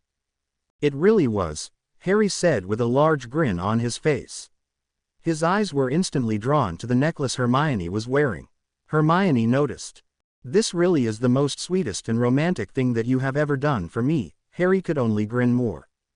"There's something else I want to give you," he said as he pulled out the box that contained his parents' keepsakes in. "I think you've given me enough presents, Harry," she said as she walked over to his bed. "This isn't a present per se, it's something I want you to carry with you at all times." Harry finished his sentence and pulled out his mum's wand. "Harry, I can't take your mum's wand," she gasped. Harry sat down next to her.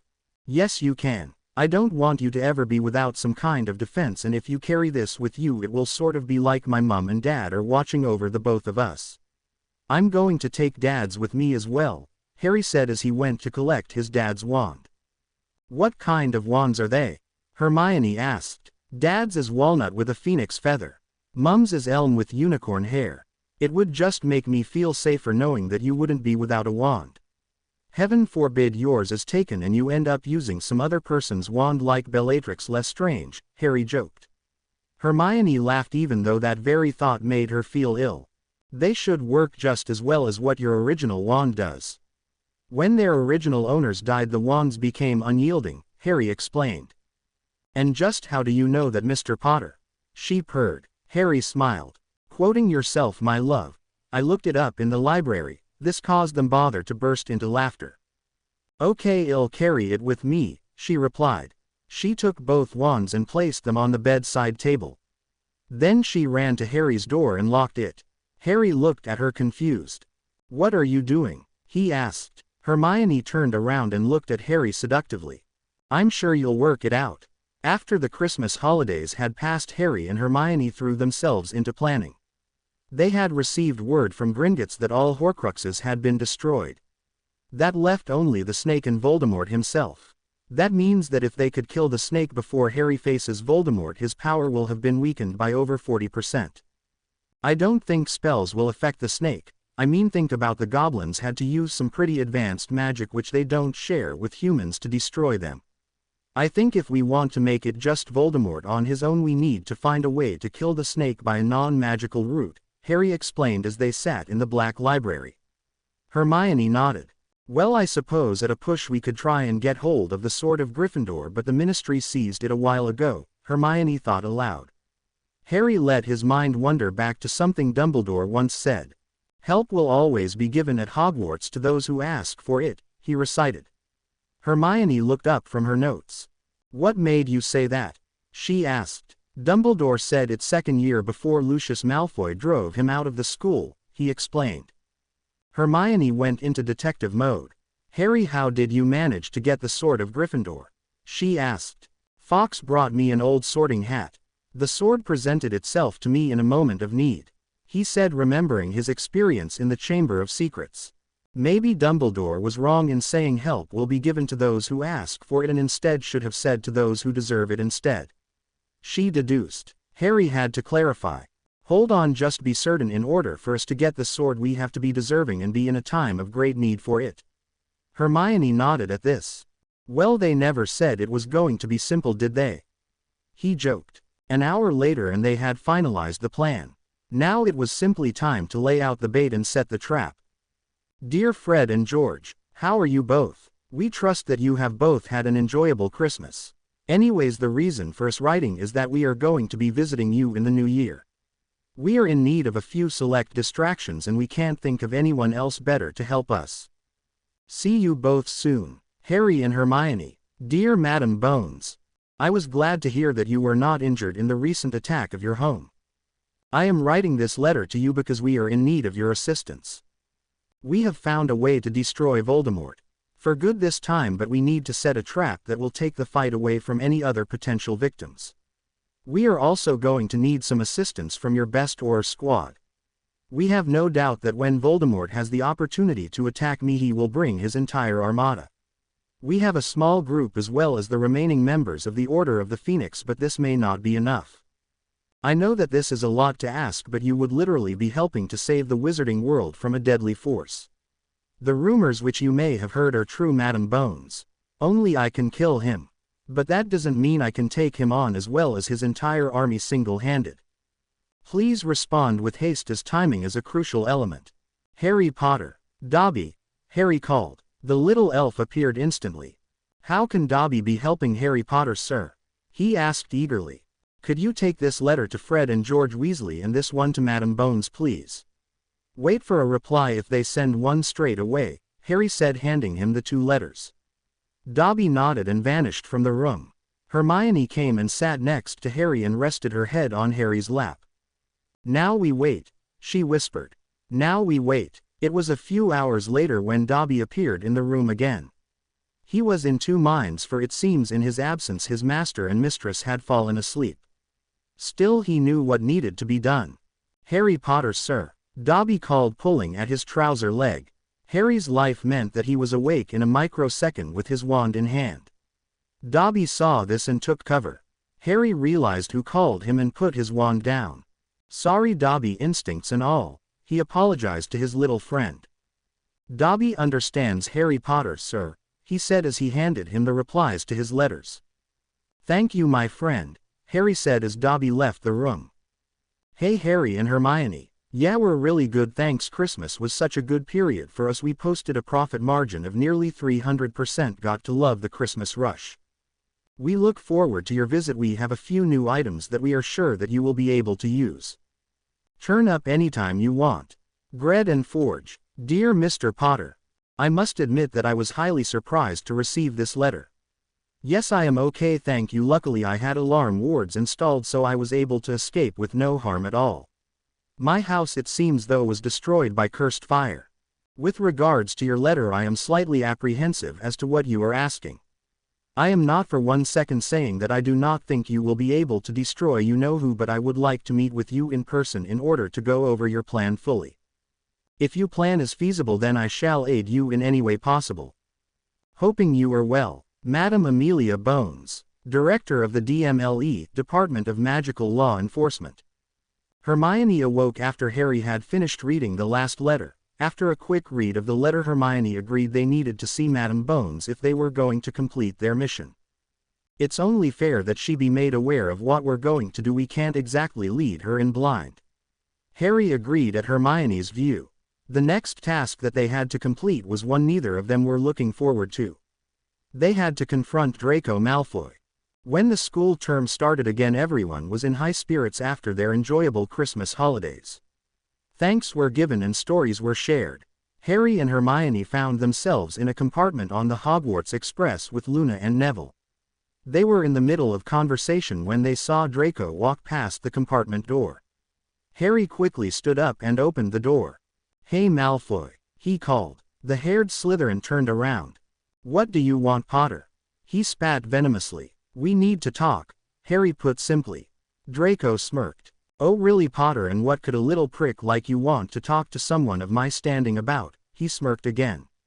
Harry smirked this time. Nothing much, but I think you'll understand the mark that this conversation will carry, Harry said, touching his arm where a dark mark could be placed. We'll inform you of a time and place. With that, Harry went back inside his compartment and left Draco standing with a look of horror on his face. Entering the compartment, he smiled to Hermione. "We have his attention." Harry and Hermione both stepped out of Director Bones's office after a lengthy discussion about their plans. She of course had not been without her worries, but after hearing the full context behind the plan, she was willing to make sure that the Ministry atrium would be empty and her Auror guards on standby. Arriving back at Hogwarts, they saw a copy of the Daily Prophet. Ex-Hogwarts professor found dead. The body of Severus Tobias Snape was discovered today in his home in West York. The DMLE were dispatched to determine the cause of death, and it has become apparent that he was not killed by the killing curse. However, upon examination, two things were discovered. The first is that Severus Snape was in fact still to this day a loyal follower of you-know-who. The second was that the cause of death was an unbreakable vow. It is unknown to the Daily Prophet who the vow was made with and what the terms were, but one thing still remains a mystery to the Prophet. Why did Snape make an unbreakable vow in the first place? The recently sacked Hogwarts professor was not considered a popular man by many, as it was revealed that his teaching methods were biased and unjust. For a full report, turn to page 4. After they had finished reading, Harry and Hermione looked at each other, both knowing what the other was thinking. Harry said it first. "Two Galleons say that Snape made the vow to protect Malfoy." Hermione nodded. It seems that the conversation with Malfoy was going to happen a lot sooner than they had originally anticipated. Scribbling down a quick note, Harry asked Dobby to deliver it. The room of requirement, 4 p.m. Come alone. Harry and Hermione spent the spare few hours that they had covering prefect duties and spending time with Luna and Neville. When it came to 4 p.m., Harry and Hermione were waiting outside the room of requirement. They were casually talking when they heard a cough of interruption. "All right, I'm here, let's get this over with," Draco said bitterly. Hermione closed her eyes and thought of the room they needed, and they entered. Draco and Harry walked in and noticed that they were a fire, a couch and an armchair. "Sit down," Harry said, gesturing to the chair. Draco did hesitantly. Harry and Hermione were much more casual. "We're not going too much around, as we have a lot to do and we don't want to waste time. Here's the deal, Malfoy, if you even think of using the 8-letter word starting with M, then any type of deal is off and we'll treat you the same as everyone else." Harry started. Draco nodded. Hermione then began to speak. "We know you have the dark mark, Draco. We know that it was you that poisoned the bottle of mead which was given to Professor Slughorn with the intention of giving it to Dumbledore as a present." Hermione stated her facts. "How do you know all this?" Draco asked. Harry laughed. "Malfoy, you're talking to the brightest witch of our age. You couldn't even begin to comprehend what Hermione knows," Harry replied. "We have some questions for you and we want answers," Hermione added with a sense of sarcasm in her voice at Harry's remark. Draco nodded. "Do you know why Severus Snape died?" Harry asked. Draco sighed. "Yes, Severus is my godfather. He made the unbreakable vow with my mother in order to protect me throughout this year so that I could complete my mission," he replied. "What mission were you given?" Hermione asked. "To kill Professor Dumbledore," he replied in monotone. "Well, that won't be happening considering he is being held by the Ministry." "What were you repairing the Vanishing Cabinet for?" Hermione asked. Draco looked up. "How did you know about the Vanishing Cabinet?" he asked. "We'll ask the questions here, Malfoy. Answer ours and we'll answer yours." Harry shot back. Draco sighed again. "They create a pathway. The sister cabinet is in Borgin and Berks. My other task was to repair the cabinet so that the Death Eaters could gain access. I'm going to assume that you two were responsible for the destruction of the cabinet." Harry laughed. "Half right. Myself and Neville will take credit to that." Draco was about to insult Neville when a look from Harry made him decide otherwise. "Now this is the most important question that was going to ask you. Do you truly want to back Voldemort?" Hermione asked. Draco was shocked that she used the Dark Lord's name so fearlessly. Maybe he had his assessment of Gryffindors wrong. "No, I was raised by the Dark Lord's biggest ass-kisser.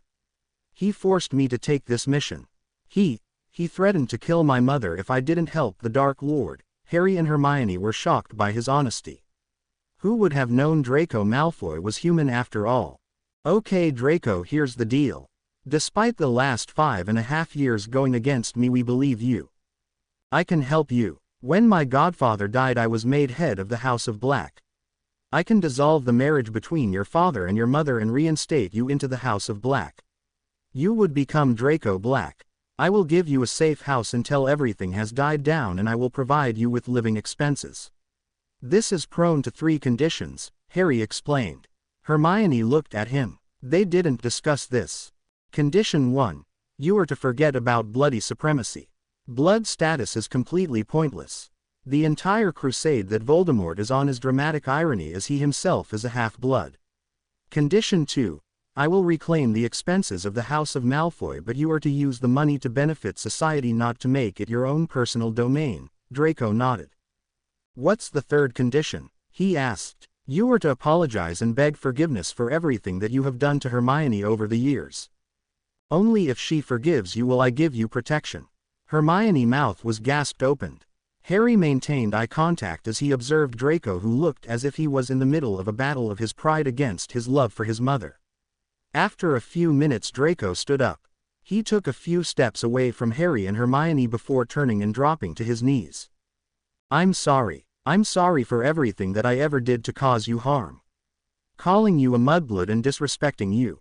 When I found out you had been poisoned, I was filled with guilt. I never wanted to join the Death Eaters. I only wanted to live my life and break free of the clutches of my father. I beg the forgiveness of Hermione Granger, he said solemnly. Hermione looked at him and saw something she had never seen before. Humanity. I forgive you, she whispered. Draco gave a small smile before standing again. Dobby, Harry called. Dobby appeared. What can Dobby be doing for you, Harry Potter, sir? Dobby, take Draco Malfoy to Malfoy Manor, collect Narcissa Malfoy, and then take them both to Grimmauld Place. Set them up a room and made sure they are both fed and watered. Harry asked of his loyal companion. Yes, Harry Potter, sir, Dobby said as he moved towards Draco. Draco, I am sending you to my godfather's home. If I find out you have disrespected Dobby or are not respectful to him, then all deals are off, Harry said sternly. Draco nodded before taking Dobby's hand. The two of them apparated away. Hermione then tackled Harry from behind. They both fell to the floor with Hermione straddling Harry. So forget to tell me a few things about that meeting, did you? Why did you make him do that? She asked. Harry smiled. Hermione, my love, you deserved to have him ask for forgiveness. It was also a test.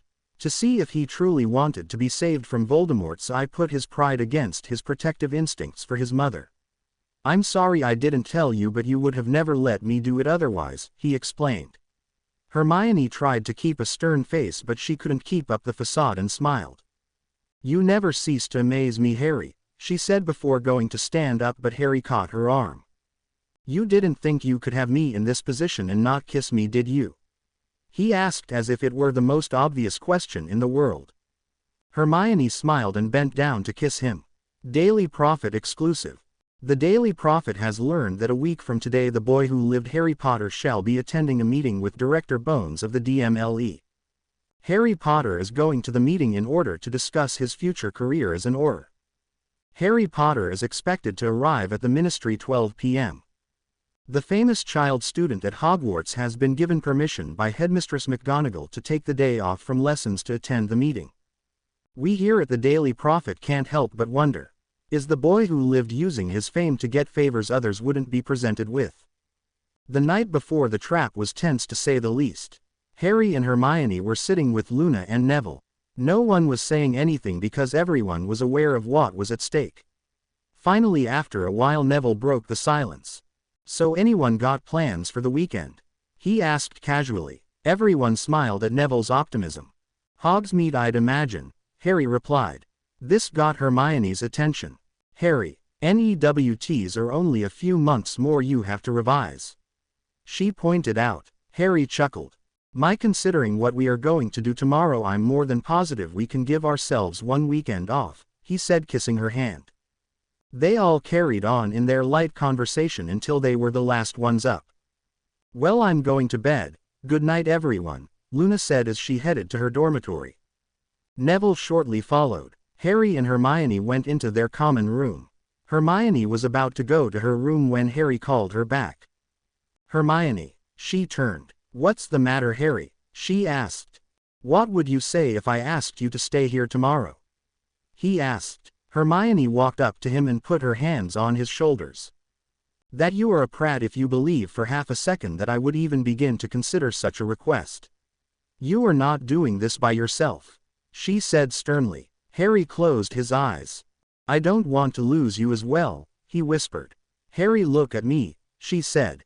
Harry slowly lifted his head to face her. Do you remember what I said to you when we first got together? She asked. Harry nodded. I'm not going anywhere, I promise, he heard her say in his mind. That applies to this scenario as well. Don't worry, Harry, this will work. We planned this meticulously. It will work, she whispered. Will you sleep with me tonight? Not like that, I mean, will you just stay with me tonight so we don't have to spend this night alone? He asked. Hermione smiled at him. You don't have to ask, my love, she said before the two of them went to Harry's bed. They both got into their nightwear and got into bed holding each other.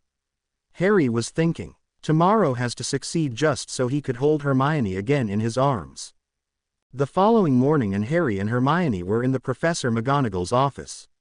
Neville and Luna as well as the headmistress were also with them. Neville shook Harry's hand whilst Luna hugged Hermione. Good luck, Harry, he said. Harry smiled before Luna hugged Harry and Hermione hugged Neville. When in doubt, Harry, just remember happiness always prevails, Luna whispered into his ear. Harry thanked her before releasing her hug. The two turned and faced Professor McGonagall. I probably shouldn't tell you this, but you two were always my favorite. I have had the privilege of watching the two of you grow from young cubs into the valiant lions that I see before me. Be safe in your quest and make sure you return to us, she said as she placed a hand on each of their shoulders. The privilege was ours, Professor, Harry replied. Before both of them entered the flow together. Ministry Atrium. When they arrived, Harry noticed that the atrium seemed to be empty, but he knew that they weren't alone. He also was thankful that Hermione's disillusionment charm had kicked in. Here we go, he said before starting his walk to the elevator. He had made it to the elevator when he noticed that Director Bones was waiting for him. Ah, Mr. Potter, welcome back to the Ministry. Sorry for it being so quiet, we are currently in the middle of a fumigation, she said as she shook his hand. Not at all, Madam Bones, I like the peace and quiet, he replied, giving a quick wink. The two of them walked back out into the atrium when they heard him. Harry Potter, we meet again, the hiss of Voldemort shrilled out. Harry gave a smug look. You know, I'm always reminded of old Muggle movies with the cheesy villain every time you say that, Tom, Harry replied. How dare you be so insolent, child? Voldemort roared. This coming from the coward who won't even show his face but hide from the shadows. Harry yelled back. Voldemort's laugh was cringe-worthy. Fine, Potter, I shall face you head on as you die. With that, Harry noticed Voldemort appear in a wave of black fog. He couldn't help but notice that he was being flanked by two other Death Eaters. Bellatrix Lestrange and Lucius Malfoy. Has ickle baby Potter grown a backbone at last? Bellatrix sneered. Oh, you'd be amazed by what's happened since the last time we meet, Bellatrix, Harry replied. Harry and Voldemort were circling each other. Ready to die, Potter? He asked. You know what, Tom, as fun as that would be, I have a date this weekend and trust me, my girlfriend would kill me if I didn't turn up, Harry joked. Oh, let me guess, Potter, the Weasley girl. The one that looks so like your mudblood mother, he sneered. Harry would have started cursing, but he was distracted by the sounds of laughter. Hermione cancelled her disillusionment charm. Well, at least we can now say for sure that Tommy Boy here proved Freud's Oedipus complex, she said, laughing. The mudblood Granger, Bellatrix hissed. The inbred Bellatrix Lestrange, Hermione mockingly hissed back. How dare you insult a pureblood of such stature? You are not worthy to even be in our presence. Lucius roared. Hermione faked yawned. You know, the last person who said that to me ended up with a broken nose. Shall we see if history repeats itself? Hermione asked. Harry held his hand up. Now, my love, the games haven't even begun. So Tom, tell me, where are the rest of your merry little gang? Hiding in the shadows as well? He asked. Voldemort smiled. Considering you shall die soon, it makes no difference. My army is currently attacking Hogwarts. Harry and Hermione smiled. Flashback. Neville, I need you to lead a frontal defense on the castle. With Dumbledore gone and me at the Ministry, he will most likely send his army here. I need you to use the DA and liaison with the professors. Between you all, I'm certain you can keep out his army, Harry said as he and Neville walked to the Gryffindor common room. Neville looked at him in shock. You want me to lead it? He asked, shocked. Harry smiled. Don't sell yourself short, my friend. I have every faith that you can do this. Besides, I'm going to be leaving behind a bag of party tricks to help you, Harry said as he smiled. End flashback. It was at this point that Director Bones stepped in. You are under arrest. Surrender your wands or face the consequences, she said with confidence. Lucius and Bellatrix laughed. You and what army? Lucius asked. Director Bones smiled. This one, she yelled. At that 50 oars including Remus and Tonks appeared out of nowhere.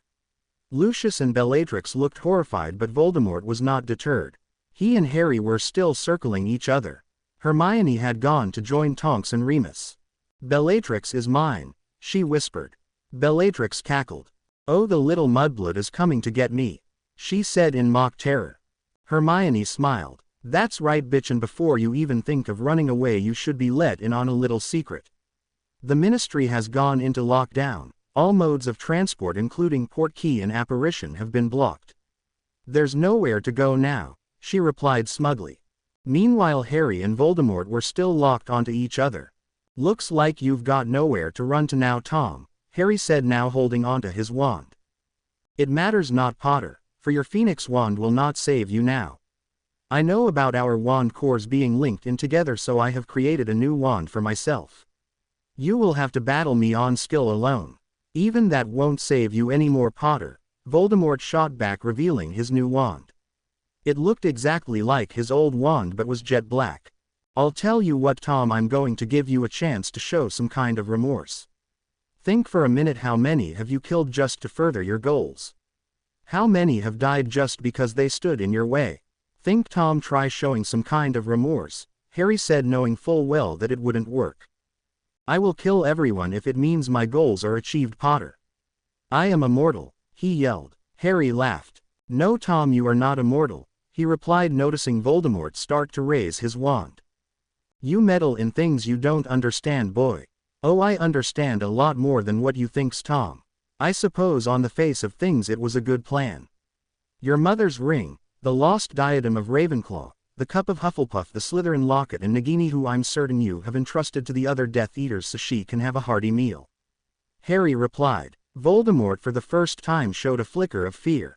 How did you find out? He asked, curious of how such a feat could possibly be discovered by some pathetic student. Simple, Tom. I was one. You never understood what happened the night you killed my parents. The curse you fired at me rebounded because of my mother's sacrifice. In a desperate bit of survival, a piece of yourself latched itself onto the only living thing it could find. Me. That's what my scar was, you idiot.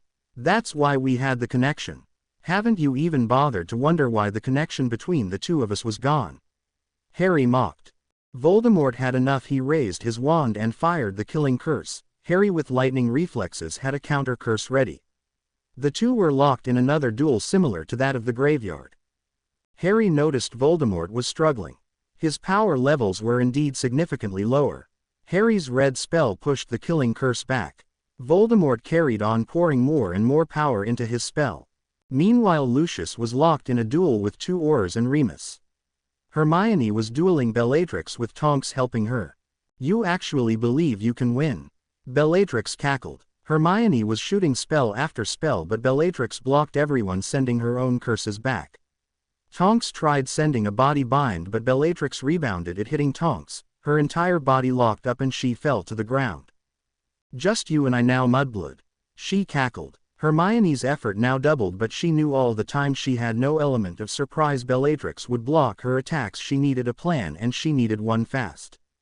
Promise me you'll keep it with you always, she heard in her mind. That's it. Hermione slowed her spells, pretending that she was tiring. Bellatrix quickly took advantage and disarmed her, throwing Hermione off her feet. She walked over to her, cackling. You stupid little mudblood. Did you honestly believe that you would defeat me? She laughed as she stood over Hermione. Actually, I do believe that. Hermione quicker than the human eye had Lily's wand in hand. Impedimenta. The spell his Bellatrix, who was thrown off her feet. Expelliarmus. Hermione yelled, disarming Bellatrix. A quick body bind and Bellatrix was out of the fight. It was then that she heard Lucius, who had managed to stun the two Aurors, quickly fire a curse at Hermione. Sectum Sempra. The curse hit Hermione in the back before she realized what had happened. She fell to the floor, gashes opening all over her body. Harry and Voldemort were still dueling, Harry waiting for Voldemort to use all of his powers. He turned, was putting equal power into his spell, but his reserves were now much higher than Voldemort. It was then that he heard Lucius' spell. He turned and his entire world stopped. He saw Hermione fall to the floor. No, he roared. Harry turned his face back to Voldemort. Harry pushed his entire magical core into his spell. Voldemort realized what was happening and tried to push more power into his spell but didn't have enough left. Harry's spell overcame Voldemort. Harry noticed that Voldemort seemed to be decomposing as if ash. Canceling the spell, he saw the entire body of Tom Riddle turn to nothing more than ash. Voldemort was dead. Within 10 seconds he was by Hermione's side. Lucius finally managed to incapacitate Lucius and was at Harry's side. Hermione was in a pool of her own blood. Her breathing slowing by the second. Cancel the lockdown, she needs to get to hospital now. Harry yelled at Madame Bones, who flicker her wand took down all wards preventing transport. Come on Hermione, stay with me, you're going to be okay, he said, picking Hermione up. She opened her eyes and whispered weakly, I love you. With that she slipped into unconsciousness. No Hermione, Harry yelled. Harry placed her back down again and starting pushing his magic at Hermione. The magical gashes slowly began to slow themselves. I am not losing you as well. Come on Hermione, you promised you wouldn't leave me. Come on, come back to me please. He yelled. As more and more magic was pushed towards Hermione, the wounds closed. When all of the wounds had finally closed, he looked at Remus. Save her. With that Harry himself dropped, collapsed and passed out. Harry walked through the small village, taking his time, not wanting to move too quickly. He saw his destination just ahead of him. A fresh layer of snow had fallen overnight. The brisk winter weather was in full swing. He entered through the gates with a heavy heart. He walked up to the gravestone. Hello Hermione, he whispered. No, Harry said, bolting up. It took him a few seconds to gain his bearings. He was back at Hogwarts. The hospital wing. That was irrelevant. Where was Hermione? Madame Pomfrey was at his side within a second. Mr. Potter, please, you must lay down. You drained your magical core to the point of death. Your body is still recovering, she said, trying to push him back down onto the bed. Hermione, where's Hermione? He said, still worried. Miss Granger is in the bed next to you. I don't know how you did it, Mr. Potter, but she is alive. That curse was designed to kill in the most painful way possible. She is still unconscious, but she is alive. You must calm down, she said as Harry saw her petite form lying in the bed next to him. She looked so peaceful, almost as if she were simply dreaming. Harry calmed and allowed his body to fall to the bed again. What happened here? Harry asked. Madame Pomfrey paled a little at the question. I shall inform you of what happened when you have regained some of your strength, Mr. Potter. For now I must insist that you go back to sleep. You are still incredibly weak, she said. Harry tried to comment but found his body lost the fight with staying awake and he fell into a deep sleep.